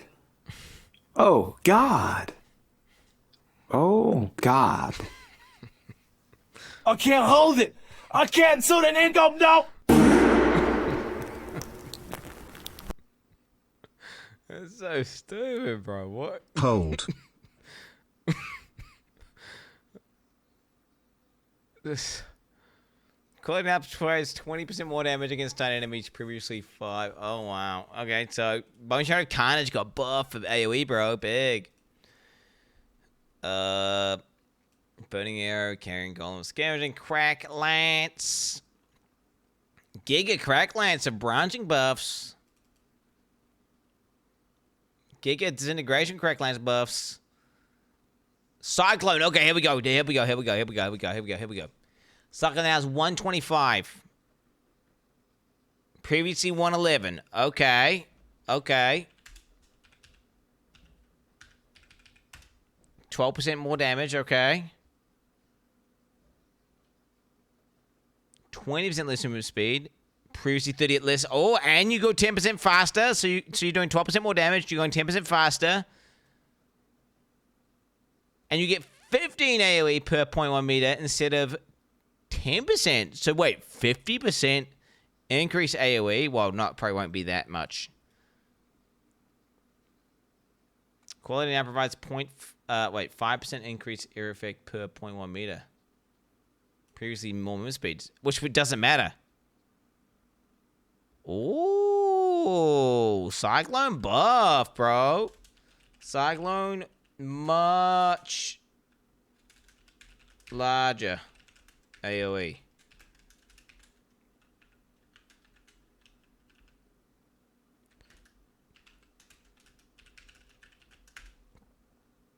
I mean...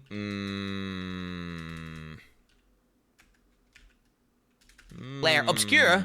More like clair obscur. J'adore ce putain de jeu, il me ressemble et je suis tellement immergé. Oh mon dieu, Aboba, I miss you gas. Stove, speaking of gas chat. Aboba mon ami. 180% attack speed, previously 160, 125, previously 111, so 12% more with a lot more attack speed. Max stage of 5, previously 6, 25% more speed per stage, up to 20%. I mean, Cyclone buff's still around.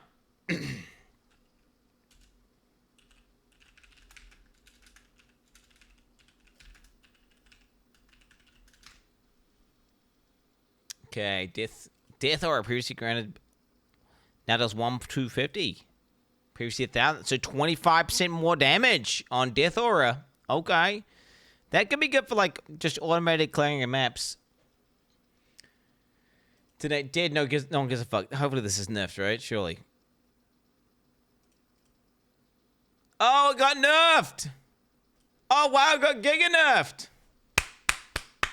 Oh wow, it got mega nerfed. It like got half the base damage, and then the scaling got reduced by a large amount as well on top of it. Wow, good riddance.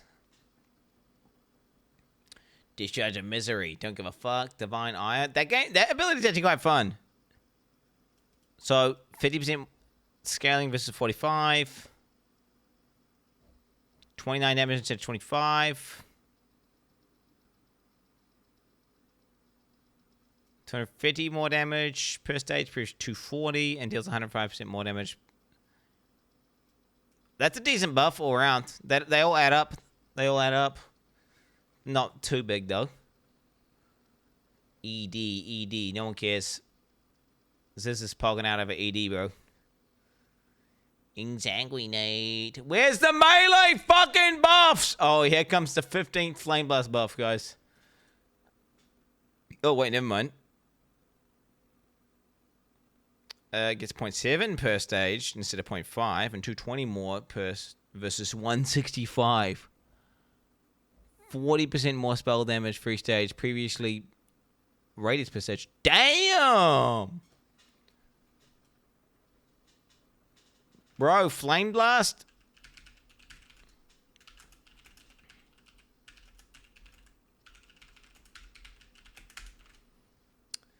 Flame Dash Return, I don't give a fuck. Flame Surge and Combusting, don't give a fuck. Fast Summer Meteors, don't give a fuck. Frostblades. Yo, the first melee thing I've seen and it's nerfed.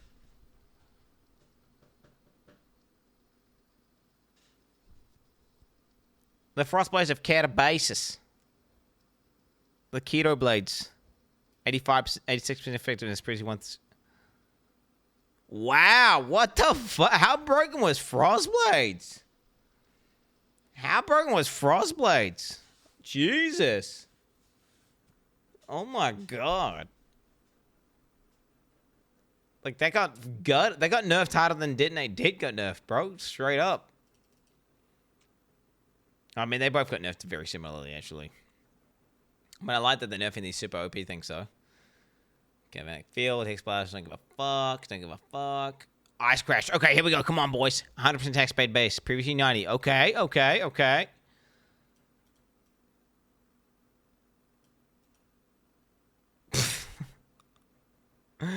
Come on. Really? That's it? That's it. It just attacks a little bit faster and gets a tiny bit more damage. Like, it's not going to make or break it, mate. Center of Expanse, Lightning Strike. Wow. Whoa. Aha, bro, what the fuck? Half the damage. Oh, how about we give everyone the ability to just fucking make the... It's almost like that shit that makes projectiles come back to you is just broken, and... Like, instead of just gutting a skill, you should just get rid of that stupid fucking mod. You know, like, holy fuck. Hallo Chat, ich habe mir gerade richtig in den Arsch gepisst. Es ist verdammt verrückt. Ich kann es sowieso nicht glauben. Hoffe, du hast einen schönen Abend. I'm skipping this. It's over now. Modern strike projectiles now 60 less damage with heads and helmets, previously 50. Jesus Christ. Oh my god, all the projectile shit is just nerfed because it was completely broken. Perfect bullshit. Now create 6 spikes, previously 5, and deals 282. Quality now provides 20% more damage bleeding, previously 1 spike. Perforate of bloodshed. Giga buff.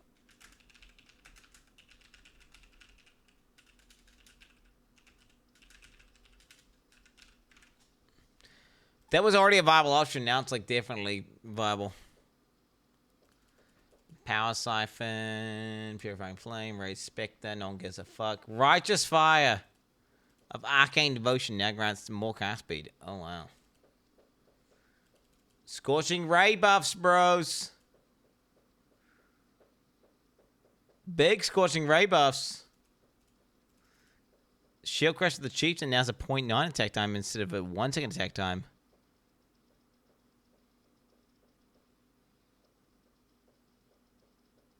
$12 out of 5 damage for 15 armor. Previously, okay, 20% more.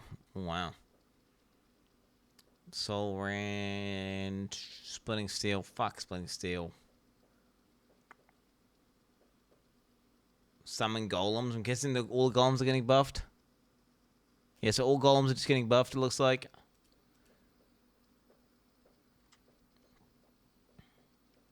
No, bro! Wait, there's like... They buff like 1 melee skill. 2 melee skills. Look at Stone Golem. What did they do to Stone Golem? Is Stone Golem here good?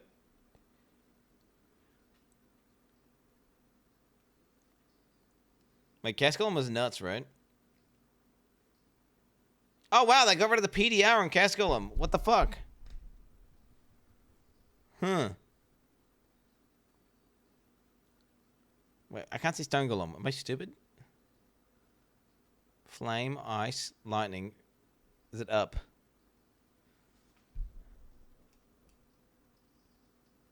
Am I getting trolled? Is there no Stone Golem?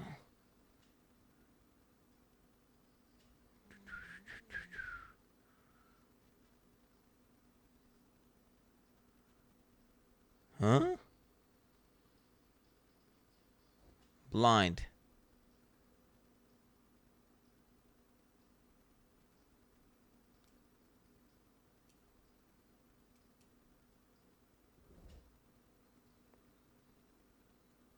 I don't understand. How could it's summon, right?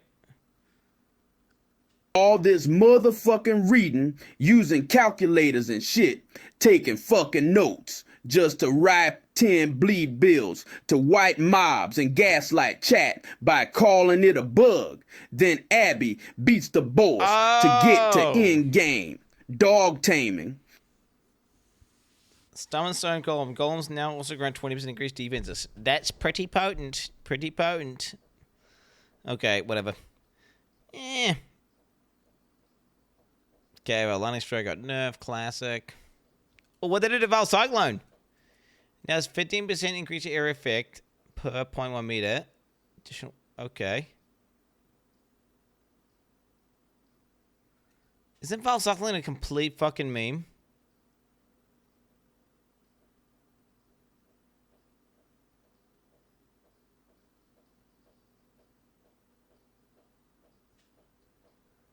I guess it does a big AoE now, so you press it and you actually summon a Cyclone. Okay, support gem changes. Oh, weapon to Archmage. Yo, little Archmage nerf, classic. I don't really care. Awaken gems, don't give a fuck. Don't give a fuck. Returning Proj. Now I support a skill steal 70 to 66% less. Previously 61. This mechanic is just stupid. it's like, it's always OP and broken, right? And it creates visual cancer on the screen, and it's unfun. And I bet you it's like, I hate it. Look at infused channeling. All channeling support a skill, you now take 12% less damage from hits, previously 8. Damn. Yeah, pizza totem could be good. I mean, pizza summoning could be good. Okay, Berserker changes.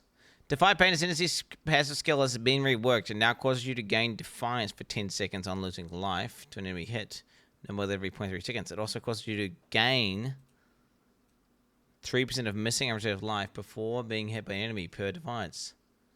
It causes you to lose all Defiance when you reach 10.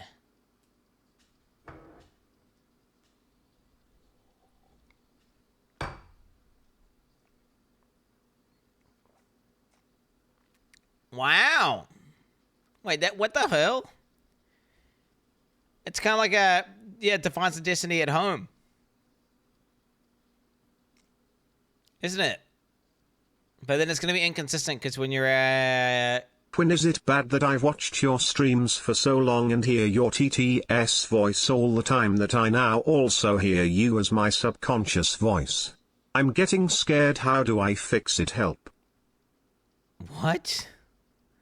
I'm in your head. I'm in your walls. Ooh. Yeah, I would just suggest, I don't know, go watch Andor or something. And just, don't think about it. Yeah, that's kind of weird. I just don't have a voice in your head, and it's pretty simple.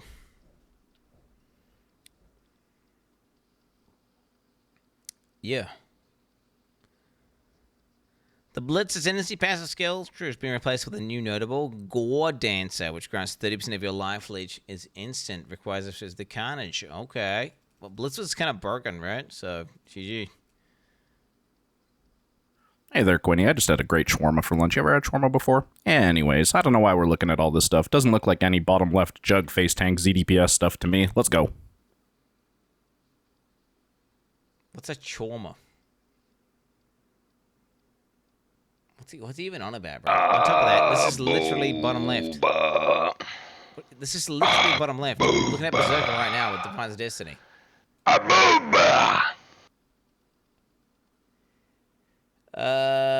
Okay. Yep. So, let's see here. A 3% Defiance of Destiny. So, you've lost all your Defiance. Versus 9. We're doing the math right now. Damn.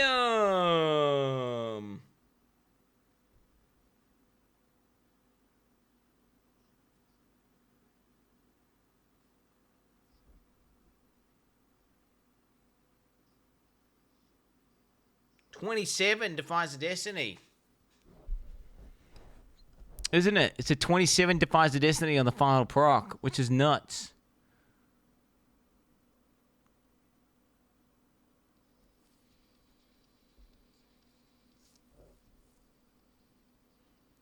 Wait. Define Pain now causes you to gain Defiance for 10 seconds on losing life to enemy hit. No more than every 0.3 seconds. It also causes you to gain 3% of unreserved life before being hit by an enemy per Defiance. Wait, does that mean it can only proc every 0.3 seconds? Is that what it means? こんにちはチャット。今文字通りお尻に押しつこを漏らしちゃったんでそっちはどうしてこんなことになったのか信じられませんがとにかく皆さん良い夜を過ごしてくださいね。No. If it's because it's very good, right? It's very good if it's just the buff only goes up every 0.3 seconds, right? It's very good. But if it's like, well, if it can only proc the missing life when getting hit every 0.3 seconds, then that's complete ass. Complete ass. So, you know, because think about it, you're getting hit by like 100 monsters, right? And it's like, it would be cooked as fuck if you could only get 3% unreserved missing life every 0.3 seconds. It would do nothing. I'm thinking that it's a stack. I'm going to have to write this down, but it's actually pretty good.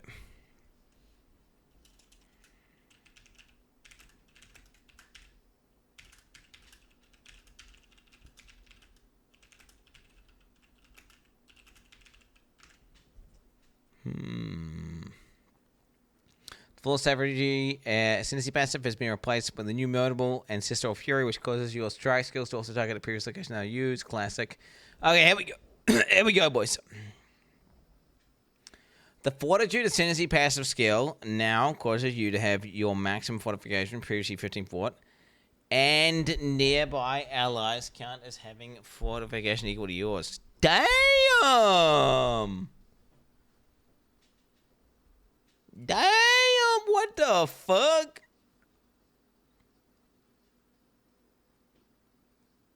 Wait, what? I don't understand. So they nerfed the shit on a champ, and then they just buffed the fuck out of champ. Huh? Whatever, let's look. Continue looking. The Unstoppable Hero Ascendancy passive is going to look close nearby allies to have count as having fortification equal to yours, and now grants 3% more armor and evasion rating per fortification above 20.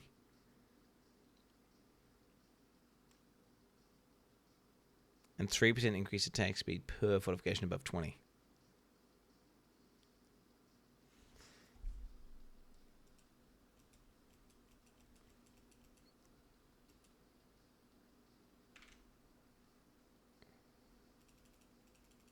I mean, dude, what the fuck? Like, you have max fort, it's just broken. Just for your first ascendancy, permanently. Just your fortify never drops. How much fortify shit can you get now? +1 max, +1 max, +1 max, +3 max. Point origin per fort. 10% reduced damage over time permanently. An anonymous user gifted a tier 1 sub to butthole_licker. Reduced duration of elements and you per fortification. Wait, what the fuck?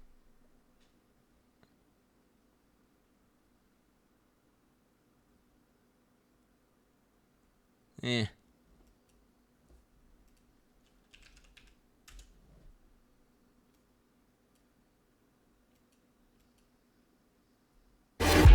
Isn't there like other fort shit? I believe there's other fort items, right?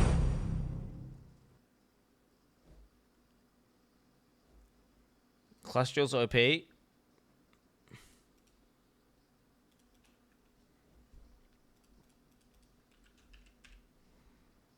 What are they? Which one? That's the fort. Is it medium?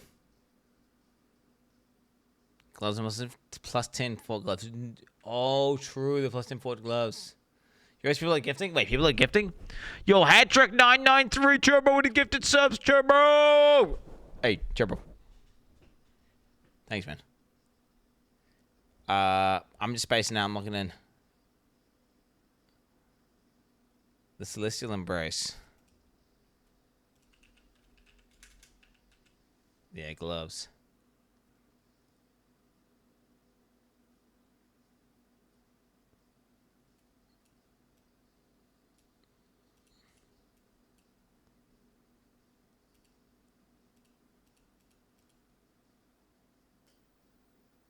Yeah. So you just divine these things, bro, to 10? I mean, you're probably not going to get 10, let's be real. You're probably not going to get 10. So you're at 30. 1, 2, 3, 4, 5, 6.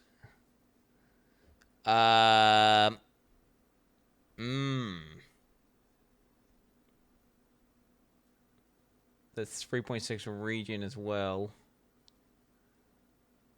And then you're going to double that for ailment reduction. You could probably like get ailment immune as well from that.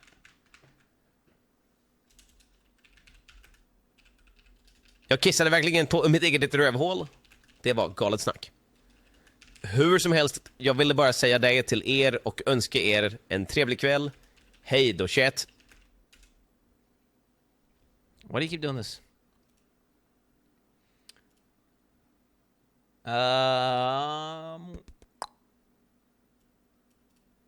It now grants 3% more armor and evasion per fortification above 20. And 3% attack speed per fortification above 20. So wait, you would have 16, right? Pretty low investment. 48% more armor. 48% increased attack speed.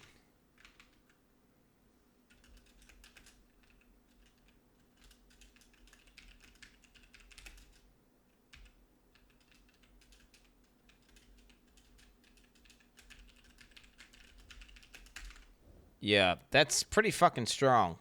That's pretty fucking strong.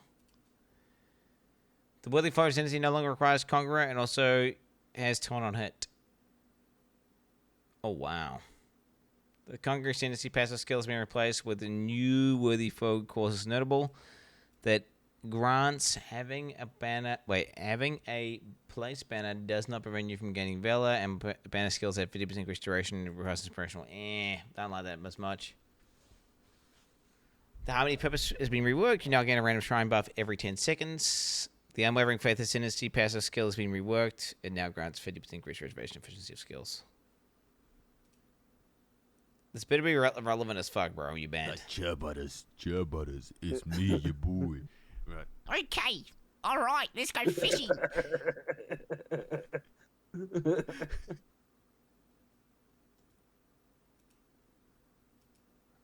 What?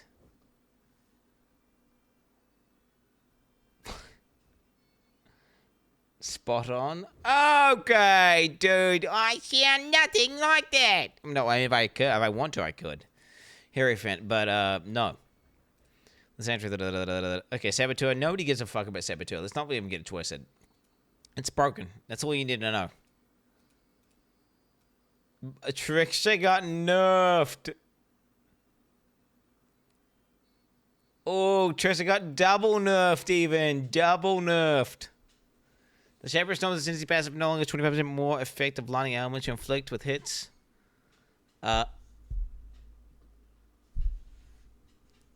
the Shaper Storm's Ascendancy passive no longer has 25% more effective lightning elements with hits. If the highest damage was lightning, it now has Shock Schmidt, always increased damage taken by at least 25%, previously 15. Okay. The Shaper of Winter Ascendancy passive no longer has 50% more effective cold elements you inflict with hits. Okay, a bunch of shit. Instead, it now causes enemies chilled by your hits to lessen their damage dealt by half of chill effect. Oh, wow. And enemies chilled by your hits have damage taken increased by chill effect. What? An anonymous user gifted a tier 1 sub to cummies_4_ That's pretty daddy. good. That's pretty good. So wait, they take 30% increased damage, so you get 30% more damage, and they do 15% less damage to you. Like, that's pretty fucking good. Like, okay. Your shield becomes a shock, and they do less damage to you. Sheriff Flames Energy no longer gets 25% more fire. Instead, causes enemies ignited by you, convert 40% of the physical damage to fire.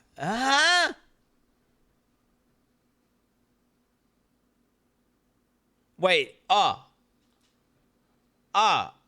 it's so they're not taking away all elemental damage can ignite.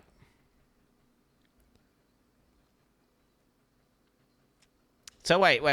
It's pretty good for HC. It's a bit of a nerf at softcore though. Like, it makes Ignite builds do 25% less damage. But then you get, like, a ton of EHP.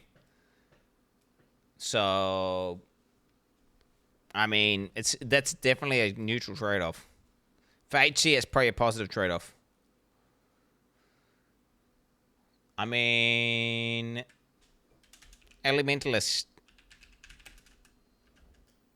15% less damage.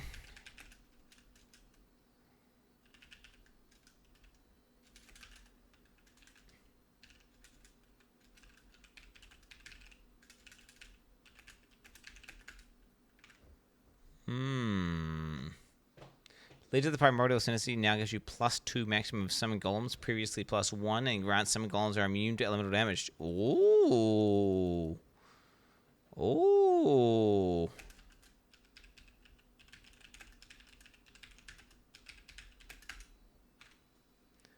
The Elemental Ascendancy passives has been replaced with a new enable, Bringer of Ruin, which grants 66% increase mana reservation efficiency of hero skills and 66% increase herald's skill buff effect. Wow. Wow. Herald build. Log in. All right. Let's have a look here. The elemental mastery that cause hits to have a treat monsters resistance is inverted. Oh, they nerfed the shit out of it, bro. You're kind of okay though, because well, now you can just use curses with your mercenary, right?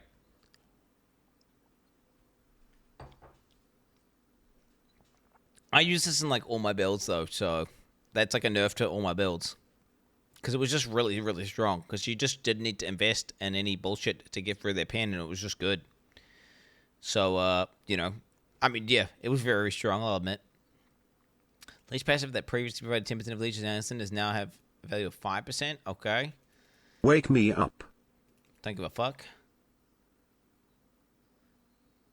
There are additional passive creatures related to both casters and cold damage that we're still finalizing. Check back soon. Okay. What do we got? Unique item changes. I mean, I don't give a fuck. The Balance of Terror unique jewel. You're unaffected by freeze if you've cast Frostbite in 5 seconds. Now correctly grants you unaffected by freeze instead of immunity to freeze. Ah. That's good for like reverse chill, I guess. Or some shit. The bitter point unique. Oh, wait. Is it that ring that's... It's that ring, isn't it? That says when you're frozen, you get like a bunch of positive effects. So now you could be frozen the whole time. Spectre buffs. Cane of Cooling Mag unique stuff can now be really found with 4 Val modifiers. Oh! Oh! Annoying thing is, this is going to be likely a caster one. Oh, then again, wait, if you got the percent fizz with the flat fizz roll, because I think there's like a flat fizz, maybe. Maybe you could get like an insane one, an insane PDPS one. Devouring item, unique helmet, no longer provides +1 to targeted gems. Pheromone Edge now has attacks with this weapon, have added maximum light damage equal to PVC 20. Oh, they're nerfing Ephemeral Edge. Whoop, whoop. Classic. Yo, wait a minute. That was the build that I was playing. I intentionally died on that character, though, right, chat? Yeah, I was going hard in that league. Wasn't I, chat? And I deliberately killed myself because my guy was just going to one-shot all the bosses too easily. Yeah. I was too powerful. I needed to kill myself. I was just destroying uber bosses like in my sleep with giga damage. Reinvented the meta. Mercenaries, a lot unique. Gloves no longer drop in the core pool. Can instead be found equipped on certain mercenaries. This unique also has 8% damage from hits taken from marked target slice before you.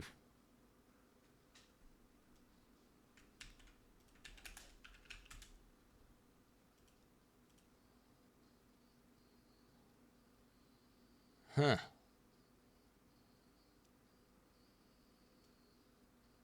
That's pretty good. The heck? 8% damage reduction. Right? I mean, that's pretty good. Wait, what? The nadir, I mean, because, you know, this is every boss, they're going to be permanently marked. Every time you take a damage from a hit, it just takes it to the boss. GG, bro. The nadir mode unique duel causes spells of 30 to 50% increased critical strike transparent intensity, previously 30%. Okay, lovely. The Queen's Hunger unique body armor. Triggered offering skills are now triggered in a set order rather than random every time. Lovely. The Relocation Patience unique boots now either have 1. Count as having maximum endurance charges, count as having maximum frenzy, or count as having maximum power. They also now have 15 to 25% movement speed and immune to greater blood. Oof. Oof. Relocation nerf, bro, into the ground. So you no longer... Although, wait a minute. Yeah, so this is not going to work for brutal charges anymore, is it? Because it used to read charges on max. Yeah. Wait, how does it read? Relocation.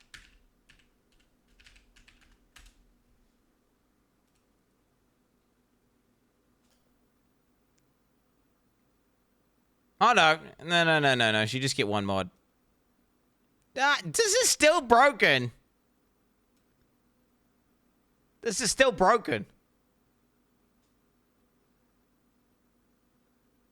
Like this, plus brutal charge belt, plus endurance charge stacking is still completely broken.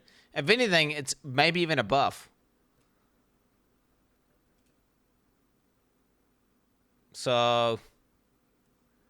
Hey, W. It's less broken for the really stupid ones, though, right? Where you were benefiting from all the charges, and then you had all three, and then, yeah, they were fucking dumb as hell. It's yeah, you know what? If I'm being that... But then it's like, well, why not you nerf Mage Blood while you're at it? I guess they didn't want to make these two rare, so they just wanted to just nerf them instead a little bit. Divination Scarab of Plenty now causes area to contain 3 additional packs of Divination Touch monsters that have 1,000 increased chance to difficult previously 800. Those didn't suck whenever I used it.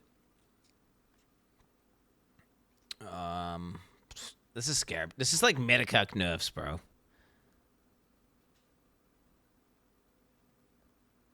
Right, like what are we looking at here? The drop chance of orbs of regret has been lowered. This chance has been distributed across... Okay, fair enough. Weapons and armor that with multiple attribute requirements can now have a lower chance to roll attribute modifiers. Oh. Life and mana leech modifiers and equipment, items and jewels roll as suffixes instead of prefixes. This does not affect items with existing prefixes. What?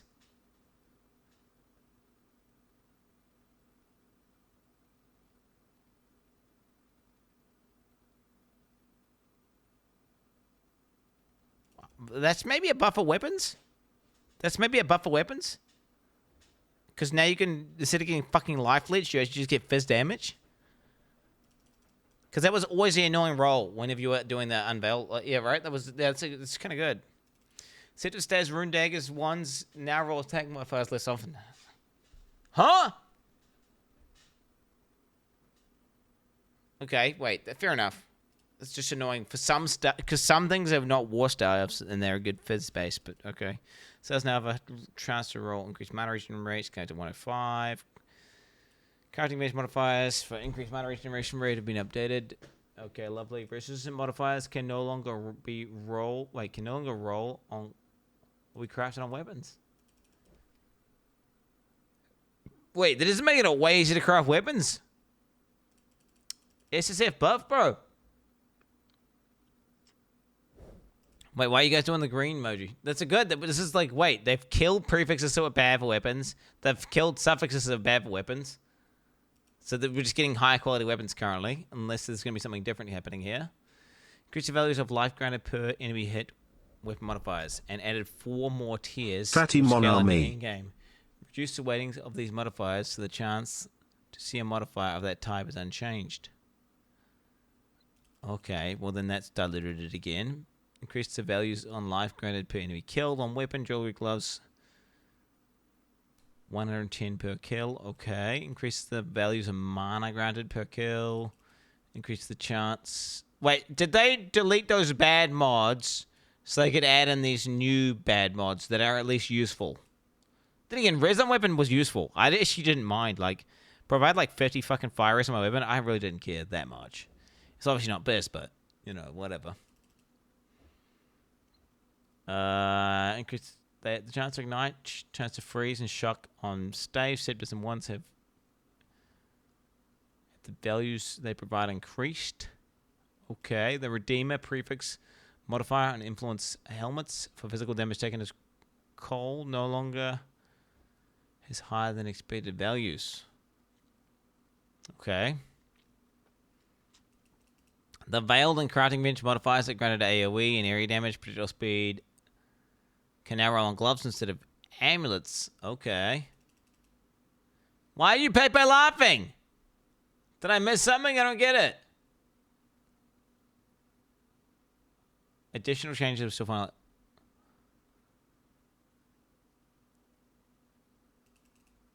The hybrid added elemental veiled crafting bench modifiers can now roll on amulets. You guys are stupid, by the way. You understand this is just buffs to melee, right?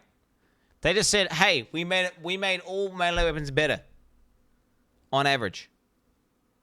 So I don't know why you're fucking laughing or whatever. It's fucking stupid. You think you're Pepper laughing like you know something, but you don't know anything, mate. You don't know anything. All right, yo. Chat, the Summer Games Fest starting in 59 minutes. Get your potions ready. I need to get some coffee. We're almost at the end of the patch notes here. I've been speed running. Overall, pretty potent patch notes. I must admit, I'm a little bit sad that we didn't see more buffs to underused melee skills. Little bit sad. But, whatever. With all the new fucking uniques they're adding in, plus the fucking addition of the mercenaries, and then the new pinnacle bosses, it doesn't really matter. There's still gonna be tons of shit to do. Melee's OP. Melee's good as fuck. I get it. Wait, melee crafting got buffed. Yeah, well, wait a minute. Give me a sec. Yeah, I'm just saying. Overall, pretty good patch notes so far. I'm a fortune teller. I don't want to see anything. No spoilers. Get your poll chance ready. It's about to go down. I'm going to finish speedrunning these patch notes. After I finish speedrunning the patch notes, am I going to have time to play Expedition 33 for like 20 minutes? Half-Life 3 today, boys. I'll be right back. Feel free to take over the stream, mods. I'm going to take a bit here.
The epoch of PoE, baby, goddamn. Alright, back. Is someone buying GamerSubs with my code? I'm not even sponsored by GamerSubs anymore. W. Share this my to-do list. By the way, they wanted to they wanted to begin you being responsive. Like, they said, like, yo, I'm down. And I was like, I am down. The thing is, I personally use GamerSubs cups on a daily basis. Bro, they're all down in the house. My kid's using GamerSubs cups. But obviously chat is just so cancer with it that I was just like, it's not worth. Like, I just get too much of a negative reaction from Twitch chat, even though they're cool cups. So I just didn't resub, didn't re-go up. Yeah, because you guys just complained about the GamerSubs all the time, bro. Just complain, just annoying. Yeah. Move GamerSubs pop up. Yo Quinny, will there be a podcast with 23 centimeters, Mathil, and Steel Midge next week? Bro. I mean, there may be. There wasn't one last time because I think Mathil couldn't be fucked doing it. And we're like, yeah, if Mathil's not in there, like, nah.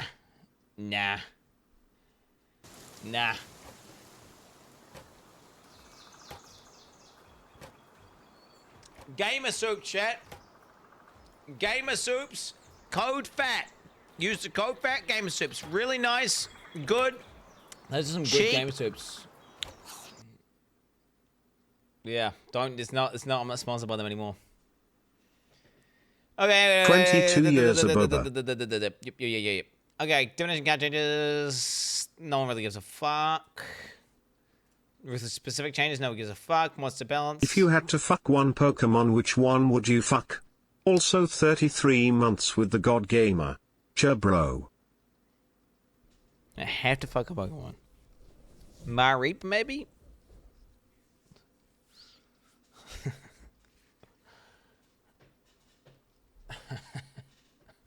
Is that it?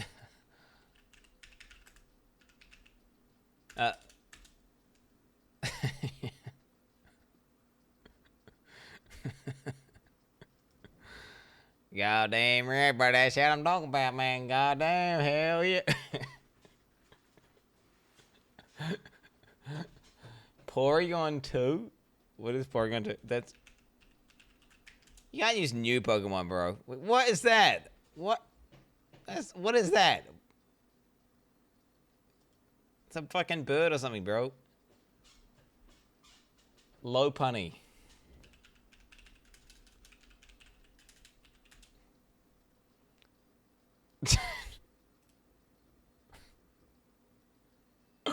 Bro, you're a fucking furry, mate. If you find that attractive, you're a fucking furry.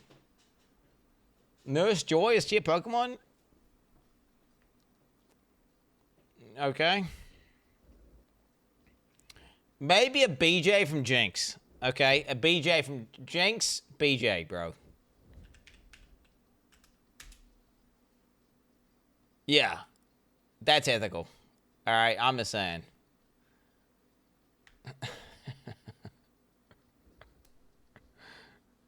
Wasn't Jinx all up? They were all about seducing you, right? That's what the whole thing was, like, they kiss you and they paralyze you with their kiss. They're like a Jinx, I'm just saying. She got some dick sucking. Is this relevant? Batman, I caught a little Pokemon. Do you want to know what Pokemon I caught? What Pokemon did you catch, Joker?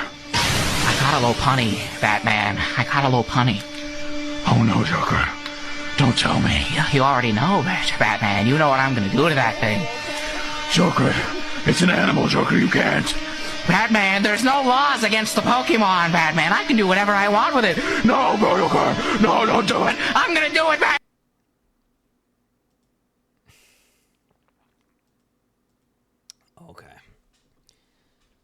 Okay. Carrick League mods, no one gives a fuck. I mean, do we give a fuck? Let's have a look here. I guess we're gonna get them for free, right? Blight, Breach, Delirium Essence, Expedition, Harbinger, Heist, Ritual, Torment, Ultimatum. Yeah, whatever. Okay, UI changes. Your map device now has a 4x5 rucksack that can be used to store maps, fragments, and currency items. Nice. You can now control, click. Bro, I almost freaked out. I almost freaked out for a second there, bro. I thought they were going to say you can now control click items to like lock them in your bag, but... You can now control click on options in the crafting bench to apply the craft without having to click craft button. Dude, Killer is freaking out with that change. Killer is freaking out. He's going nuts. Help me prepare my Never Sinks filter and filter blade by answering a poll. Hi, Secrets of the Atlas is huge expansion. My filters have always been built on the backbone of understanding the community well. We'd really appreciate it if you can answer the following poll. Is this a jump scare, bro?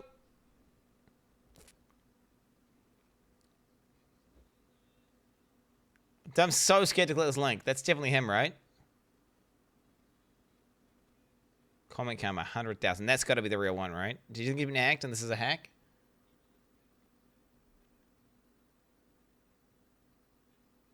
Nah, this will be fine. He's not going to get hacked. He's too smart to get hacked. Look, here you go, guys. If you want to help Never Sink out, there we go. Here we go. All right, Never Sink's filter. In order to, wait, it's important to occasionally optimize the filter and trim lesser used features, questions, assumptions, improve framework. Okay. I'm updating my filter blade for PoE 1 for the upcoming league. This update will be on Friday. How long do you play PoE 1? 5+ years. What do you expect to play in upcoming league based on vibes? We all need to know. Melee, something more exotic.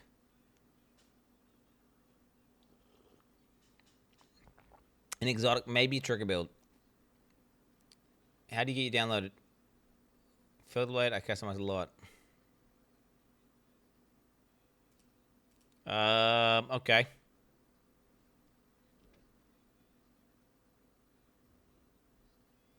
Yep, okay, what filter blade features are you aware? The song is good, but it's the dialogue, man. What filter blade features are you aware of and how to use? Loot simulator, modules, search, right-click functionality, item creator. Well, don't use that. Custom rules, living progression rules, page rate matrix, patient auto updater, auto local notifications. I don't know about that. If you play PoE 2 and use my filter, which basic style? I prefer the PoE. Don't care. Do you value the orange color? Bro.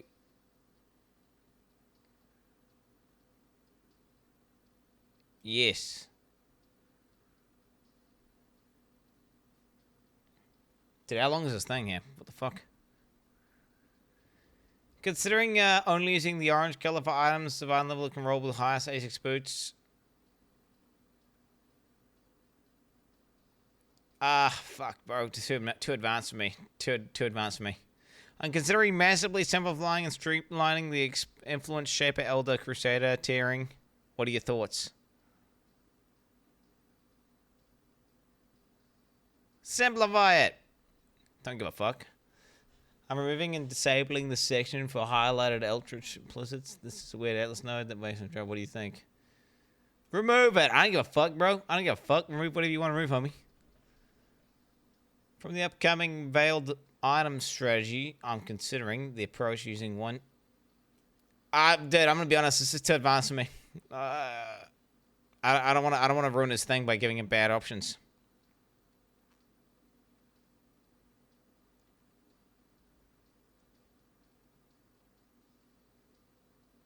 How usefully found the identified item rules? Rules that take good mod combinations. I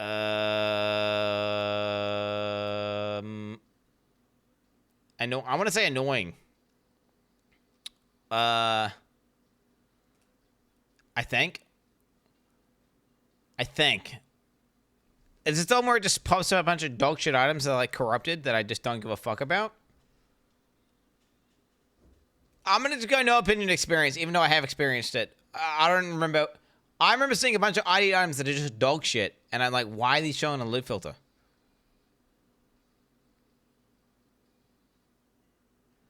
Oh, fuck this.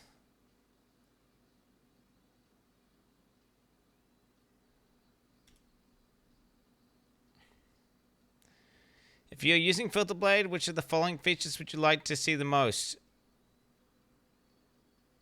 Community filters. Filters created by community members being published, highlighted on Filter Blade.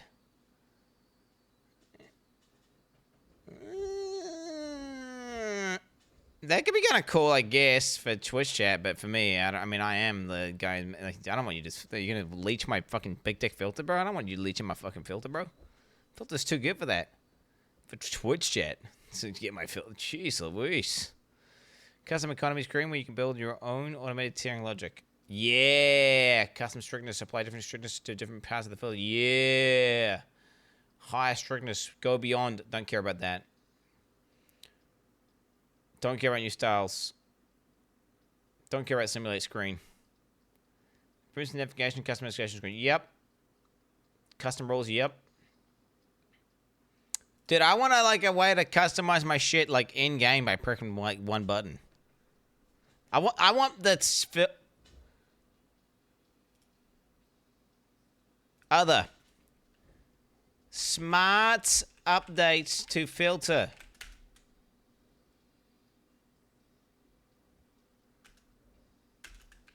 Automatic. Based on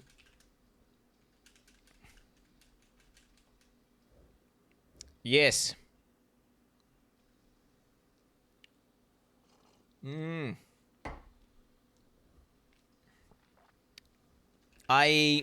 When I get more than 1,000 scrolls of Wizzy, they stop showing automatic. Yeah. There it is. Submit. Boom. Boom. Did it. Did it. How would he... Okay, how would he do it? I don't know, dude. He's gonna do it, bro. I'm just saying what I want. I'm saying what I want. I'm saying what I want. He asked me, and I'm telling him. I'm telling him. Okay? He asked me what I want. I'm telling him what I want. I want smart... Like, the future filters, I want... Like, the dream is this, right? The filter... I can like configure it so it detects what weapon type I'm using and it highlights those weapons, and you know you can automatically make it so it turns off certain other weapons, and it's tracking various like quality currencies like portal scrolls, wisdom scrolls that were negative for a certain amount of them. It starts showing me only larger stacks, and eventually it just stops showing them all together. Does it automatically with transmute, stuff like that. Like updates based on what I need, and it just knows, and I can just give it in advance what I want it to do in the future, and then it does it automatically. Now GGG, we're implementing the API for that. I just don't know if he got that, because GGG said they're giving the ability to track various things, and smart filters will be possible in the future. And this was like a year ago. Right? This is like a year ago. Read my last message.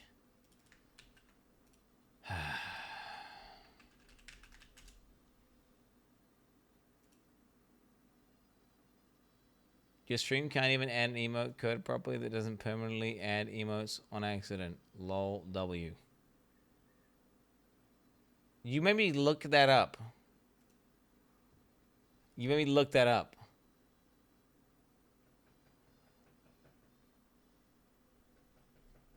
I want you to shut the fuck up. I don't care how you do it, but you've got to.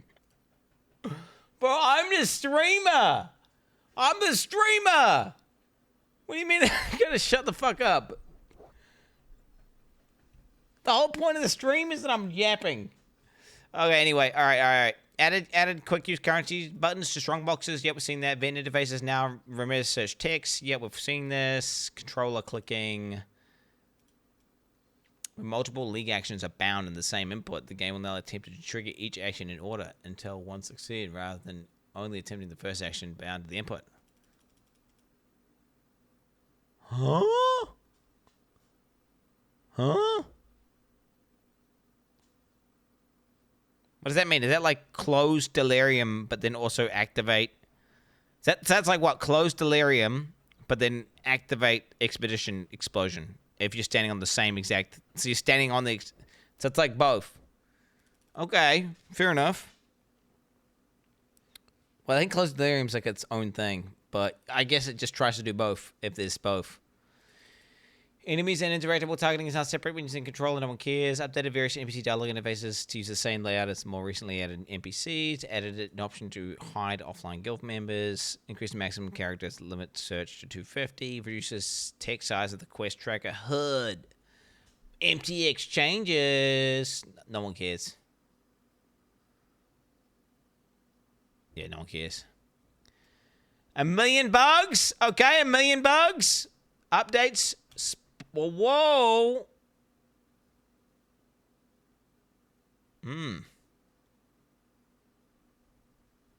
Okay, there it is. Patch notes done. Patch notes done. Patch notes done. Boom. Don't look glad bug fix.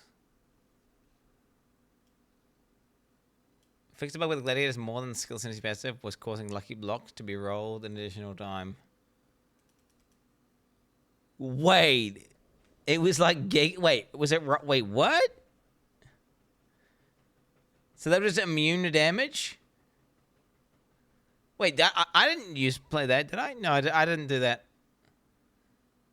99.99% block. Wait, did I?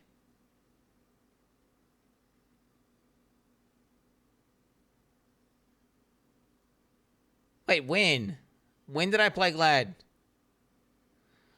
Oh, when I play retail. Bro, I want to be honest. I'm thinking about retail, and it feels like years ago. In my mind, that is like years ago. Was it a year ago? Well, because that just feels like I don't even remember that. Like, I'm just remembering back. Okay, right. I was playing a guy, and then like... I had to wait for something to proc, and then it would do damage or some shit. Dude, it's basically gone. I remember there was a way I thought it was going to work, but it didn't work that way, and then it was significantly worse than I was expecting it was going to work.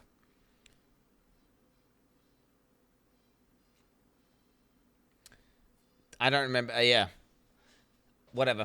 Oh, wow. Okay, so apparently I played a bugged guy, Pog. That guy sucked anyway, and I rerolled into a different build, right? But that guy sucked, and I just rerolled into a different guy. Yeah, I remember... Are you sure I played Gladiator? It was this character.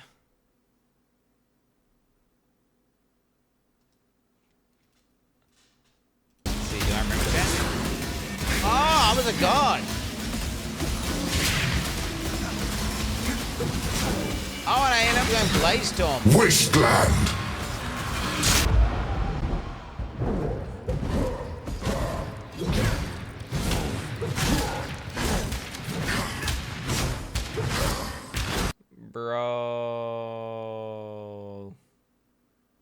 Bro, and I was rank 1 as well. And I was rank 1, bro.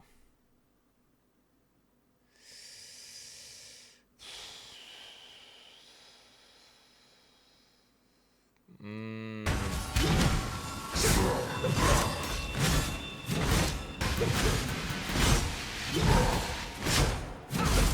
no, I died because I was level 100. Whoa, that guy was level 100. You guys saying I wasn't even playing this league and I played like, oh, you just gotta play for 1 week and then quit or some shit. Motherfucker, oh my god, was level 100. And then I went again. Anyway, he was level 100, bro. Yeah, I remember seeing the people react, going, oh my god, Quin just died. Oh my god, it's Uber Bozo. It's Quin that just died. I don't know why your stream's lagging for me. WTF. Go to a low bitrate if your computer's too shit. Yeah. Show the PoE clips. They're hilarious. That one was off stream, by the way. So I was completely off stream, just doing some off stream farming, and I wasn't even on Sheep Farmer. And I decided I'm just gonna press record, just on the 0.00001% chance that I die, and then I died to some random shit. I died to some random fucking shit. I didn't even know this guy could kill you, but apparently he does just fucking kill you. So wait, this guy's actually cheated his way to level 100. Technically. He technically, and that attack obviously can't be blocked. So he would have, otherwise he would have blocked it. Yo, what the fuck? What the fuck? No reaction, classic, active, by the way. Wait, what do you mean no reaction? Wait. How is this no reaction?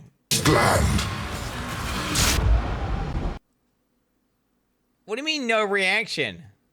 This is like me off stream. I've been streaming for 15 hours, and I'm like, I'm just gonna do a little bit of grinding before I go to bed. And I still wokage. I'm not even live. I don't even understand what had happened.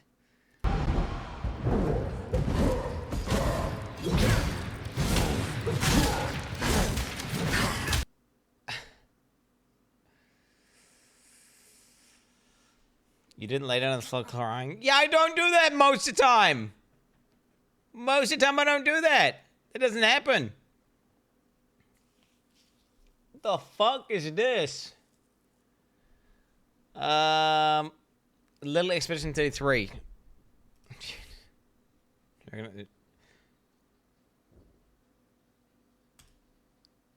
I can't play Expedition 33! In use by your Steam family member, Abel Babbles.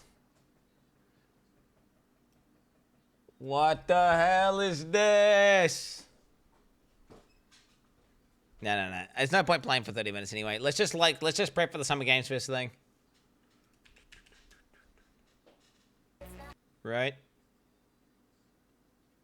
Yeah, let's prep. Summer Games Fest. Half-Life 3 announcement.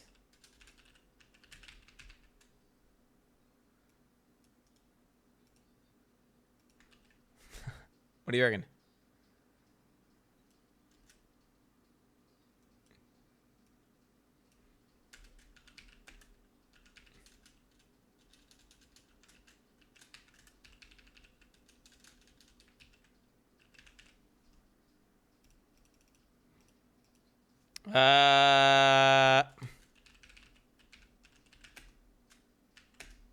Bloodborne 2.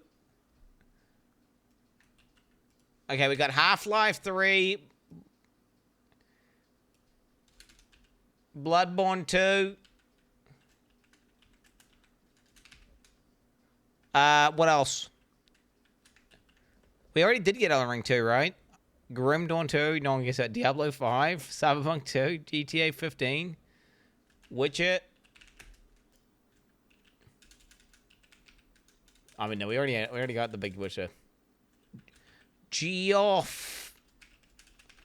Knightly. Pog. Kojimbo. Prage. No, wait.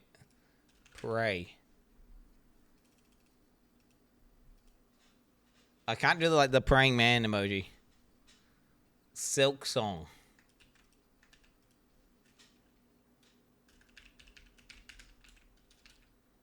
I don't even know about. I don't care about Silk Song. Why would I put that in my title?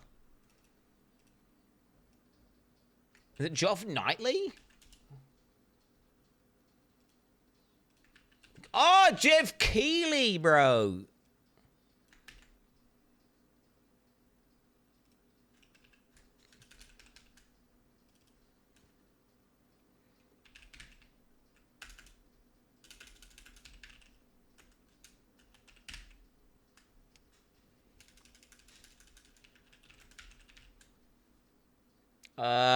Are we going under the fucking Summer Games Fest? Is it?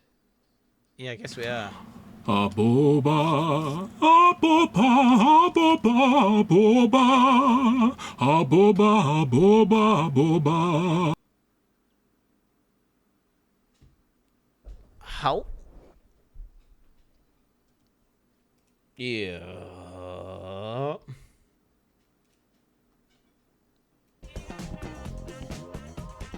Fuck that, bro. Fuck that. Hype train. Hype train, bro. The show open again at 2p, 3p, 9p. Ugh. New Channel 5 video. About what? I got a little bit of time here. We got a little bit of time. We got 26 minutes till it starts, technically, so we got a tad to time. Not quite long enough to, yeah. Long enough people won't do keybinds. I can do that off stream. 41 minutes. No, the pre-show starts in 26 minutes, 40 seconds, which they do announce. They literally announce stuff during the pre-show, so yeah. Enough for a 5-minute react. Gobble game. Is this a good game? What is this? Enter a name of a country to make your first guess. Okay. New Zealand.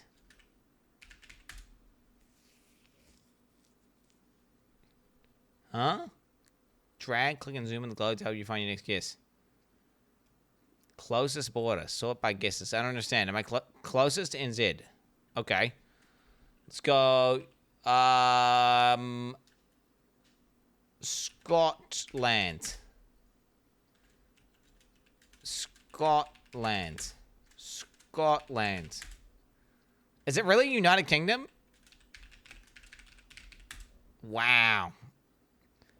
Closest, UK. Okay, so wait. Closest by border? Huh? Oh, miles, okay. So wait. So UK is the closest, and it's 5,000 kilometers away from UK. So 5,000. I don't know how big 5,000 is, chat.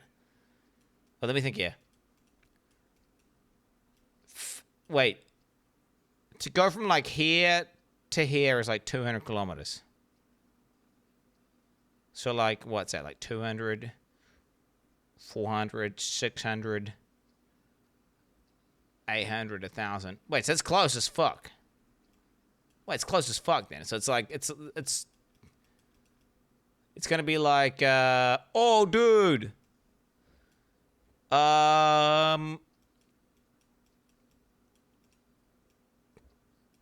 Let's go, Israel. Israel.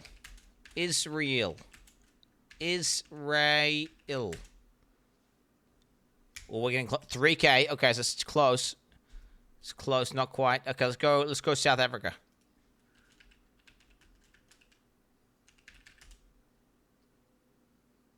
Israel's the closest. Israel's the closest.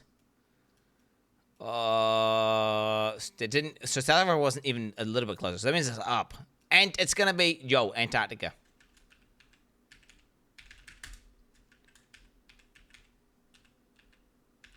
Is that even a country? Is Antarctica a country or is it a continent? I don't even know. I feel like that might be... I think in Japan. Oh, 500. Oh, it's like it's Korea. Wait, what's this? China is close as fuck. China's close as fuck. Wait, China? Yeah!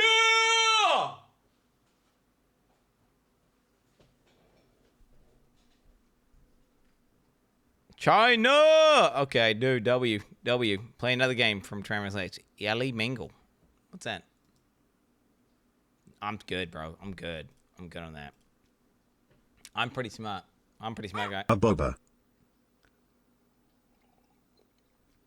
6 years. Jesus Christ. Can I get a welcome to the circus for old times' sake? Stronge. Can you what for strong? Yo. Welcome to the sex, bro. Yo, what up? Yo, John Kong. Take one, Appreciate please that. mute yourself. Thanks, smile. Okay, dude. All right. Hello, chat, smile. Half-Life Shit. 3. Bloodborne 2. Silk Song. Confirmed. So it's not. It's greater than 47. It's greater than. So it's bigger. A boba. It's not yellow. A boba. It's type 2. What does type 2 mean? Okay, so wait. Charizard. Okay.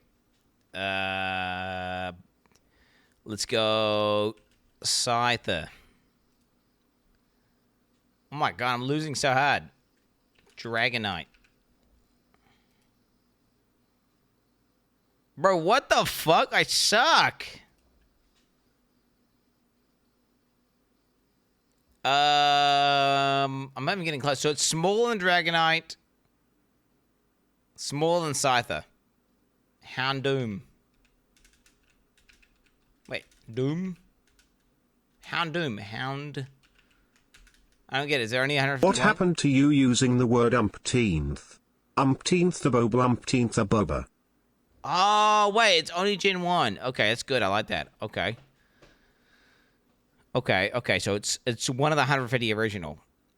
Jinx. Let's go at Jinx. Jinx is totally different to all these. Smaller than that. Urban! It's an urban Pokemon! Purple! Oh, dude. You two.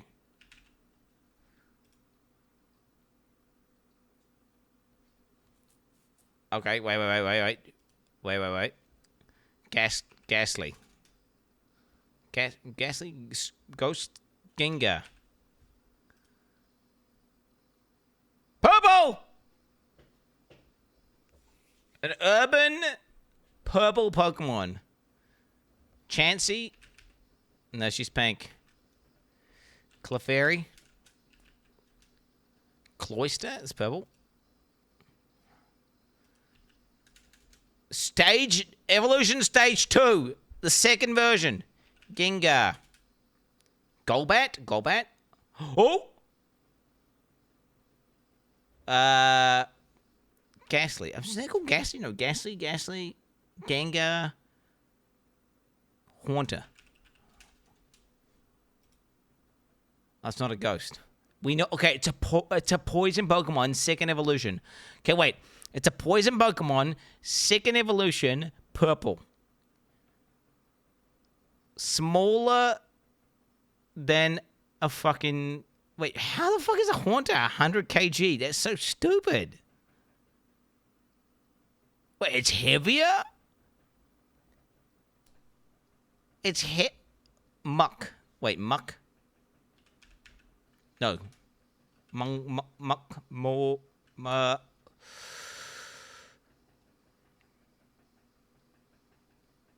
But we know he's poison. Muck.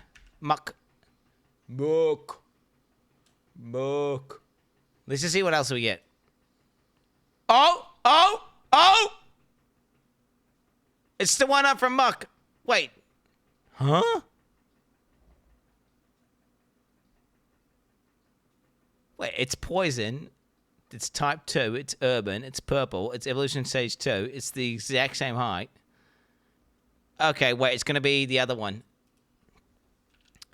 that Team Rocket uses. It's going to be the one that Team Rocket uses. Arbok. Oh, what? Wait, no, the other one.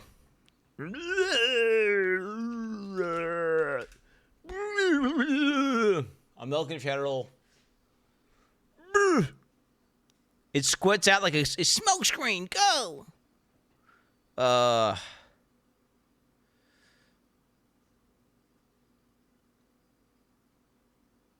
Is it not Ghastly? What is Ghastly? What is a Ghastly, bro? Let's just look for it. Icon. Let's look for the icon here behind. Is that a new Pokemon? Venom Moth. No. What am I thinking of? It's like two heads that float. Weezer. Eevee. Wait, wheezing. Boom! Boom! What's up, baby?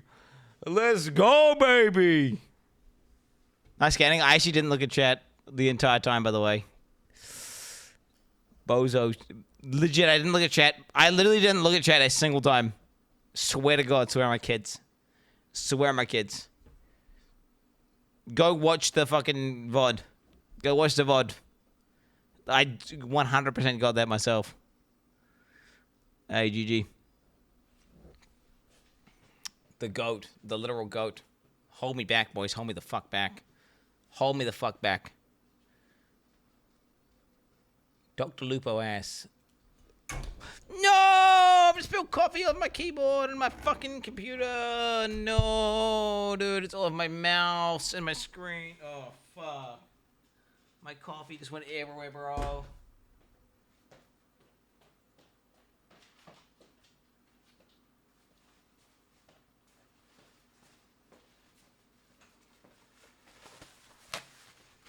No, it's going in the mouse. It's going in the wireless mouse.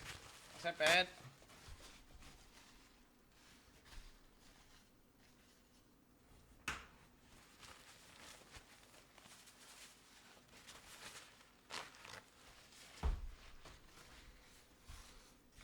This is black coffee.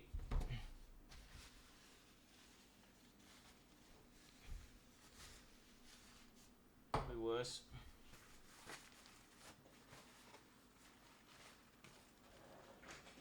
You gotta look over the left, bro. You gotta look over the left. Ugh.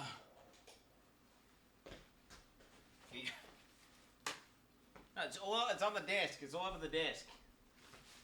I'm wiping it up. 3, 2, 1. It's about to be wiped up, bro. About to be wiped up. About to get it. About to miss it. I'll wipe it up. There it is. There it is. I mean, whatever it is, yellow.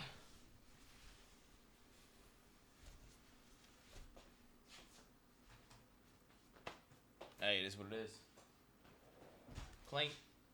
Clean, bro, clean. Does my shit still work? It went into my keyboard, though. It's the only issue. It went into my keyboard.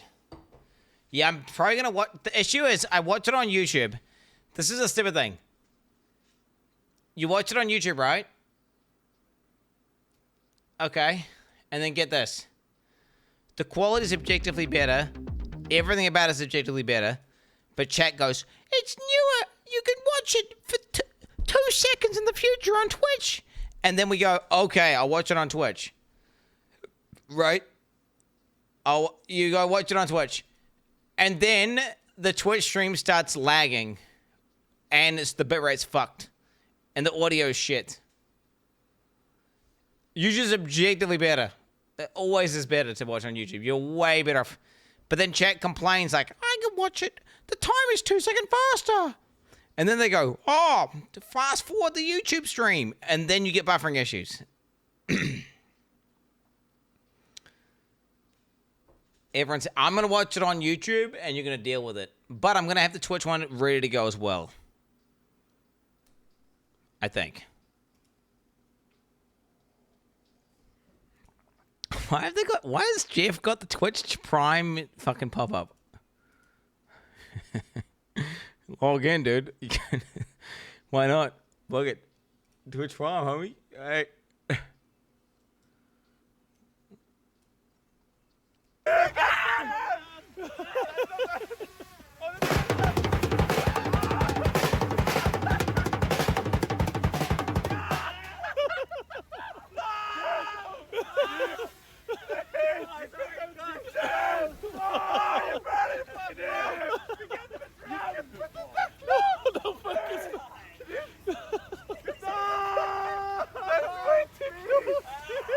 Why did you do that?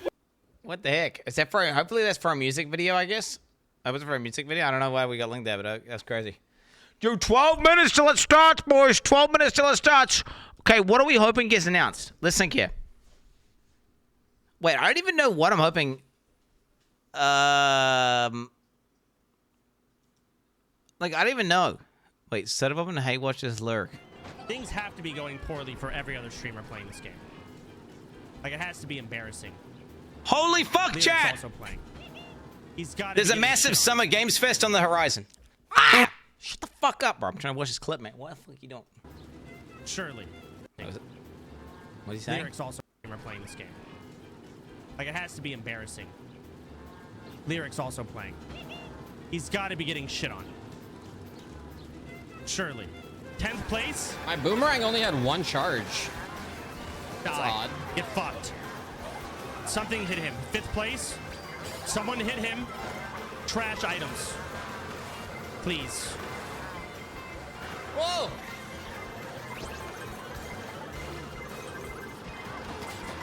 Fuck yeah! Run him over! Hit him with something else! Owning, dude. Oh my god! Oh my god! I remember. Wait, so wait, people are playing these? People are playing these Switch. They're playing these Switch 2s. They're playing. Ah! You almost linked the fucking Asmongold clip in chat, dude. The fuck is this? New work Wordle. Wordle? I would destroy a Wordle. I will destroy a Wordle. I know how to play, bro. Rat. Oh. Wait, did I get nothing? What happened? Did it bug? Nothing happened. There's nothing red or yellow. There's nothing red or yellow. Okay, we'll go... What? Okay. So we know it starts with R. Okay. Read. Okay. We know it's not R. We know it's not A. We know it's not A. Reap. Reap. Well, there's no A anywhere. So it's not reap. Rest. It's not rest because it's got a T. Rope. There we go. Ropes are going. R-O-P-E-S. Ropes. Okay. We know it's got E and S in it, so that's good.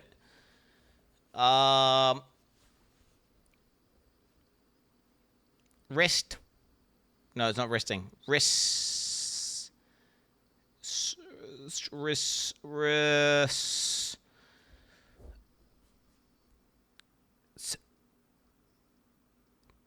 I need to try R-E something. R-E. It's not real. It's not real. Rel. It's not realm. Rim. Rim.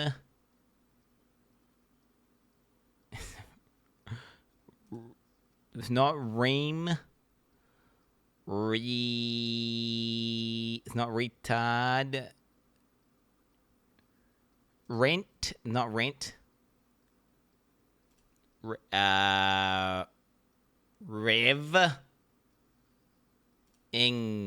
Revan. Okay. Is that even a word? I don't know. YOLO. It's not in the... Wait, it's not even in the word list.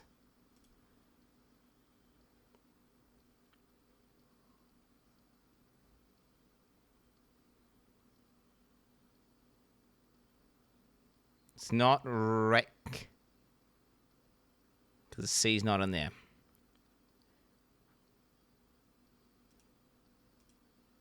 Oh, come on. Rewind? It's not at the one. You can't. Oh, wait. Let me do it. Okay, It's re something. It's re something. It's re something. Re.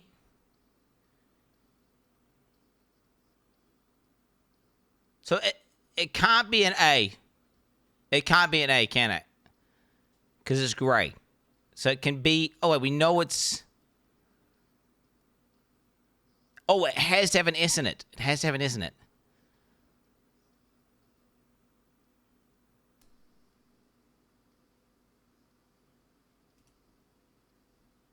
Resin. Res...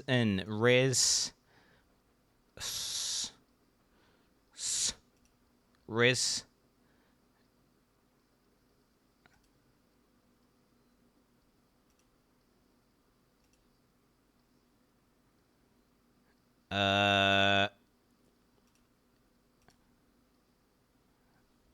So the S is not there. So the S is somewhere else. It's re something and then S over here. Okay, let's have a look here. Paint. Re something. And then this is maybe an S.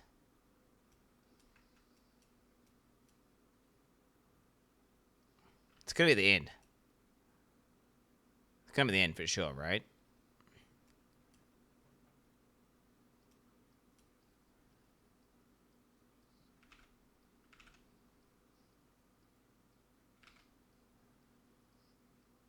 Fuck me, bro. This is hard. Let me unpause it here, sir. Real quick.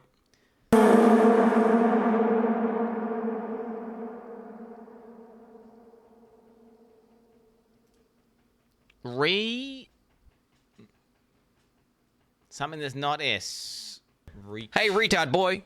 Do you understand there's a delay between your stream, our stream, and the dono itself? Probably not. Fucking retard. Red. Rum. Red. Ref.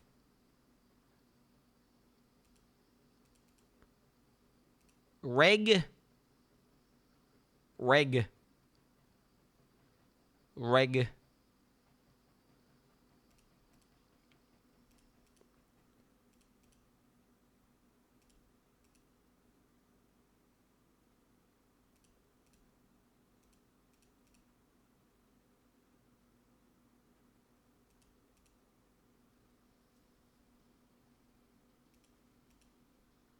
Oh my god, bro. This is impossible.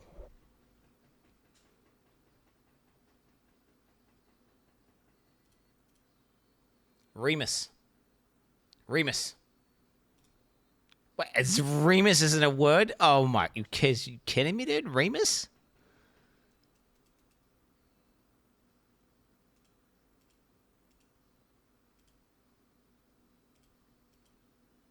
Oh. Remus D's. Okay, wait. We know the S is here. We know the S is here. So it's R-E something.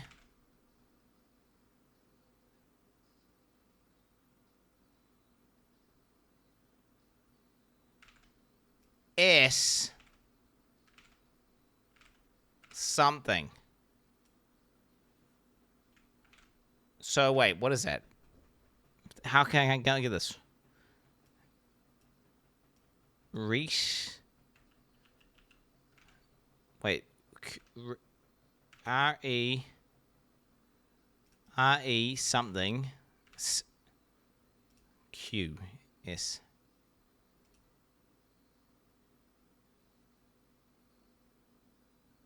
Reachest.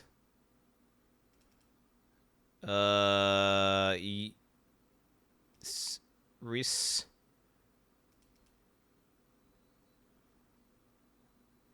Red.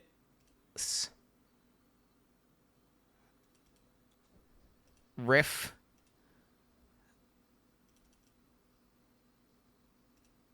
Rig. I watch naked. Very, very, very, very naked. Ridge.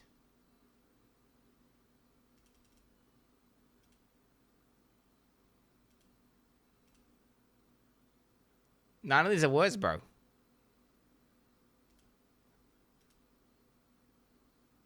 Rels. None of these are words, bro!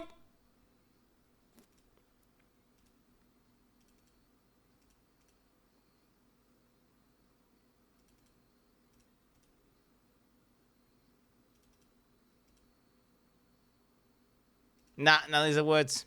I give up. None of these are words, bro. None of these are words. Unless I don't understand how it works.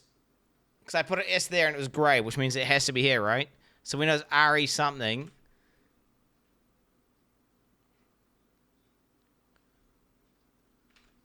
Yeah, I don't know. I don't know.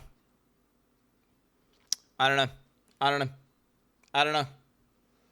You get how it works. I don't know. I don't know the words. It's starting in 2 minutes. I'm just going to put in anything. REQS.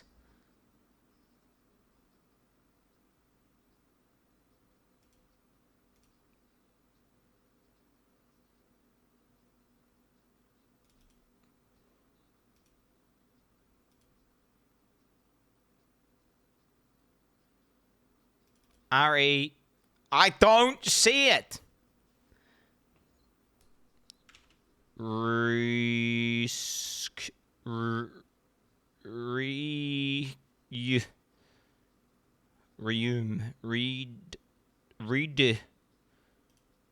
Here is a riddle for your answer. What walks downstairs, comes in pairs and runs over your neighbor's dog?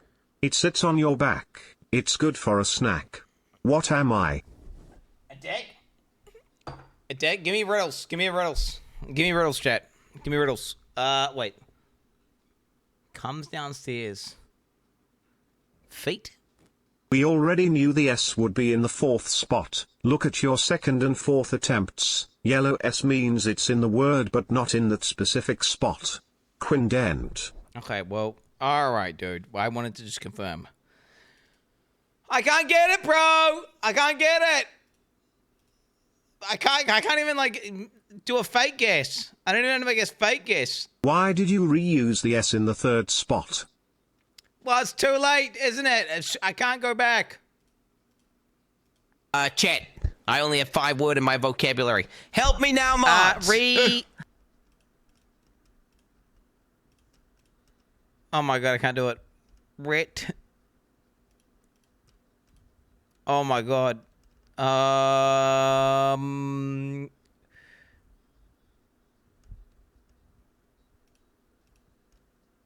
Renty.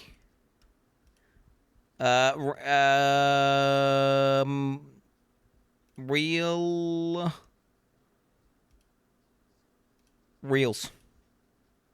What was the real word? What's the real use? Reuse! Reuse! Reuse!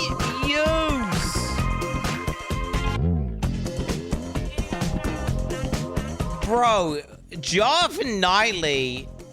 Wow. It's never a plural, so 2 of those guesses were pointless. Wow. They fucking put their timer earlier than when it actually started and baited me, bro. So we just wait. Jeff fucking baited us. He set his timer on his website to count down to my timer that I had set there, so I figured there was pre-show. Spoiler alert, there was no fucking pre-show, bro. God damn it, reuse. I know the word reuse. I know you reuse. Yeah, that's crazy. Nah, fuck this. Fuck this. Chad, I never do Wordle, so yeah. Do Scrandle guessing game. I'm not doing any of those games. It's starting, bro. It's starting. We got the game But started. don't know that a reuse in the sentence tried to spoil for you, but you did not realize. Who did Dono? Who did it? Oh, too bad. Here's a riddle. How did that riddle do anything?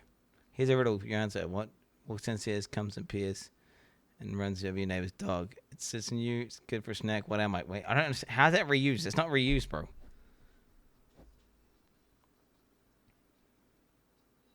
Why did you reuse the S in the so I want dude. That's hard. That's hard.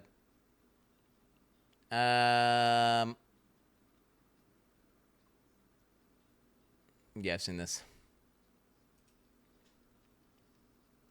That was content, though. What, me fucking fat? Did you guys all know it? You didn't know it. Stop pretending like you knew it, bro. Stop pretending like you knew it, bro. What is this? Vanessa Kirby and Pedro Pascal as Reed and Sue in the Fantastic Four. They do look like they're about to get shot in an alley outside of a theater. Classic. Classic. True. Yep. There it is. True.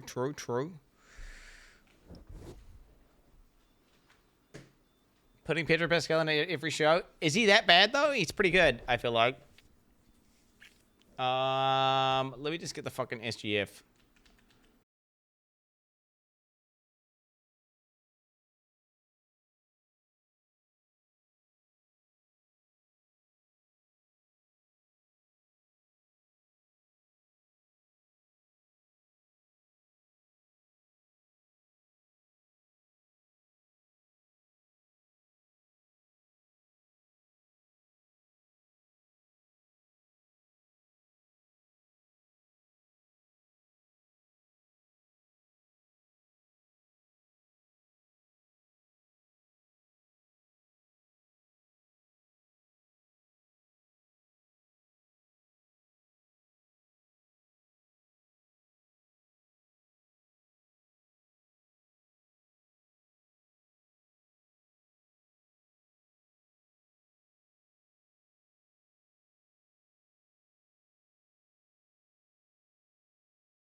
Oh, is this like...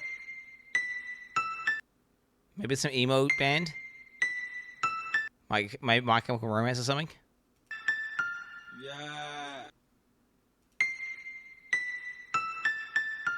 Yeah.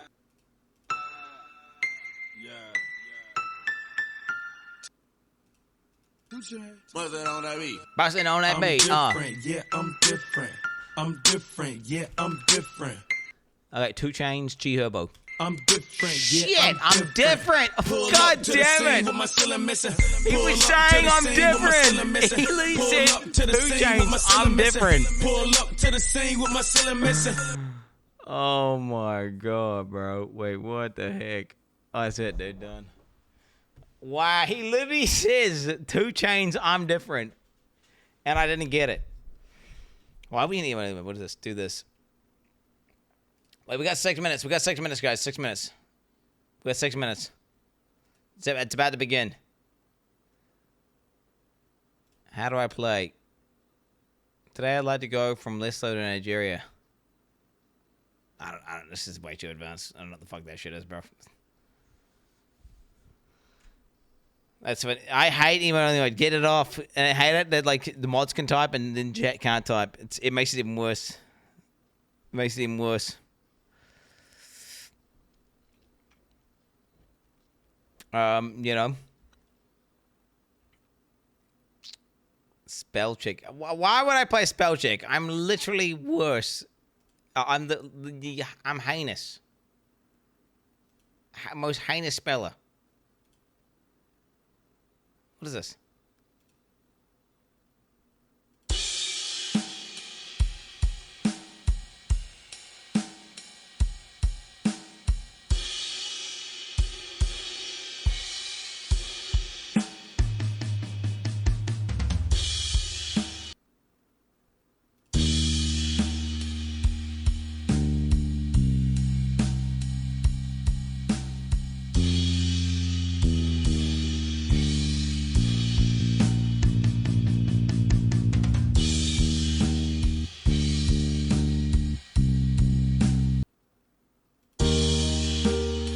Oh, wait.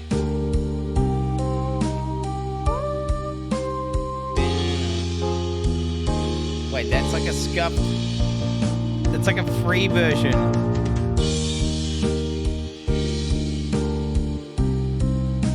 It's like a scuffed DMCA free version of that really popular song that I don't know the fucking name of it.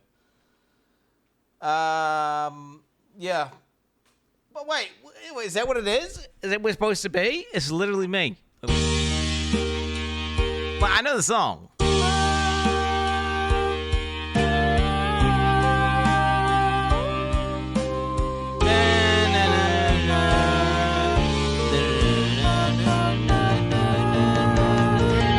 It's Quin. Quin.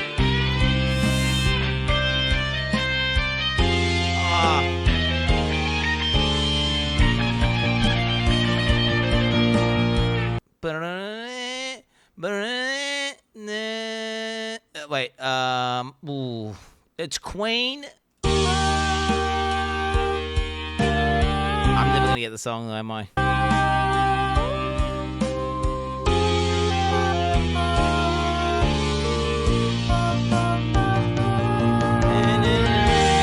Nah, I'm not gonna get it, dude.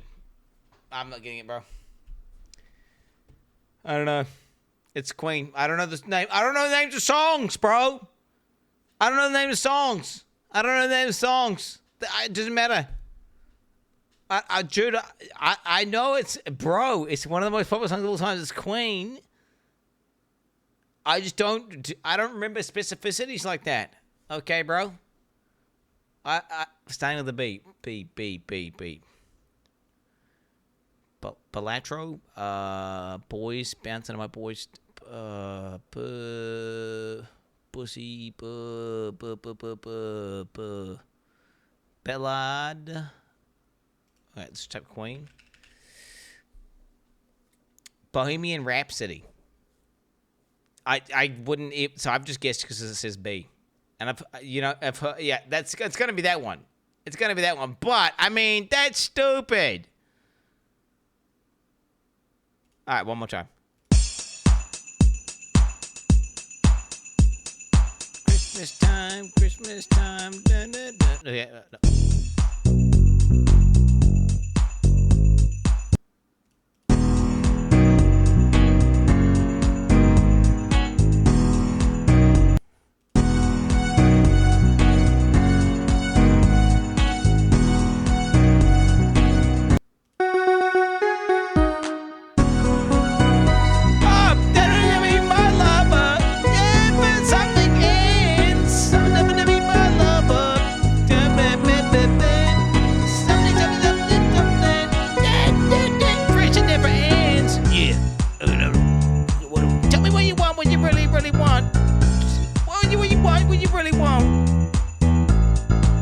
idea, though. I have no idea who the fuck does that. Like, Shia or something? Like, fucking Venga Boys? I don't know. I have fucking no clue. It's the Venga Boys or something. I have no idea. Dido? Spice Girl. Wait, Spice Girls? Oh, Spice Girls Lover. It'll be something like Spice Girls Lover. Happy Wannabe. Friday. You got it, bro. There it is. A-W. W. But hey, fuck this. Let's have a look at the fucking... I literally spit my water out when you sang Christmas Time. Can we please hear that again? Okay, what do we do, chat? Do we watch the real-time one that's going to be low quality and objectively have more technical difficulties every time without fail? Or do we watch one that's like 20 seconds delayed?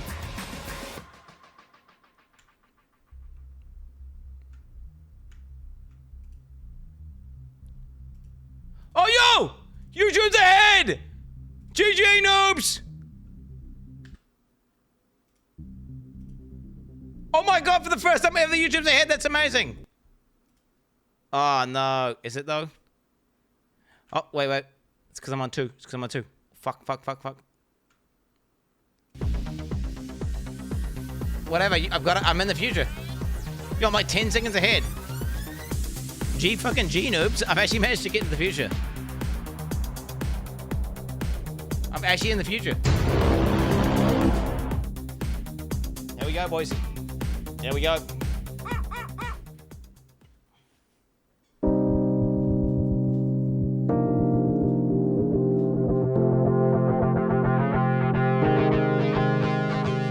Jeff.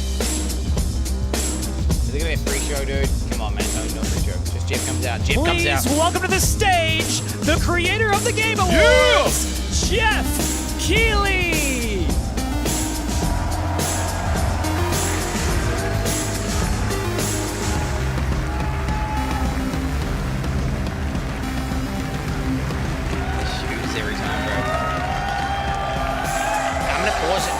I'm sorry, chat. Love the energy. Hello, everybody, and welcome to Summer Game Fest, a showcase to celebrate what's new and next in video games. Now, every year, we have the distinct honor of coming together to spotlight the boundless creativity that defines our industry. Thank you all for joining us and giving us your time. And special thanks to Dante. I was reading my feed this morning and saw that he canceled a date, and he hopes I don't disappoint him. Dante, we're going to do our best to make it worth your while. We have a really fun show ahead. Over the next 2 hours, we're going to give you a whirlwind tour of dozens of games from studios big and small. From Lego bricks to puppets, zombies to Marvel heroes, this show has a little bit of everything, including, yes, some brand new game announcements. Gotta have some of those. High five, dude! Now, before we dive into the excitement, let's take a moment to recognize just how dynamic our industry has become. Here's a look at the top 10 selling new games on Steam so far in 2025 by units, according to Game Discover Co. Lots of great games. Now, the list includes beloved franchises, but sitting proudly at number 1 with over 13 million units sold since February is Repo, a groundbreaking indie game crafted by a passionate team of just 10 people at Semiwork in Uppsala, Sweden.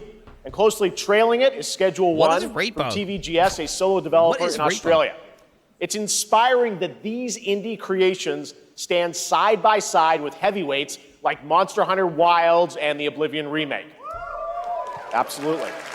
Now let's also applaud Claire Obscure from Sandfall. Yo! Okay. Claire Obscure!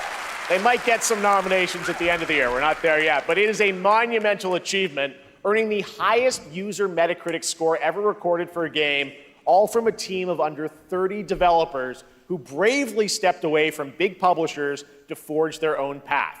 One thing is clear. With digital distribution and engines like Unreal, today's most innovative projects increasingly emerge from outside the traditional publisher system. And that's something to celebrate. But with more than 18,000 games released on Steam just last year, more than double from 2020, the challenge now is discovery. And that's precisely why events like Summer Game Fest Our partner showcase is happening all weekend long, and initiatives like the Steam Next Fest are so essential. These events help remarkable games, big and small, find their audiences. And hopefully, if you're watching this show, you'll discover your next favorite game. So, in that spirit, let's kick things off with a game from an independent studio who is thinking very big. In 2017, 4 developers broke away from AAA publishers to chart their own course. Today, they're a thriving independent studio of 30 creators. And what you're about to see is a powerful testament to what passion, freedom, and a small, dedicated team can achieve. Let's take a look at our first new game announcement. What is it? No Man's Sky 2? What are you talking about? Soulsborne at home? You think you're the Harbinger. You might be.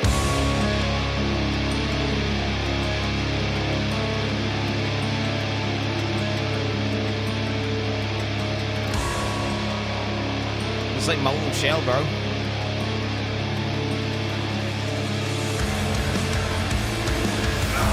They know naught of your nature. You're a weapon, child.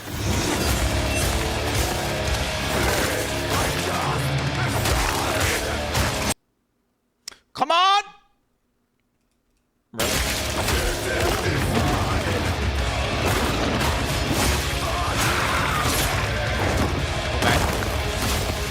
YouTube's fine, don't worry about it. You alright? Trust me, Twitch will be worse.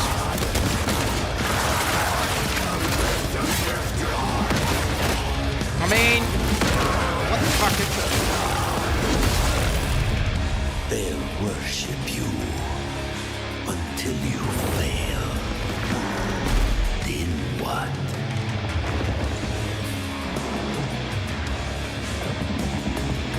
You're no god.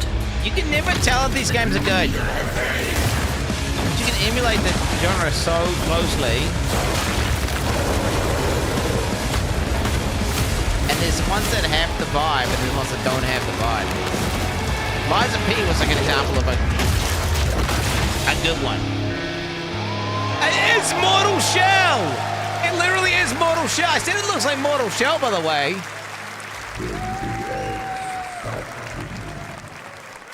The first one was trash, by the way. The first one was completely dog shit. That looked great. Well, we got lots more to come. But right now, the end, the Nexus War, Galactus Fight, or even live at Risky Reels. Over the years, Fortnite has innovated with mass-scale live in-game events. And tomorrow, Fortnite is set to do it again across console, PC, and phones. The Death Star's super laser is charged and ready to decimate the Battle Royale island. But there's still hope. You and your friends can join the fight. Here's the first exclusive look at what you'll be part of tomorrow in the brand new live event, Death Star Sabotage. This is an ad for sure, bro. I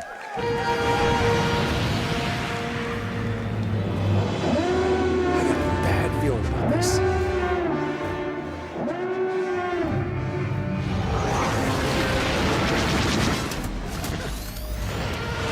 Low-key, they just make the best Star Wars game ever made. Hit him with everything you've got.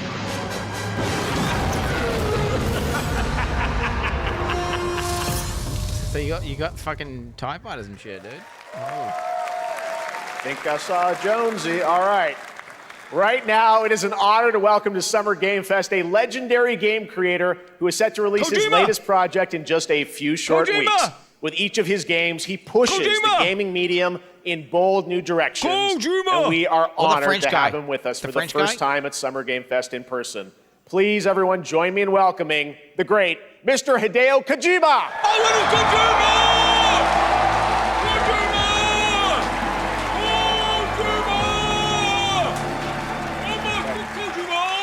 Aki, great to see you. Mr. Kojima, here we are. The world tour begins at Summer Game Fest. It's great to have you here. We are so excited for DS2.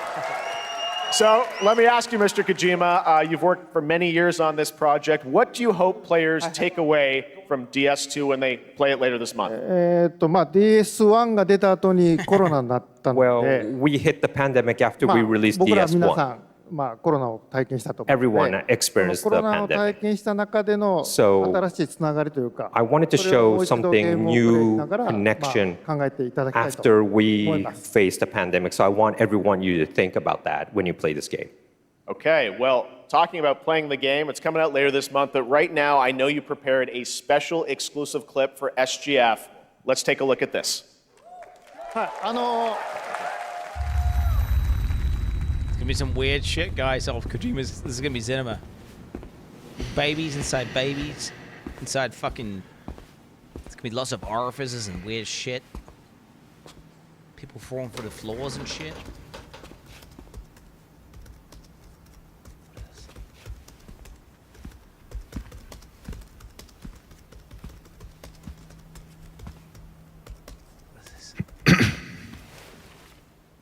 Welcome. Have a seat. Over here, please.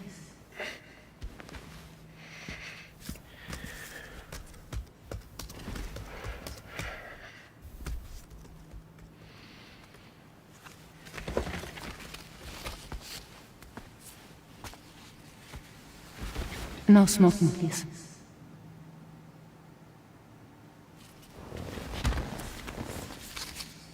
So you are Neil Varner. Mm-hmm.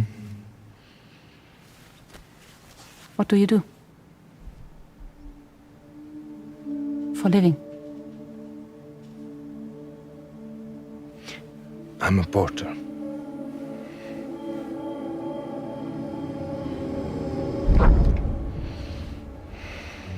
So thank you. We're good for the day. Okay. Thanks. Neil.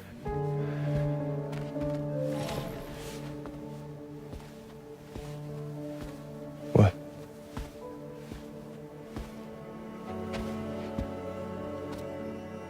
So you made it then?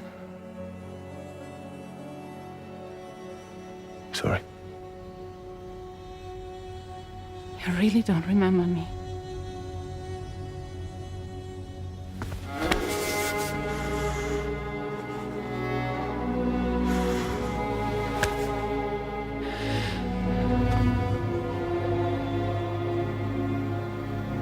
The girl. You're alive. Oh shit! Stop! Stop! Stop! Stop!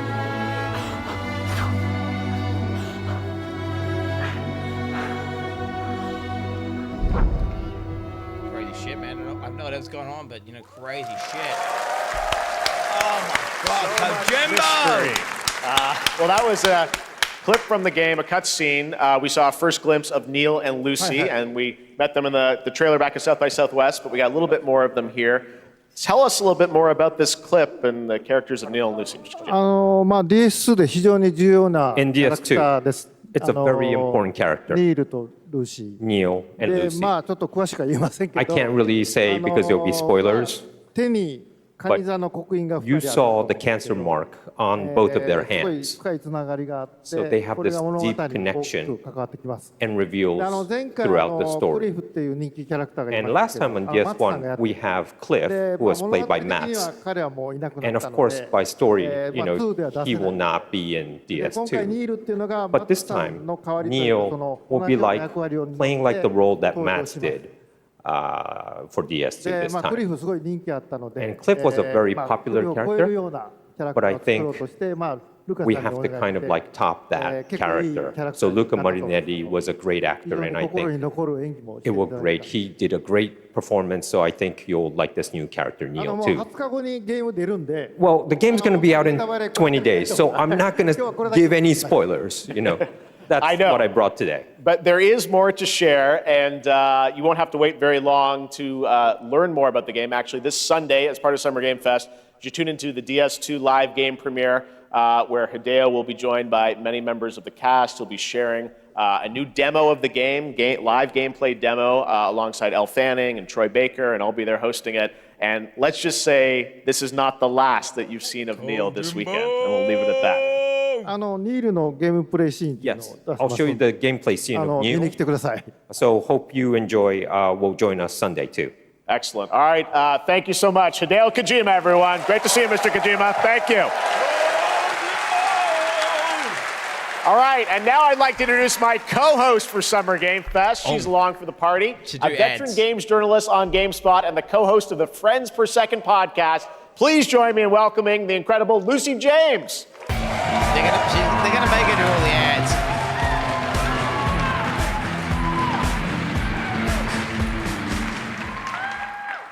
Thanks, Jeff, and hello, Summer Game Fest. I am so excited to be here this year. Thank you for having me. Now, we are honored to reveal an exciting new project from Raw Power Games, a new team headquartered in Copenhagen, Denmark. Here you can engage in intense combat, fight for land, glory, and legacy, and lead massive armies into epic scale battles, as narrated by actor Tom Hardy. Tom Hardy! Tom Hardy! Thou shalt not kill. Getting hard on. So the priests tell us. So the Lord commands. But ambitious men do not listen. I sought no war, but war found me.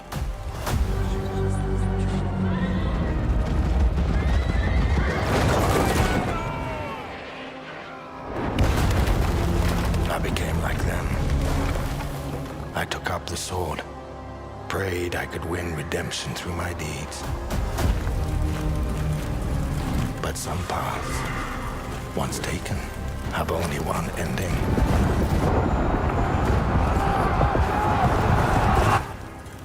I shall find no peace. On this road, there is only death. Damn! Forge your destiny. Oh, your But that's just my story.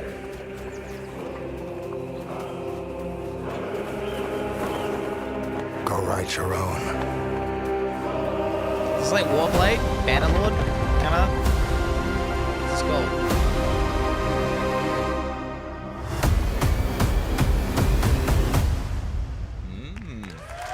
But they got Tom Hardy in it. That was a very cool new project in a brutal European medieval world. Now it's time to hang on to the edge of tomorrow. Sonic Racing Crossworlds is a thrilling new entry in the legacy of racing action games within the Sonic franchise. Crossworlds brings other worlds and familiar faces to Sonic Racing, including surprise guest characters being revealed here at SGF for the first time.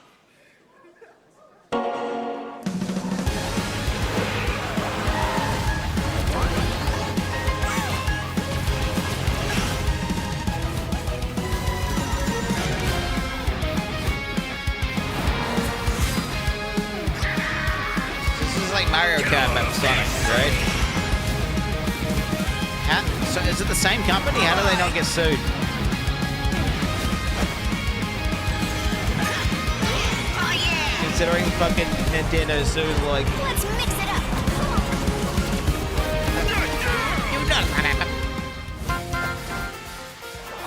Can't play a character that in an open field space that throws a projectile ball. Yakuza! What the hell?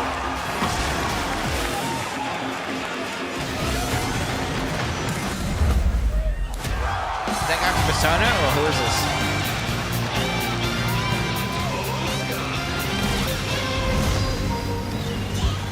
The weebs are frothing at the mouth, mate. Holy fuck, I'm falling asleep watching this one. Time for me to win this. We're going crazy for that. I'm so Coming in touched. September, but that is not all. We'd like to introduce the man behind the creation of everyone's favorite blue hedgehog, Takashi Iizuka. the heck? Thank you, Jeff. I'm honored to be here to talk about our latest Sonic Racing game. Sonic Racing Cross World is the next generation of the Sonic Racing series, developed by Sonic Team and the Sega Arcade Racing Team. You can feel brand new experience from the new future travel ring, which you can warp in the race. Also, unlike another kart racing game, this game will have online cross-platform matchmaking. How are they not getting sued? So you can race against all of your friends across all of the platform. Lastly, I have one more thing I'd like to show everyone here today. Oh, shit. Take a look inside of the travel ring. Yo, Minecraft, what the fuck? Oh, shit. The end of the race, dude. What the fuck? Chicken jockey. Minecraft and Sonic. I guess you could say, you gotta go craft. Well, I gotta laugh. That's all I want. That's all I want. Next, we're excited to reveal a brand new action RPG from Bandai Namco Studios. Embark on a journey across a dark fantasy world and uncover a vast story that eclipses time.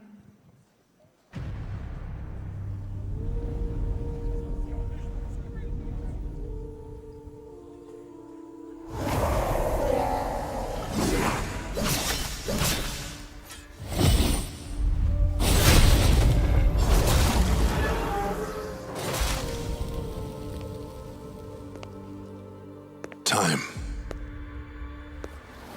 For some, it heals. For others, it wounds. And for our world, it promises only oblivion. Our hopes lost long ago.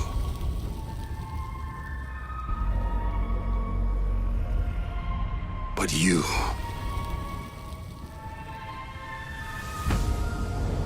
have the power to change all of this. So stupid, Jen. I don't know what to tell you. These characters are so stupid. If time were a weapon to wield, They look so lame, bro. could you undo the sins of ruin? Holy fuck. In this time, This is the worst asshole or maybe the next, I've seen in you'll any find triple game how to ever. save us all. Oh my god.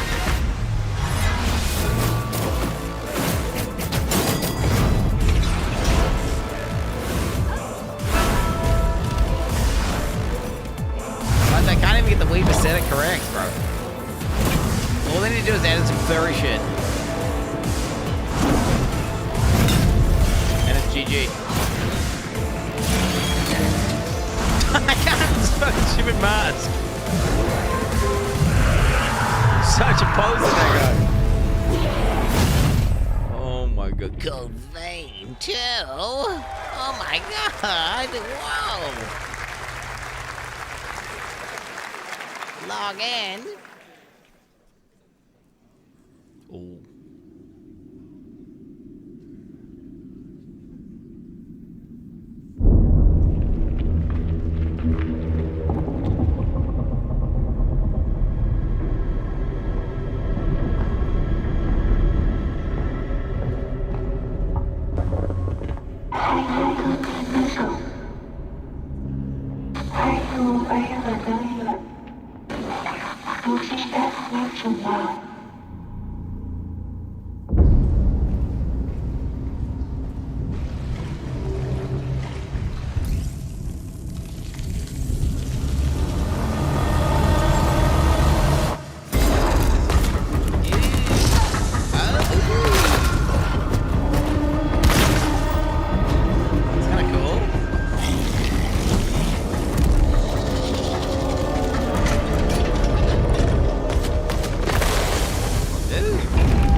that's kind of cool. I mean, dude, I don't know if it's just that dog shit wave trailer we watched before it, and it made that one look actually really cool, but that one actually That was a very cool. moody, cool new game. That was End of Abyss, the debut title from Malmo, Sweden-based Section 9 Interactive, an atmospheric action-adventure game coming in 2026 to the Epic Games Store and consoles. Next, we'll step into the black and white world of rubber hose animation with Mouse PI for Hire, developed by first-time developer Fumi Games and published by PlaySide, releasing later this year. Here's a quick new look.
Ooh.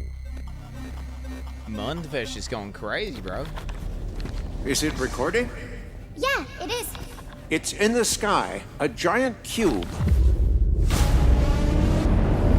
I can still barely believe it myself.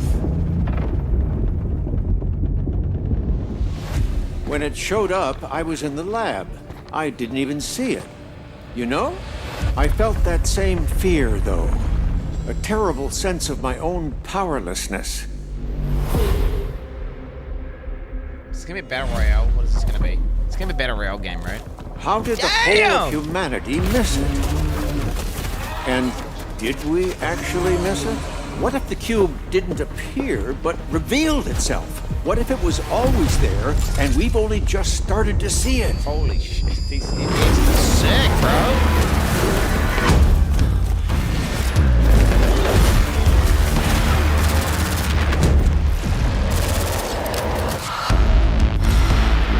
It's gonna be a multiplayer PvP minigame.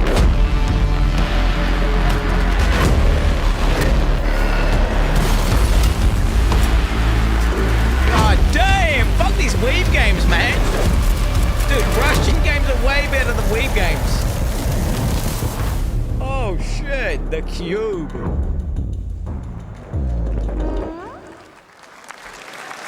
Oh my god. Cute little guy. The Cube is yet another new project from Mundfish, an MMORPG shooter set in the Atomic Universe on a massive levitating cube you can see there, where the edges are constantly rotating to create unique gameplay combinations that are ever evolving. All right, let's jump into the Marvel Cosmic Invasion universe. The new retro beat-em-up coming to PC and consoles this holiday with multiplayer fun for up to 4 players. You can pick between 15 Marvel characters to play, but so far, only 7 have been revealed. Well, now it's time to meet the next 2.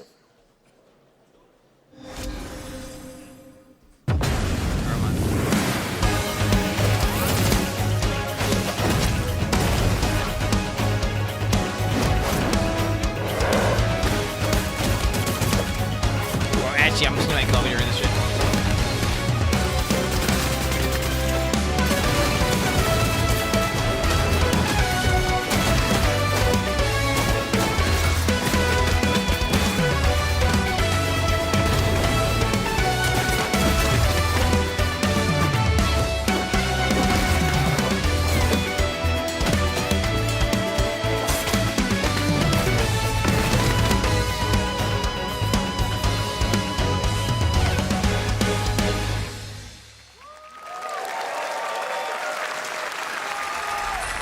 This isn't hell.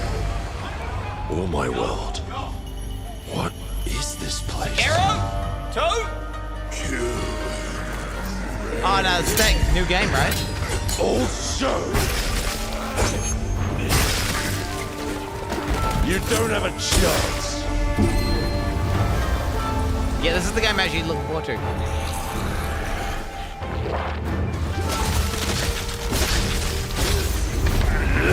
Looks fucking trippy, bro. It looks trippy. Not enough. I need more. Pick your battle. Dude, that Paris looks sick.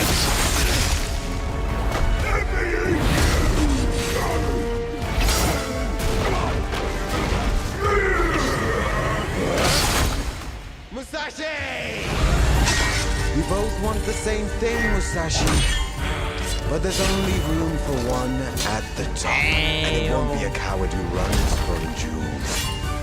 Words never did work between us, did they? Huh? Was he doing it at Hago? Sasaki Ganyu. Omnibushi, bring up the sword.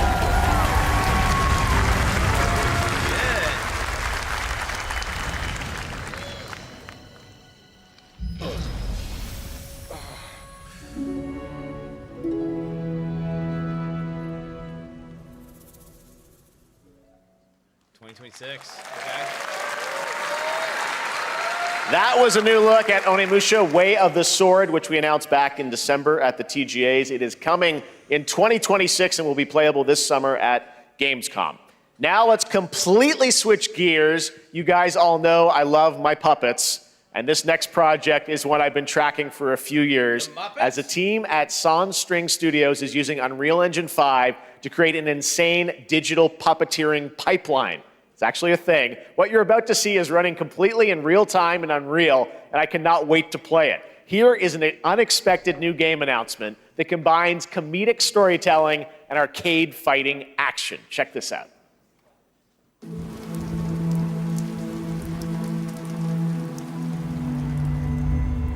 Fuzzy, the tournament of 1,000,000 punches, you'll get yourself killed!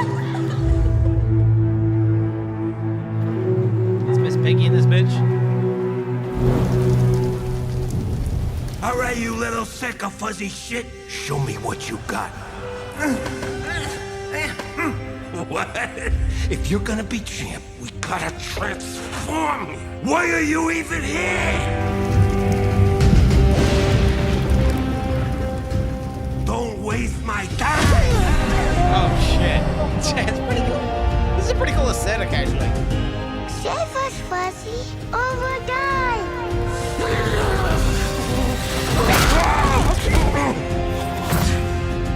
Attaboy. Attaboy. Eat bread, crap, burnt toast, carb load. This mate ain't gonna beat itself. I've been taking dumps in there all day. Jab.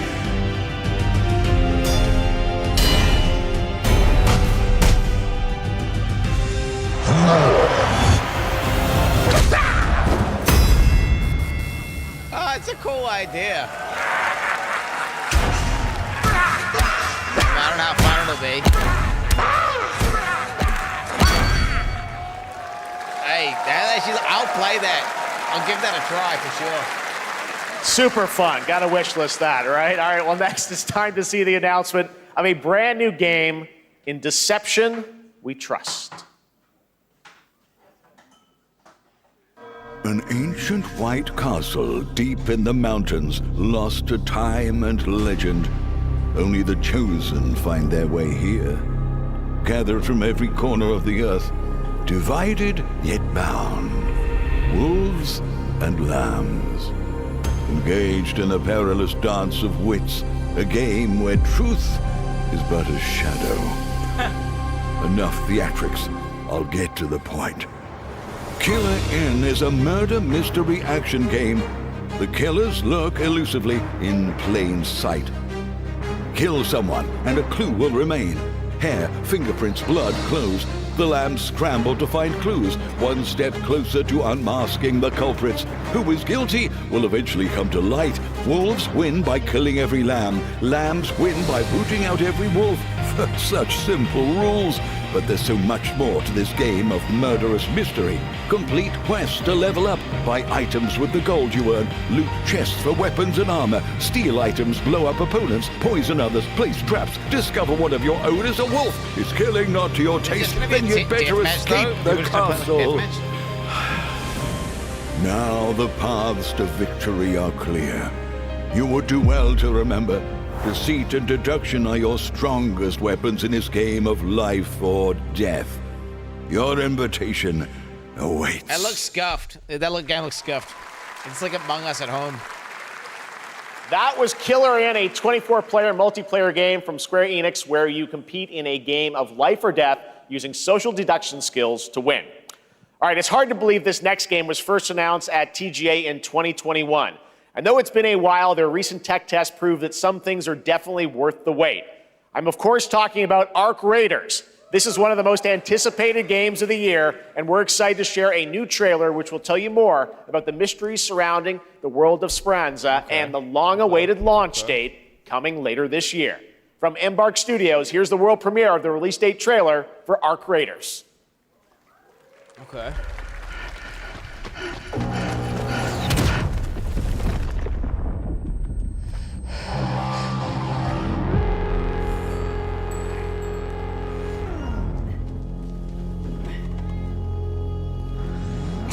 Breathe. Let your body settle into a slower rhythm. Clear your mind of all distractions. You don't have to walk this path alone. Surround yourself with resourceful friends.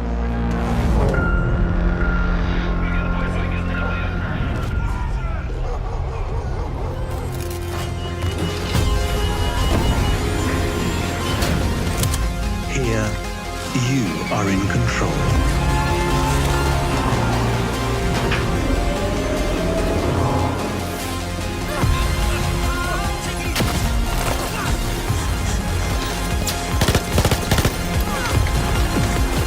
I like that audio design.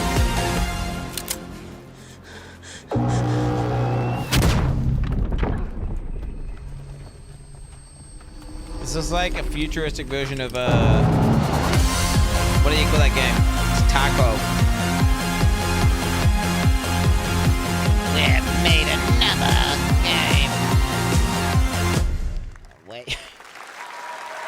That's right, The everyone. umpteenth Arc Raiders is coming October extraction 30th, shooter this 2025 for PC and console. Congrats to Embark Studios. All right, Dune fans, now you can finally step onto the world of Arrakis yourself. Dune Awakening combines the survival and MMO genres with a thrilling cinematic story. It arrives on PC in just a few days on June 10th, but you can play it right now in Steam Advanced Access. Here is a brand new look. That game seems to be popping off. Seems like everyone's playing it.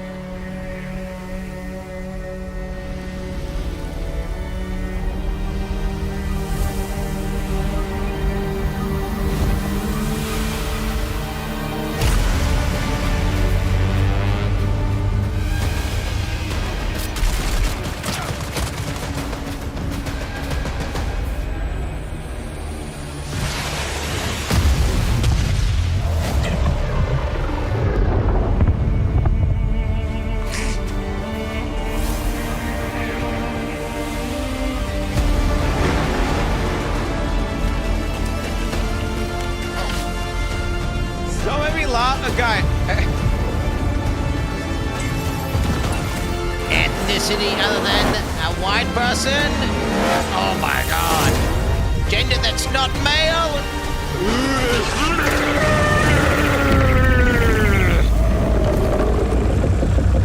That's what chat's like, bro.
To ash. Shit. Consumed by the void.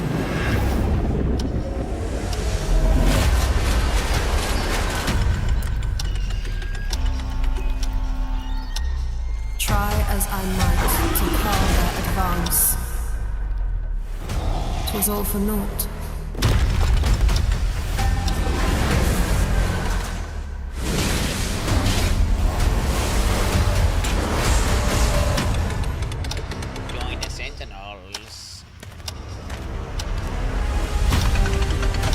Wield the power of the gods. Some say time stops for no one. neither man nor god, living nor dead. Defy time and space. It's the monkey from PoE. What the hell? Yet what then of those who deigned to turn back the hands of fate? To save what remains of our broken worlds, you need only take my hand.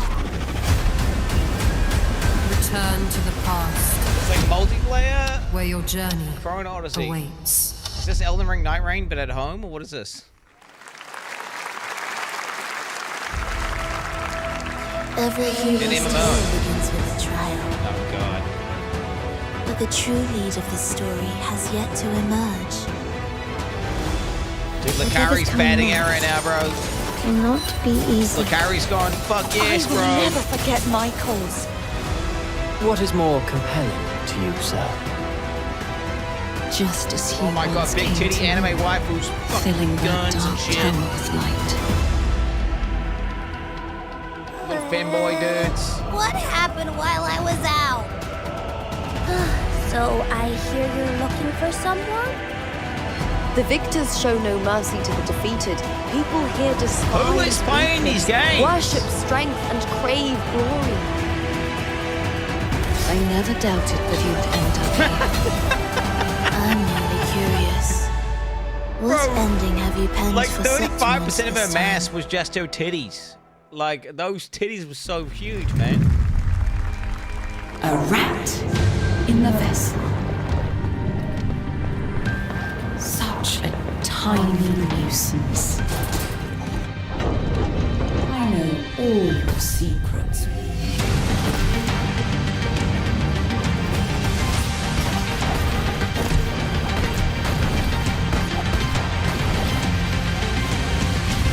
And don't come back. Meal. Okay. That's Mio, Memories in Orbit, a stunning new Metroidvania platformer that has a demo on Steam you can play right now as part of Next Fest. What you're about to see next is a stop-motion co-op platformer where everything has been crafted by hand. It's called Out of Words, and I'm honored to show it to you today.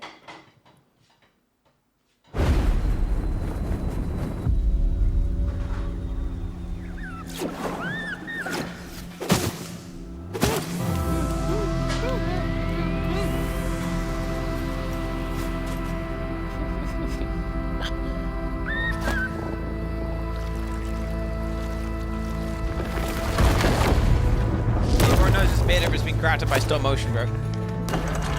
It's just automatically be a game. Don't make the rules. Don't you see? We can't. Come on, follow me.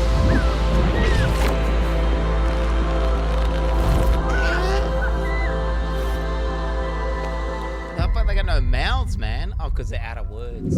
That's why they got no mouths.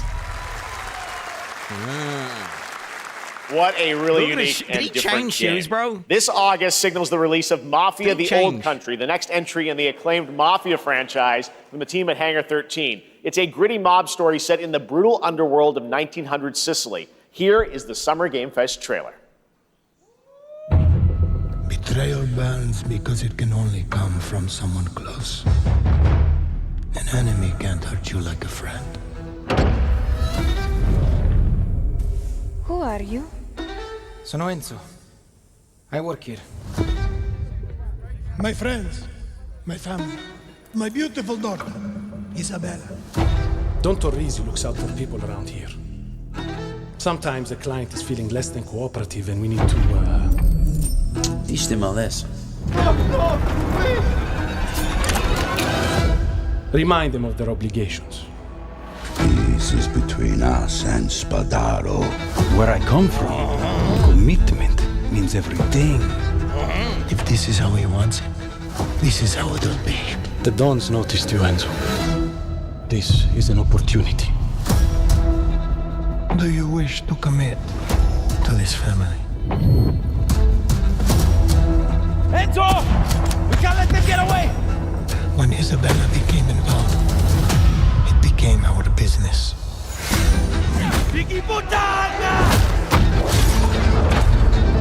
It's family.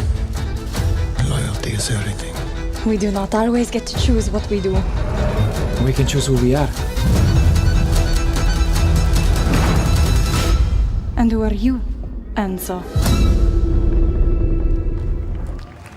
Yeah, bro, it's a game, bro, with a stuff. And if you thought that guy was a stud, just wait till you see this next game.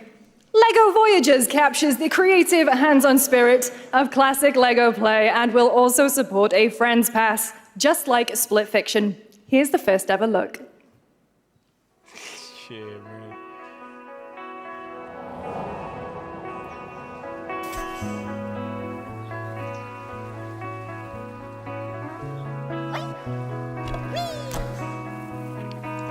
Fuck, I know. This RTX shit is getting too much, isn't it?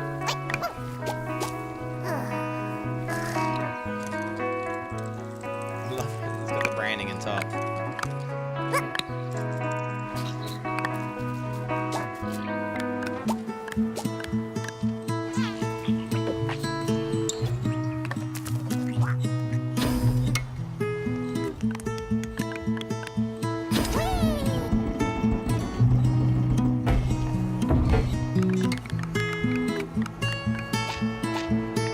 This actually looks like it could be kind of fun.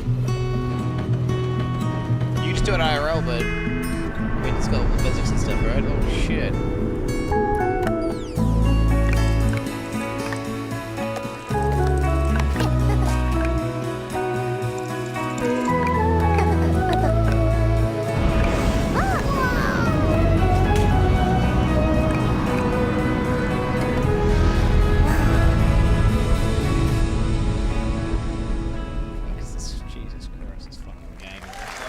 Goddamn company, bro. Trying to get himself relevant, eh? Hello, Summer Game Fest. I'm Carolyn Lawrence, voice actor for a few familiar faces you might have grown up with on Nickelodeon.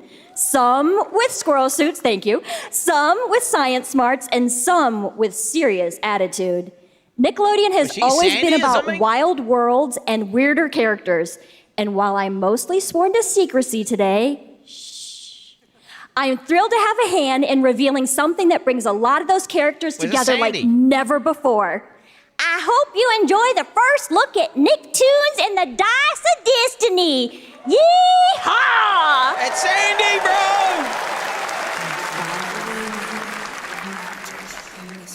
bro! A great evil would emerge. However, a brave and wise and powerful and ridiculously handsome wizard would call upon his magic powers to summon the most ferocious, most awesome, most totally radical team of adventurers the land had ever seen.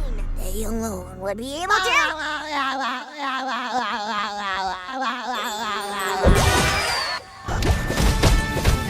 Why is this SpongeBob game looking so dog shit though? Yo, I gotta play this. Wait, how is it so scope?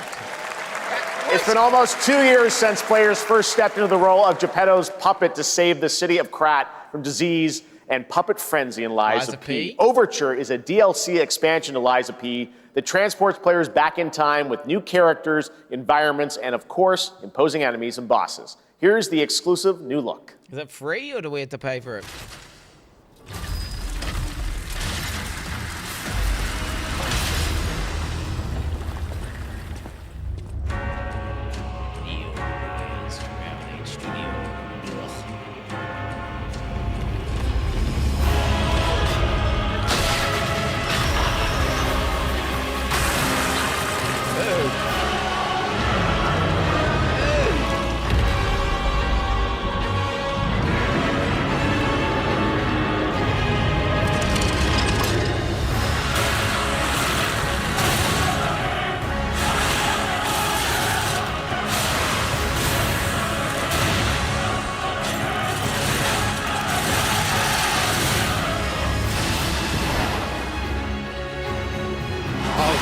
Yeah, boy!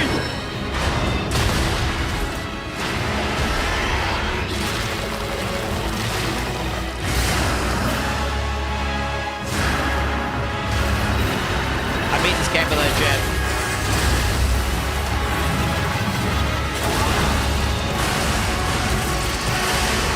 I'll probably play this after I beat the DLC for Elden Ring. Overture. Damn, exquisite. Bro, what the heck? Yes, that's right. Overture is available today across all platforms to play, so enjoy it this weekend. All right, next up, the small video game publisher Serenity Forge, based in Boulder, Colorado, shared this game with me a few months back with a DM that said, Doki Doki Literature Club meets Silent Hill. That piqued my interest. Oh, I think you might get a kick Doki out of this Doki. announcement, too. I like Doki Doki.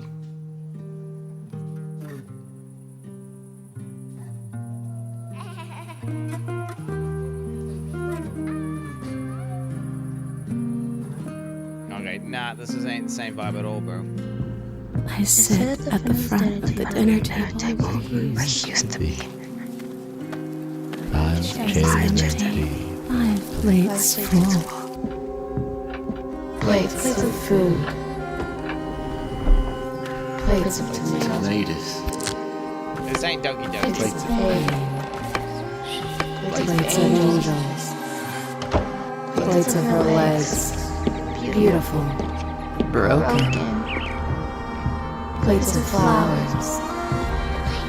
Plates. The garden is lush and green, and everything is focused. Dinner's ready. Don't compare this to Doki Doki, man.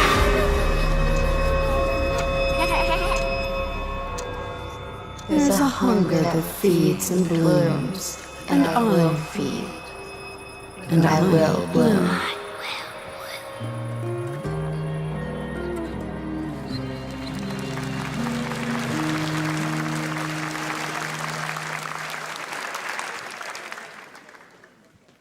I wouldn't recommend eating those tomatoes.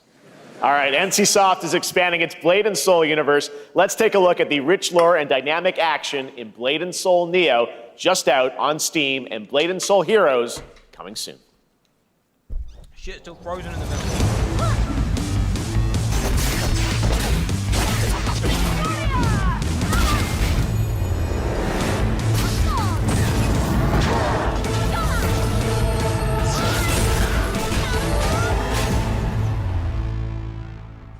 God damn it, still frozen.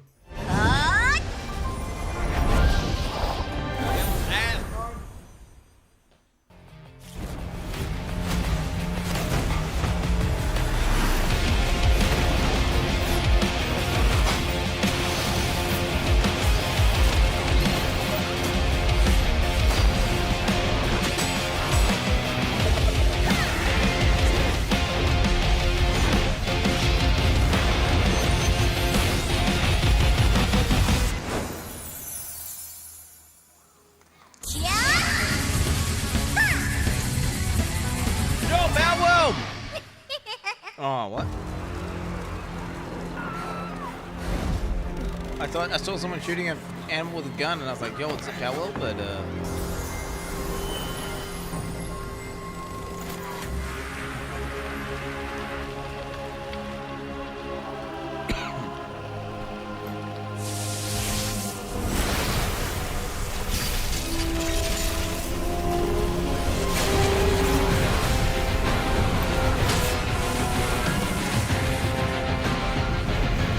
One Punch Man?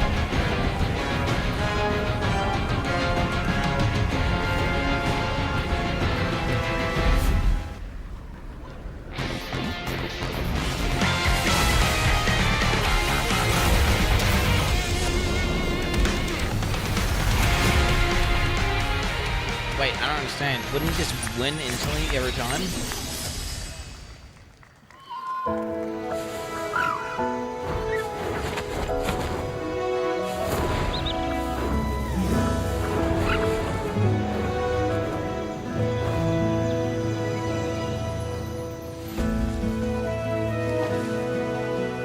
Seven Deadly Sins. Wait, so what? If you bust in it, how does that work?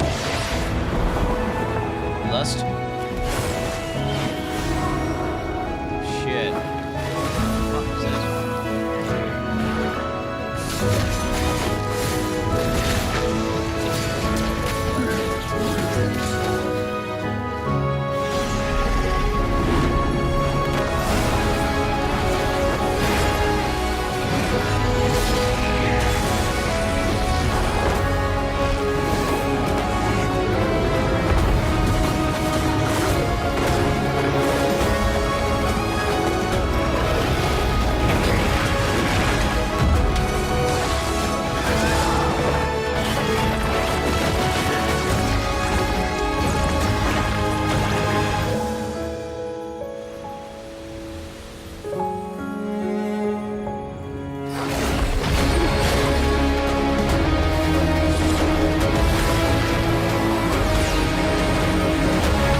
music is available today.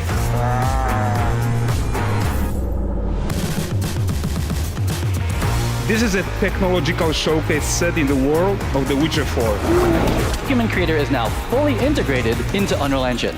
You're seeing me live in real time. Squid Game will be coming to UEFN.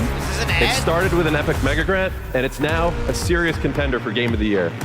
That Mongilsta Dive will be exclusively on the Epic Game Store.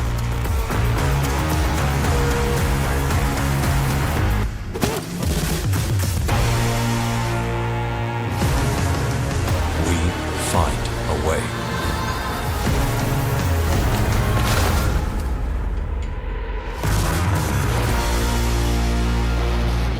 I'm real, bro. Tournament 2000. We altered the course of nature, unleashed genetic power across continents.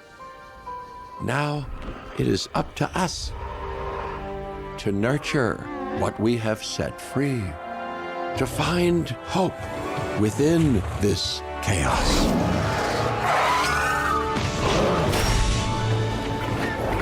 Well, to help life find a way.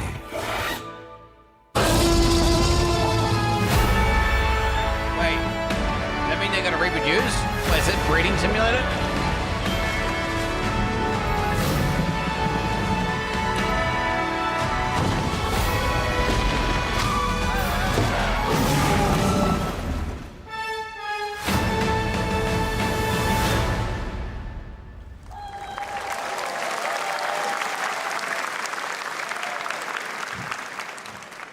Hi, I'm Celia from Yacht Club Games. 10 years ago, we broke new ground with our first game, Shovel Knight. Today, I'm thrilled to share a world premiere look at our next IP, Mina the Hollower. Mina continues our traditions of refining retro gameplay for a new generation. It's a bone-chilling adventure that it blends intense combat, free roaming exploration, and precise platforming. As Mina, a whip-wielding hollower, you'll burrow through danger and unravel the mysteries of a cursed island. Okay.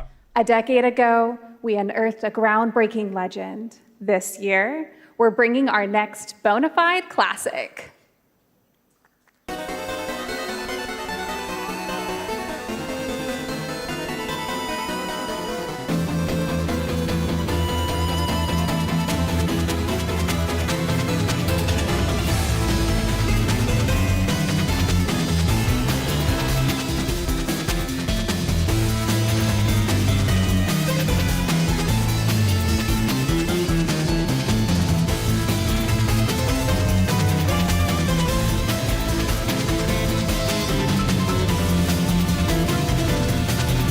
What the fuck is this?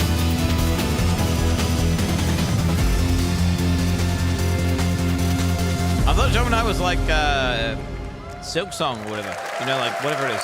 Like Hollow Knight. All right. This is a special one. Our next game comes from a well-known developer that has done... Yeah. Oh, Kyle Bossman, everyone. Final Bossman. All right, well, let me see what this says. Oh shit, it's gonna be big. Yo, Half-Life 3? Gabe is here. Gabe is in the Hey, side Jeffy. lane. It's Gabe. You're reading this, it means three things. Half-Life 3! Number one, you're killing it at the fest with your oodles of totally natural charisma. Debatable. B, I'm at your house playing long darts with the fam. And three, It's that French guy, isn't it? you're gonna do me a solid and skip that Silk Song trailer so you can pimp my revolutionary VR gaming venture that will shock the industry probably. A wet one on the lips, comma, Wade. All right, let's take a look. Deadpool VR. Ooh, Red Band trailer. Hell yeah. Handcrafted with cuddles by the Merc with a MetaQuest. Kick back and bask in the glory of gaming's first quintuple A tropical farming sim experience. Oh, hi, new friend. Oh, yeah! escape the turd burger of late-stage capitalism and enter a world of VR magic and wonder.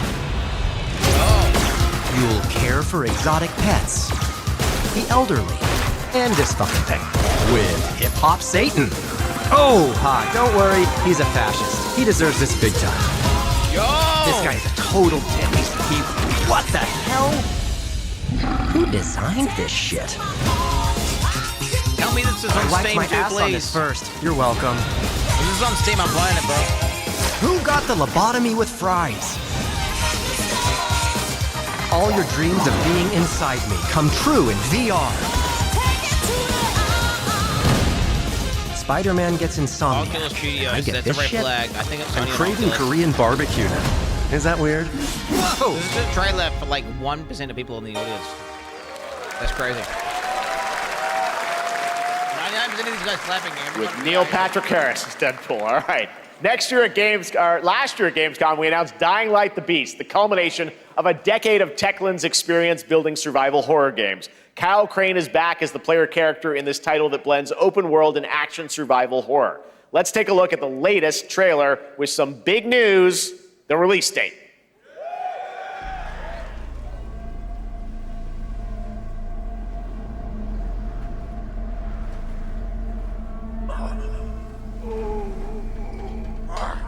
Wait, isn't this game out already? I'm confused. What can you tell me about the DLC? Baron? He's a narcissistic sociopath. He's experimenting on humans like they're lab rats.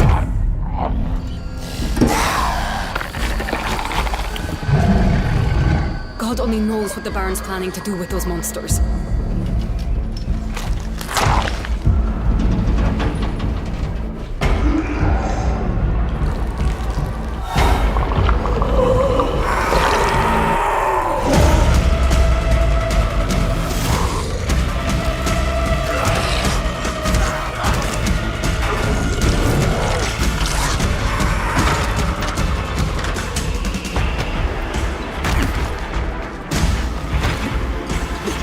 They're doing a huge announcement. There'll be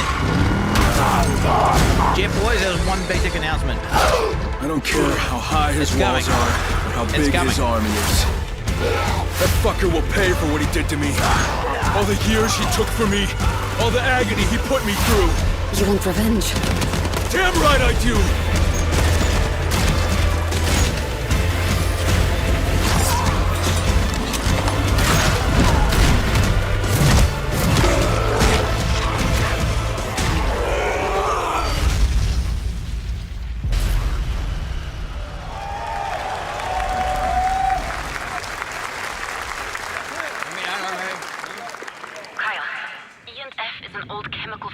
South of the city.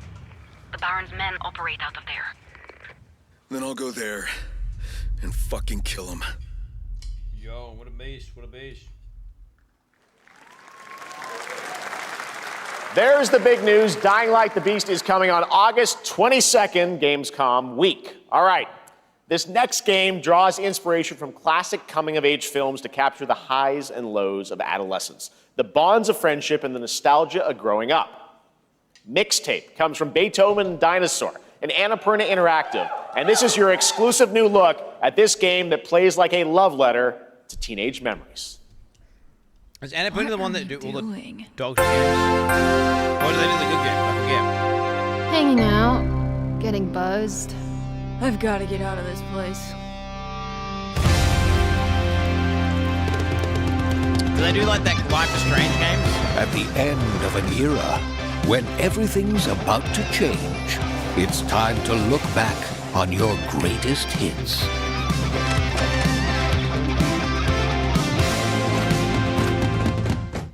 Mom, who is it? One moment. It's the pigs, darling. Shit!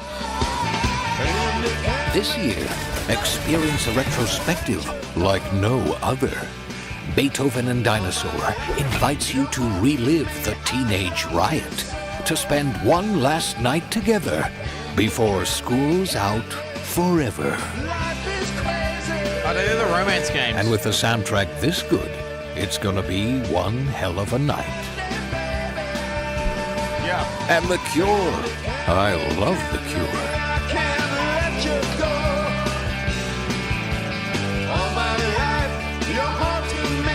Experience it for yourself.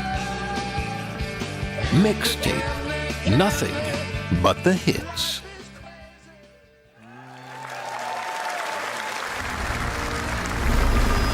I trust you have seen it. A beautiful world where harmony reigns. Will you struggle until your last fleeting moment? Your destinies are sealed. There is no escaping them. Is this whole show a psyop? They try to make it seem like that is why we must Wordle's end weed you. shit is normal. Right here and now. On your guard. Like, who is playing these games? Take this. And just getting started. Let's put it into Who is playing action. them? The surge of power. Savor each moment.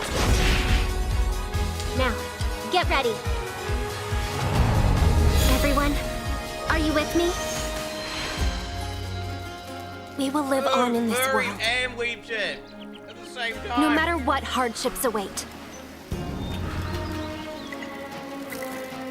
We fight for a future filled with hope.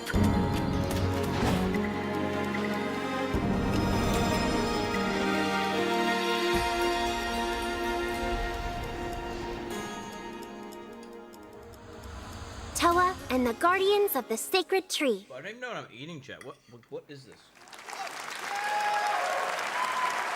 A beautiful game. That was the global announcement of Toa, a new roguelike from Bandai Namco and developer Brownies, a game drawing from classic Japanese art with a whimsical spin on Eastern mysticism. Next, we want to introduce you to a game made by a first-time solo developer in Bandung, Indonesia. With the help of 9 of his friends, he's built an intense action beat-em-up with brutal hand-to-hand combat set in his hometown. This is Acts of Blood. Is it the music one? They left me with nothing. No justice, no peace. Just names on the wall. The hunt isn't over. Okay. Not until I kill them all.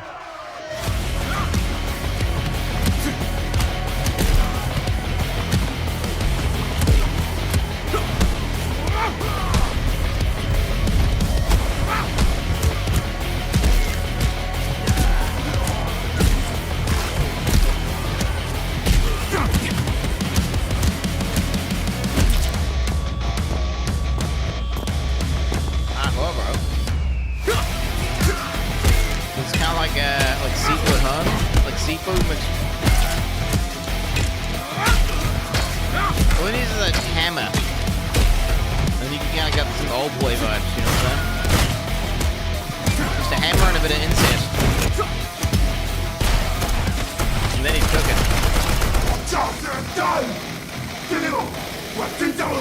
Bad.land.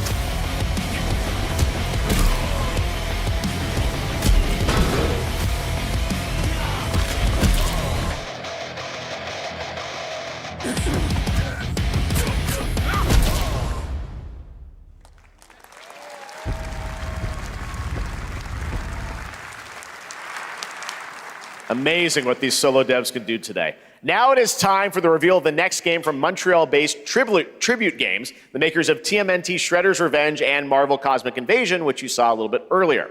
If you're like me, you've been waiting for more than a decade for this reveal. What? Spyro? What is this?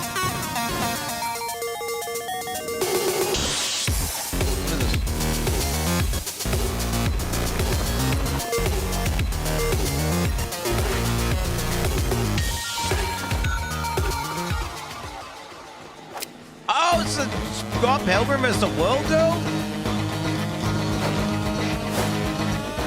I mean, I like the movie because that chick has some real nice titties.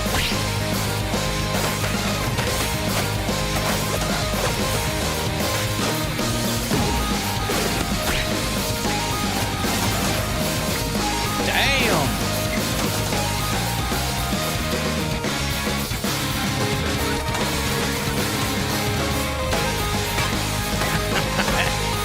Wait, I'm no talking about the movie, dude. Okay, I'm talking about the movie. All I remember about the movie was like there was something about vegans, and then there was just like a really attractive girl.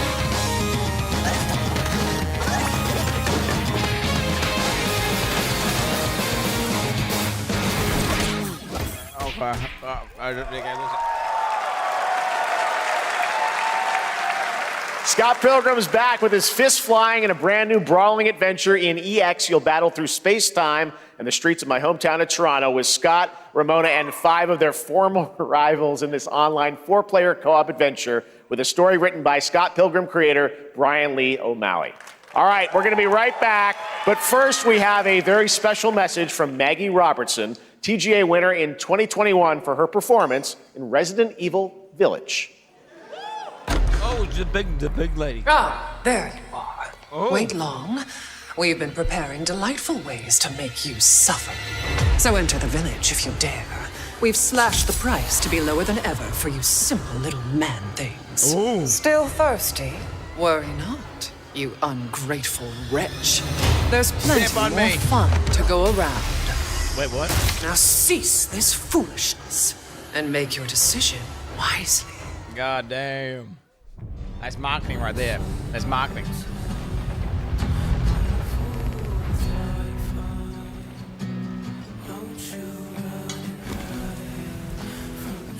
What? Oh, shit. God, no. Okay, dude. What the fuck?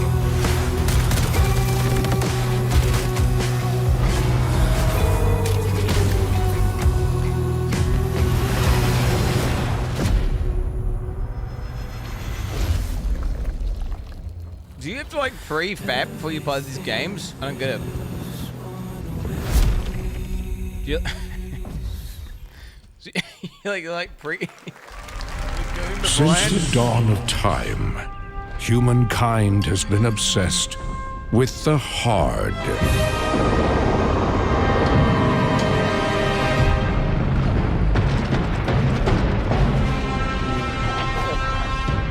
Now, a glorious morning has dawned on something that's simply harder. Scum. Big hit alike. Witness this apogee. No fantasy. Big hit alike. Mix up pure alchemy. Lethality. Big hit alike. Hitting in it? Yo, what the hell? Big hit alike. Not fast and hitting. Your hard just got harder. Scum B1. Okay.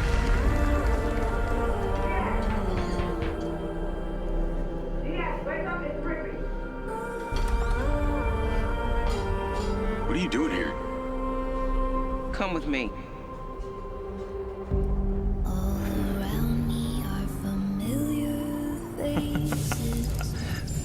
At first, I thought it was just broken synapses in my head. Keep your lens feet on.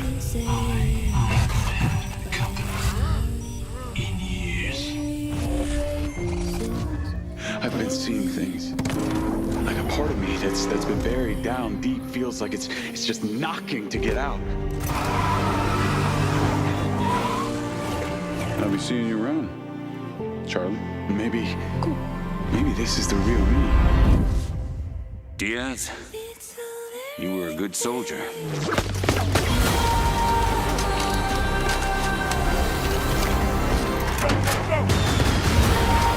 don't want any part of your future.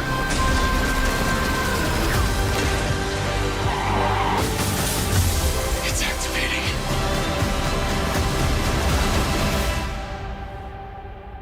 Mind's eye.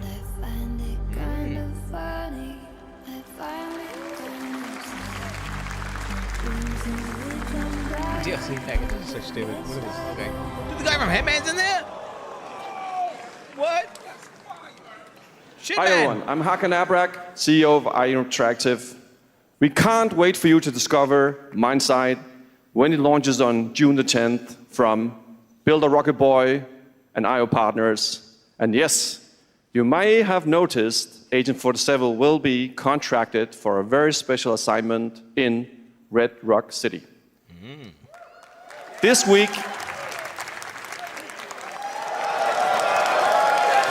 Are these NPCs? This week we finally revealed 007 First Light to the world, and your reactions were heartwarming. It's coming in 2026, but we want to make the wait more exciting. We are bringing someone into Hitman, the World of Assassination, who is very dear to the Bond universe. Let's take a look. So the guys who make Hitman are gonna make the new 007 game. Your target is the elusive shadow banker, known only as Le Chiffre, a financial mastermind with suspected ties to the criminal underworld. He has arranged a high-stake poker game at the Casino Monarchique in Paris. Our clients have deemed this unacceptable. I've invited these people for a reason. I know their weaknesses. Mr. Rengang, he's too impatient, and Miss Bai, well, she likes a drink. Don't know about the newcomer, Mr. Smith, though. He's the only wild card. Well, this is turning into an interesting evening. Welcome to the VIP room here at the Casino Monarchique. Reaper. Unusual name. Names are for friends. Wouldn't you agree, Mr. Le Chiffre? That's premium content. What is that shit? There you have it. Hitman and 007 are coming together in a very unexpected way. We know our players waited a long time for 007 First Light. It's just around the corner, coming out next year. However, Hitman is live right now. So I thought, why wait? And I asked a fellow Danish friend to join me here. As a matter of fact, he is here with us today. Oh, shit. That's right, everyone at Summer Game Fest, please welcome the great Mads Mikkelsen.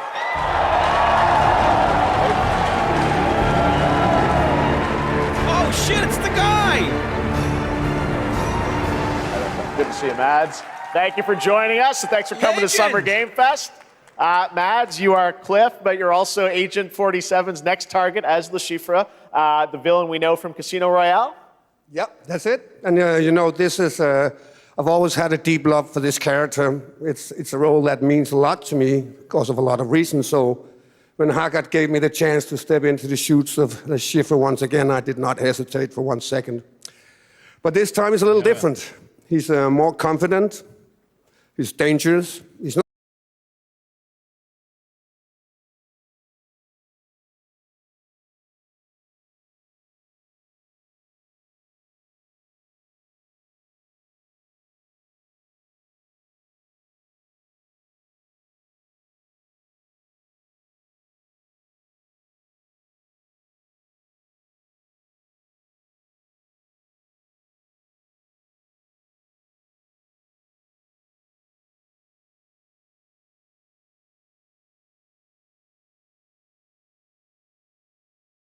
allows several parts, unexpected characters, appearances, and even custom poker mechanics.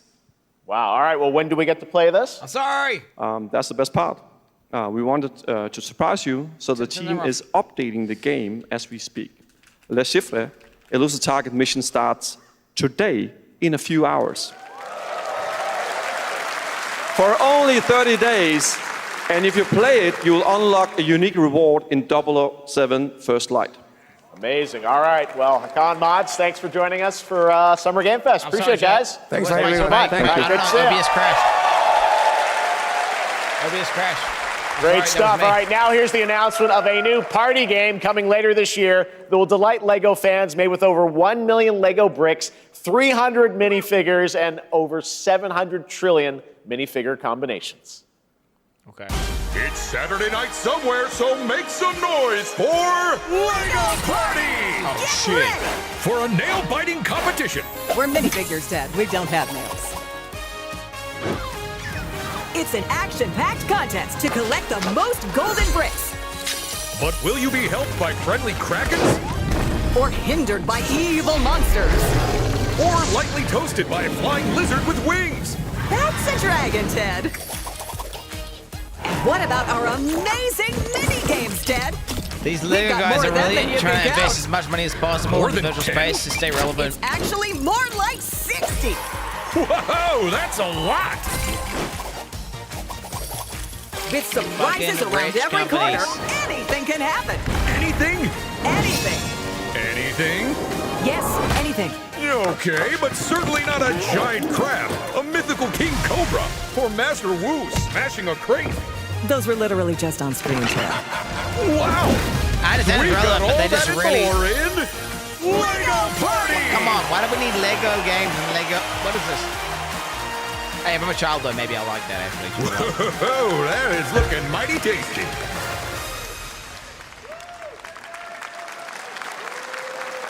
Okay. All right, next, a new look at a new team shooter from Dreamhaven and Moonshot Games. 20 players across 5 ships venture into the most treacherous region of space, hoping to get their hands on the artifact. The game is called Wildgate, and the open beta starts next week during Steam Next Fest. And we're also very happy to announce the game will launch on July 24th for PC, PlayStation 5, and Xbox. Let's see what it means to get into some serious space shenanigans. Let's go!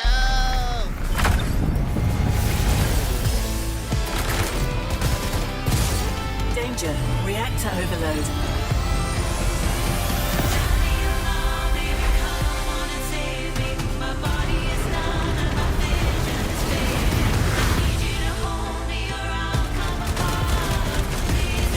It's got furry ferrets in it. Is this a Power Subway game? Moonshot? Laser round installed. This feels bad. I think it might be, right? Now their ship is flying. Right, Jeremy? Is that the artifact? Safe with me.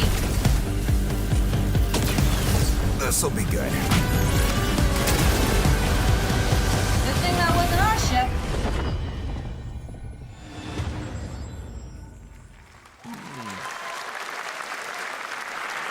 I'm proud to reveal to you the next game from Toronto-based Drinkbox Studios, the team behind the Guacamelee series and Nobody Saves the World.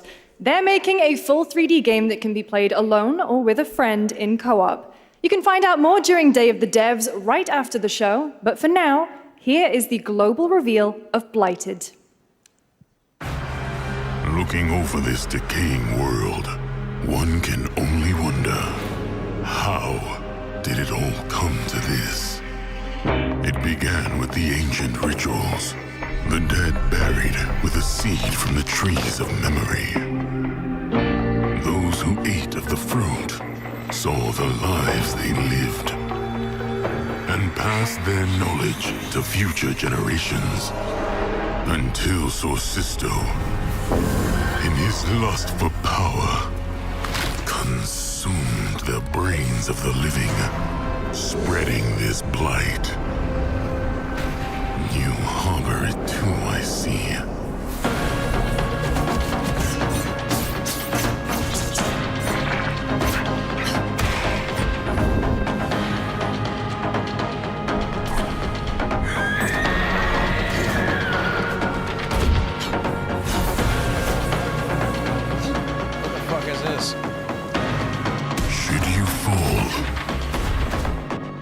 The vultures consume you before the blight does. Blighted. I mean, it's a game. It kind of looks like Hades, but super shit. But I don't know, maybe it's good. There is more Blighted coming up right after the show in Day of the Devs. All right, next is a first-person survival action horror game from Team Clout. It's a new team of 50 with founders in Canada and Armenia. They partnered with the new Munfish Powerhouse label to bring this insane Unreal Engine 5 game to life with unpredictable monsters and visceral dismemberment. Here is your first look. Munfish again. Team Clout.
kind of sick, but like what? What the fuck is this?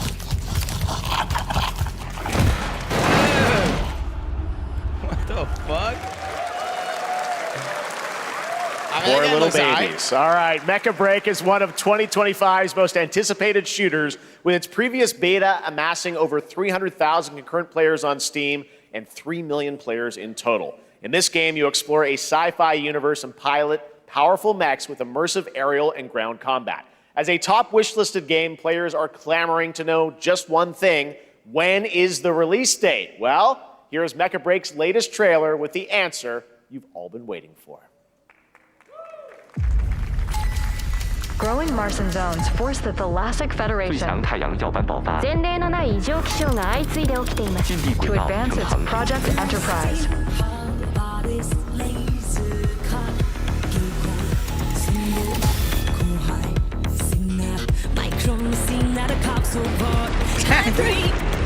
I can't with the fucking stupid two pupils of different colors bullshit. But the third fucking guy in the last 30 minutes has had it.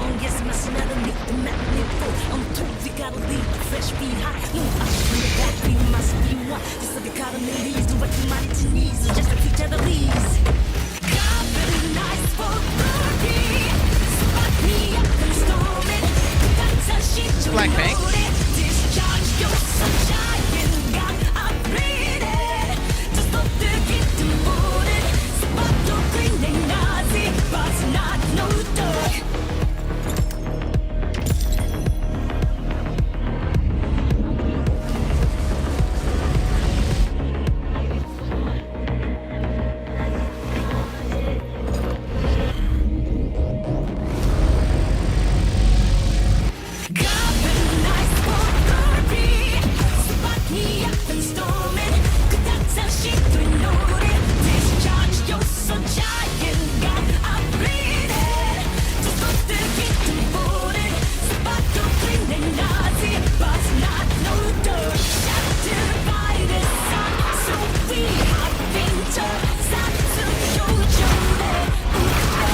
People that love these mech games.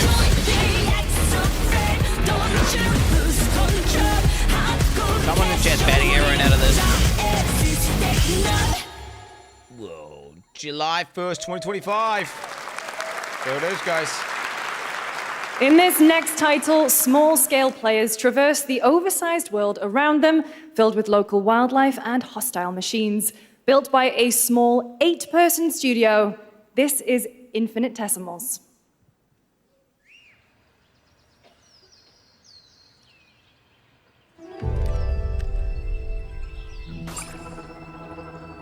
Mechanicals approaching.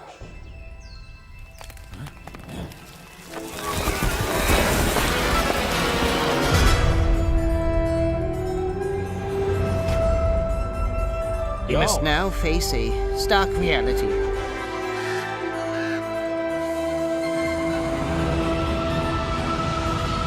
The industrial civilization we were expecting to join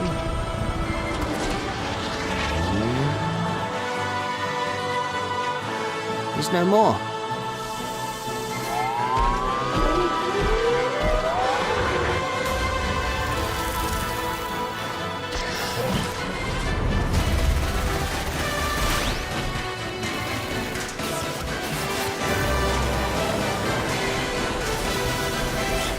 That's why it's grounded, but you've got like... Whatever it takes. You know... We find a way. Laser cannons and shit. Infinitesimals. Holy. 2026 marks the 30th anniversary of a legendary video game franchise that I think we all know very well. Bloodborne! Please check this out. Bloodborne 2!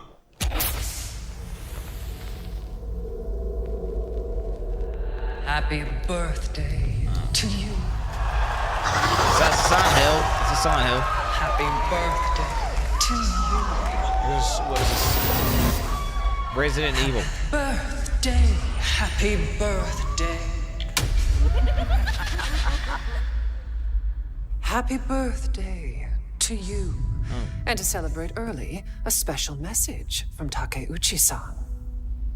Oh shit, from Takeuchi-san? マギーさんありがとうございます。カプコン竹内です。皆様のおかげでバイオハザードも30周年を迎えることができました。ありがとうございます。さて、お待たせしているバイオハザードの最新作なんですが、もう少しだけ、あと瞬きするぐらいの間だけお待ちいただければと思います。それでは、これからもバイオハザードシリーズよろしくお願いいたします。ありがとうございました。Okay, what? Okay, blink I need an a glass eye. of wine too. All right. 2 days? Thank you, Takeuchi-san, for that very special message. We cannot wait for when the time is right to share more leading into the anniversary of Resident Evil. Now it is time for the next big update for a beloved franchise. WWE? It's good graphics for a game. Let's rumble. This looks sick. Alice. All right.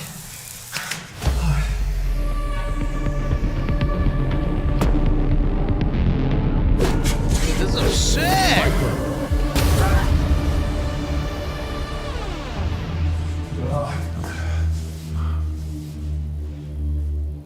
Blue. Ingrid. Oh, fuck is this shit? Fuck is...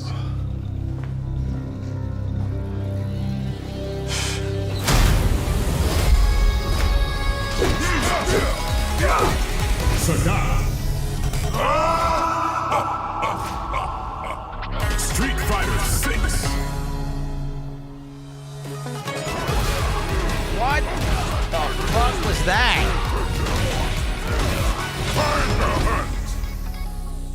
What the fuck was that ad, bro? Like, that's fucking weird, bro. Huh?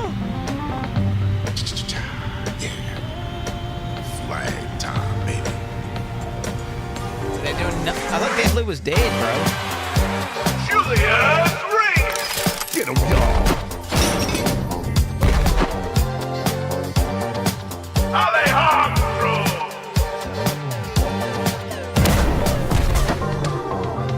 Camilla Barbosa.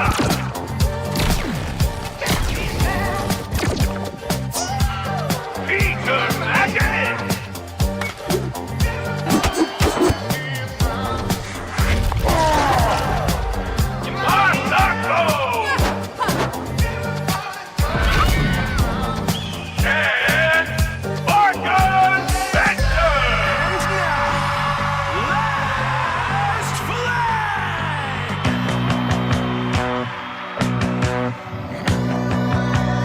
Countdown begins.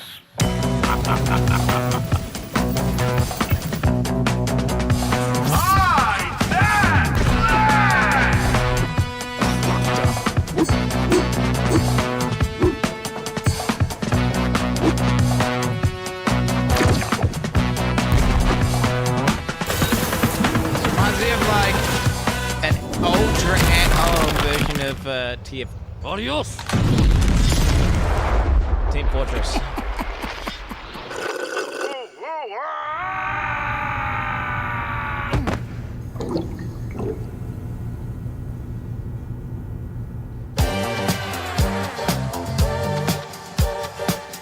Wish list now. No, don't think I will. I don't think I will, brother. That was Last Flag, a new online action game from the new indie studio Night Street Games, which is the ultimate game of capture the flag set in the 1970s. As you saw, the closed alpha will be starting later this year. Next, we have a beautiful new trailer for a Souls-like action RPG game developed in China by Lenzi, Wuchang Fallen Feathers, which is launching on July 24th. Wuchang, bro. Here's a look. They're like, yo, Wuchang, bro. I trust, bro, trust. It's a China game. Good graphics. Is this bloodshed really what you wanted?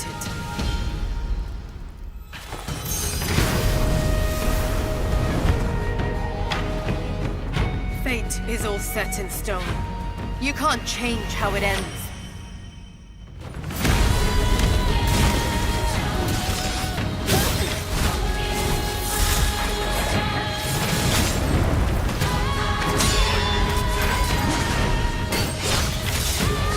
Fighting an old guy in the field. Oh shit, though, the Harvey lady.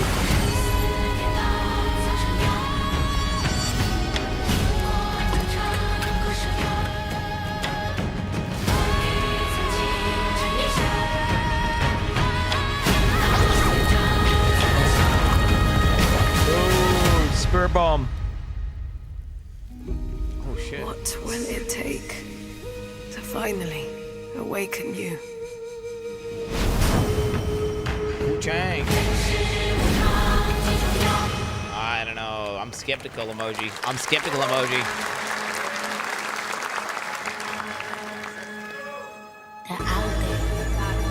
Gotta rescue them. This is what we gotta protect. We cannot choose when people's dreams get snatched up out here. Inspector that. Find Rizzo. Find Master Kill. Find Jill. Find Method. Find Rick. Find you. Find Capital. Find Ghostface Killer. Was that 2 Chainz? Is the Wu-Tang Clan. Was that 2 Chainz? Find them. Oh shit.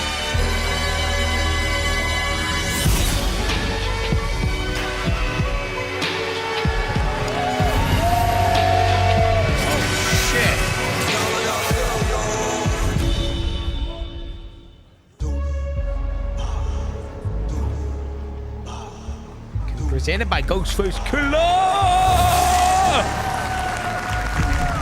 Hey, shit, bro. No, those guys are businessmen. They're making a game. Ghostface Killer is calling on you to rescue his Wu brothers. Wu-Tang Rise of the Receiver is a new co-op action RPG with anime-style fighting, and it's the debut title from the 53-member Brass Lion Entertainment. Now, here's a new look at Guild Wars 2, which has new updates, including player housing, and is free to play. This weekend, to celebrate SGF, you can take advantage of double XP all weekend long.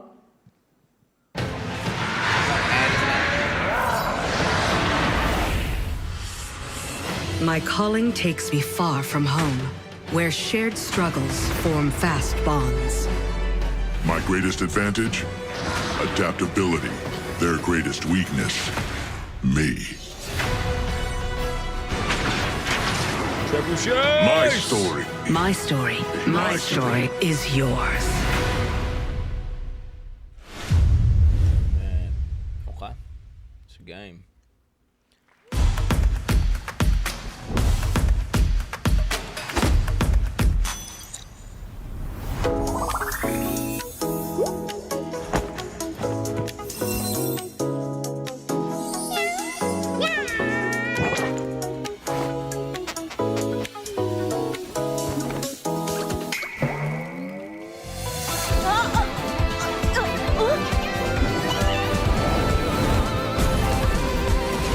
I legit cannot tell these games apart. This to me looks like that other game everyone plays, where they collect the waifus. I actually cannot tell the difference between this and what's that shit they play? Genshin Impact. It looks the exact same to me. Like identical.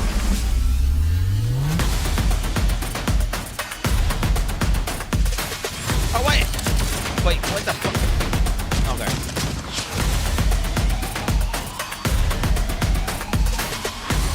Alright, announce the games, Jeff.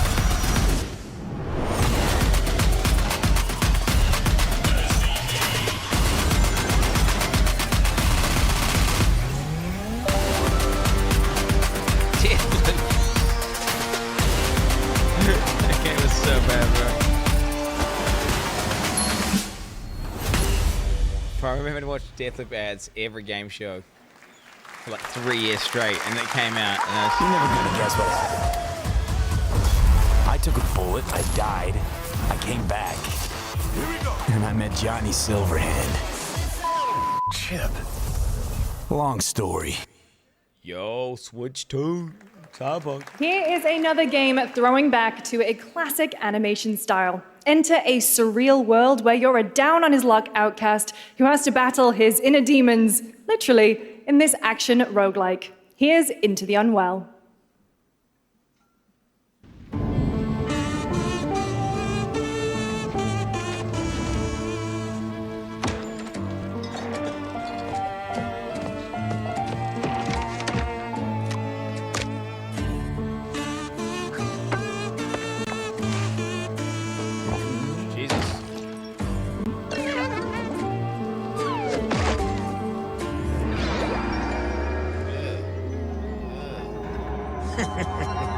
Another relapse, huh? Get well soon.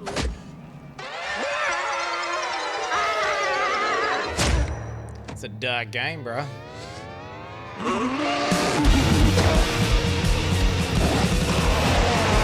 Maybe it's too much for someone like you.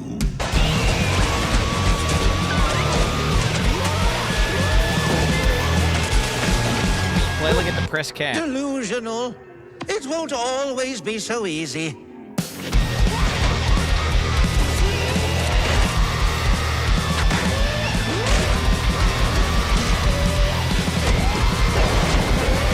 This game looks alright. Maybe. You still look a little unwell. My interest has peaked. Hey guys, I'm Ian Prue, the co-founder of 1047 Games. When we started Splitgate in our dorm room, we just wanted to make a game we could play with our friends, and 20 million of you played with us. Now, with the help from our amazing community, we've built Splitgate 2. Why? Because I grew up playing Halo, and I'm tired of playing the same Call of Duty every year, and I wish we could have Titanfall 3. With Splitgate 2, we asked ourselves, how would we take portals to the next level? What if you could portal to entirely different worlds? So we combined the action, movement, and gunplay of arena shooters with the scale and intensity of something much bigger. Splitgate Battle Royale launches free right now, and it's fucking awesome.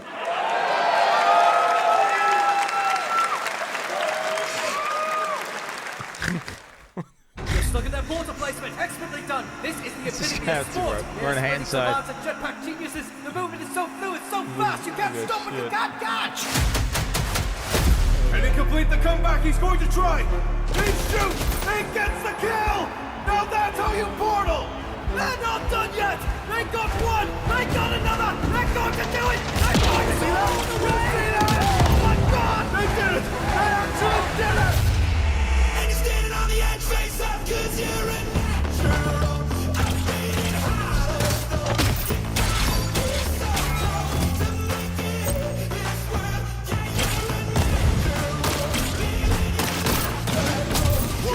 Closing.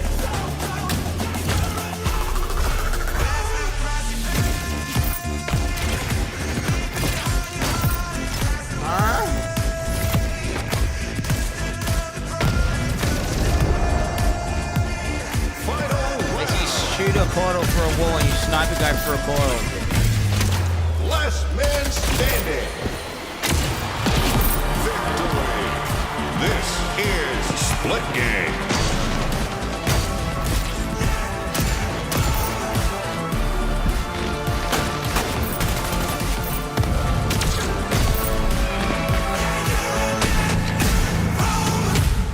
That game's way too dank for me, bro. Now we are honored to showcase the latest project from the talented minds at RGG Studio in Japan.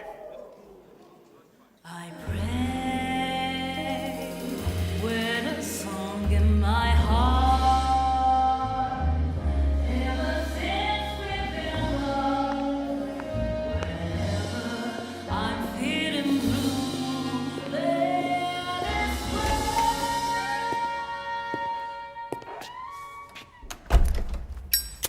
Some good sound isolation.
Mako, Daito. Daito. A Jap then, huh? Don't I look like one? You're not? So, what are you then? Sana. 俺が知りてえや。Oh shit, he's a fucking werewolf. He's a fucking... What is he? I don't even know. He's got blue... He's a White Walker. He's a White Walker. You saw it at TGA last year as Project Century set in 1915, and now the full name has been revealed. Stranger Than Heaven, the brand new title from RGG Studio. This time it's now 1943, and knowing RGG, I'm sure more surprises are surely on their way. All right, well, we're almost done here, but we do have one final, very special global game announcement to share with all of you who've been waiting. Today, we've showcased a lot of projects from teams around the world, including many brand new studios, and we're proud of that. But this one comes from a studio that is no stranger to delivering blockbuster games time and again. When I first got a glimpse at this project last summer, I was absolutely blown away by the scale, scope, and ambition of this developer's vision. And while there are many places, really any place, this game could have been revealed, we are so deeply honored that we get to share it with the world right here at Summer Game Fest. Don't be a weeb game. Don't be a weeb game.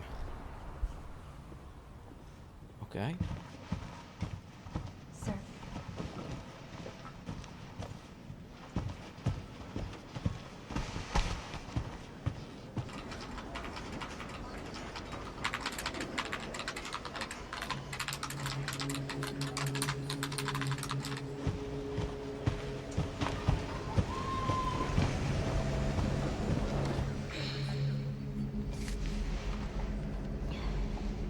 Is this fucking...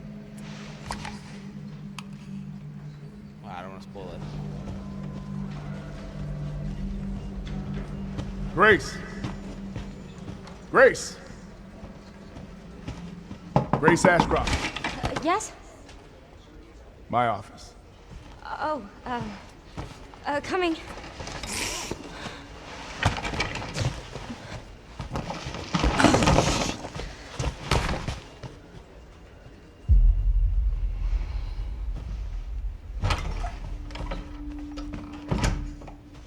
If this is about the report you asked for yesterday, it'll be ready in 3. No, 2 days, tops. Put a hold on that for now. We found another body. One that exhibits the same pathology as the others we've been investigating. Now, I need a good technical analyst on this. Okay.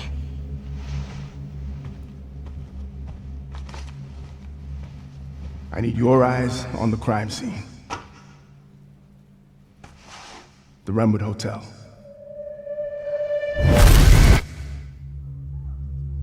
I know that's where your mother was murdered. Alyssa died 8 years ago. Perhaps it's time for you to face the past. Grace.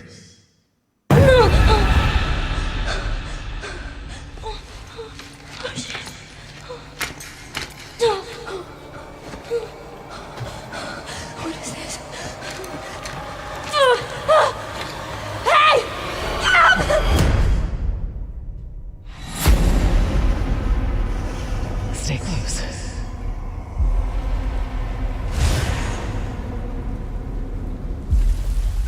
They're coming.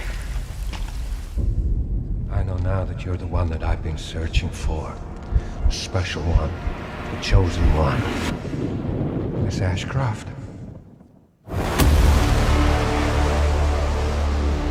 Investigating all these strange deaths, huh? We need to keep our voices down. Have you seen the same shit I've seen? Please know that you are my hope. Everyone's gone. Stay away from that!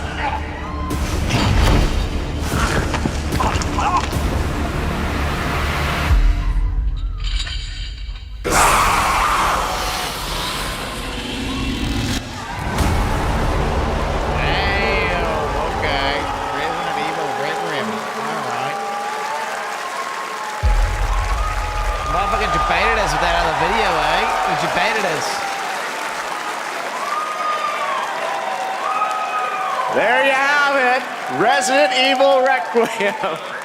And it will be playable to fans this August at Gamescom, where we'll also be hosting Opening Night Live on Tuesday, August 19th. Resident Evil Requiem marks a bold shift for the franchise, both in tone and gameplay, and today's reveal isn't just about survival horror. Expect high-stakes cinematic action too, with much more to share soon leading up to its launch I like the sound on of that. February 27th, 2026.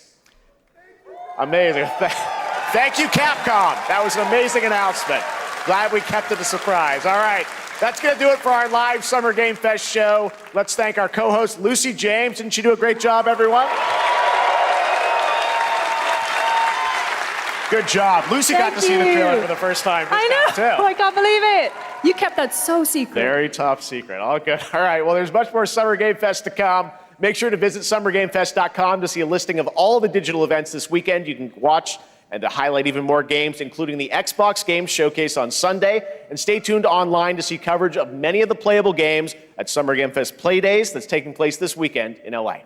And make sure to stay tuned for Day of the Devs, which is coming up next with additional new reveals from incredible independent studios around the world and deeper looks at some of the independent games we showcased today. Thanks so much, everyone. Awesome, and thanks to you, Lucy. Great job co-hosting. All right, that's going to do it for Summer Game Fest. We will see you at Gamescom on August 19th. Thanks, everybody. All right.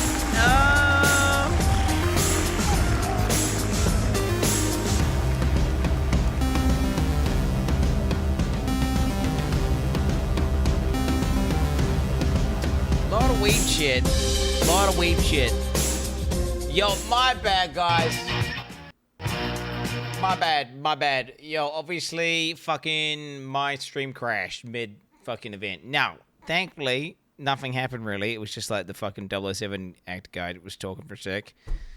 But, yeah, it just crashed.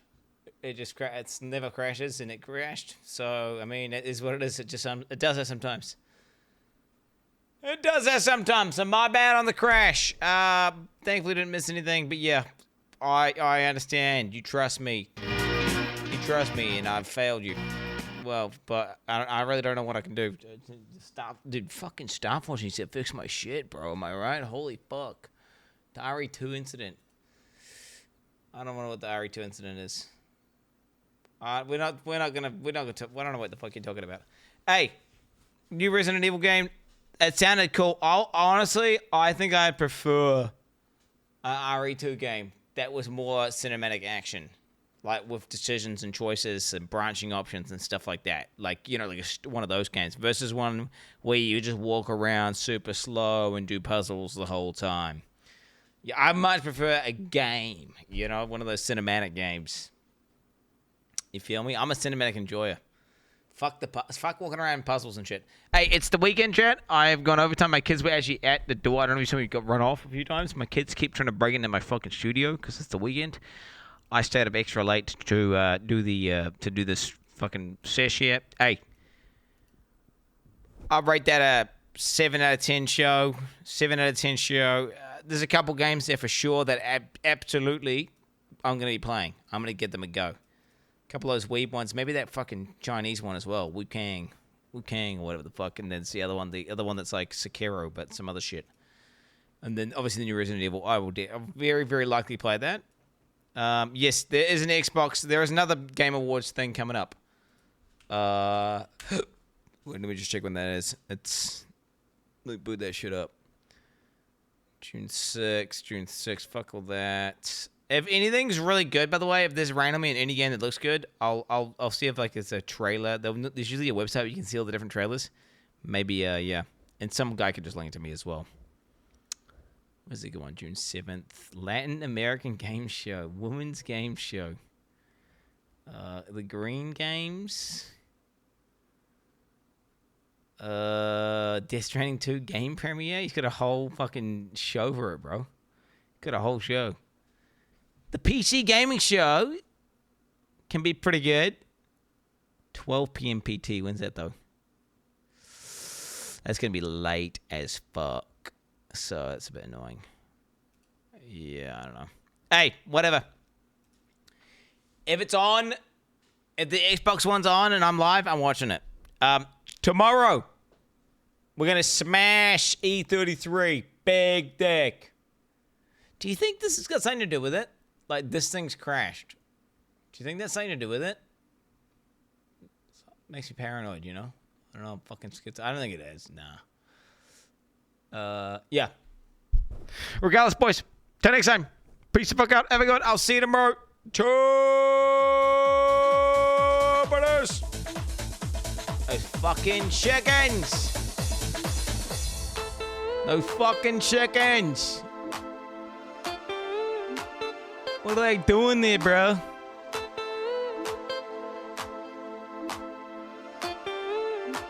NZ cock.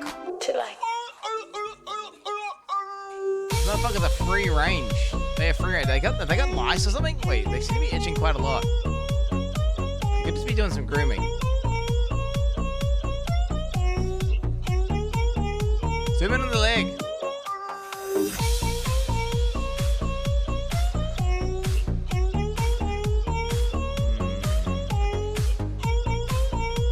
Nah, I think they're good. They're good, bro. Surely. What the fuck's wrong with this camera?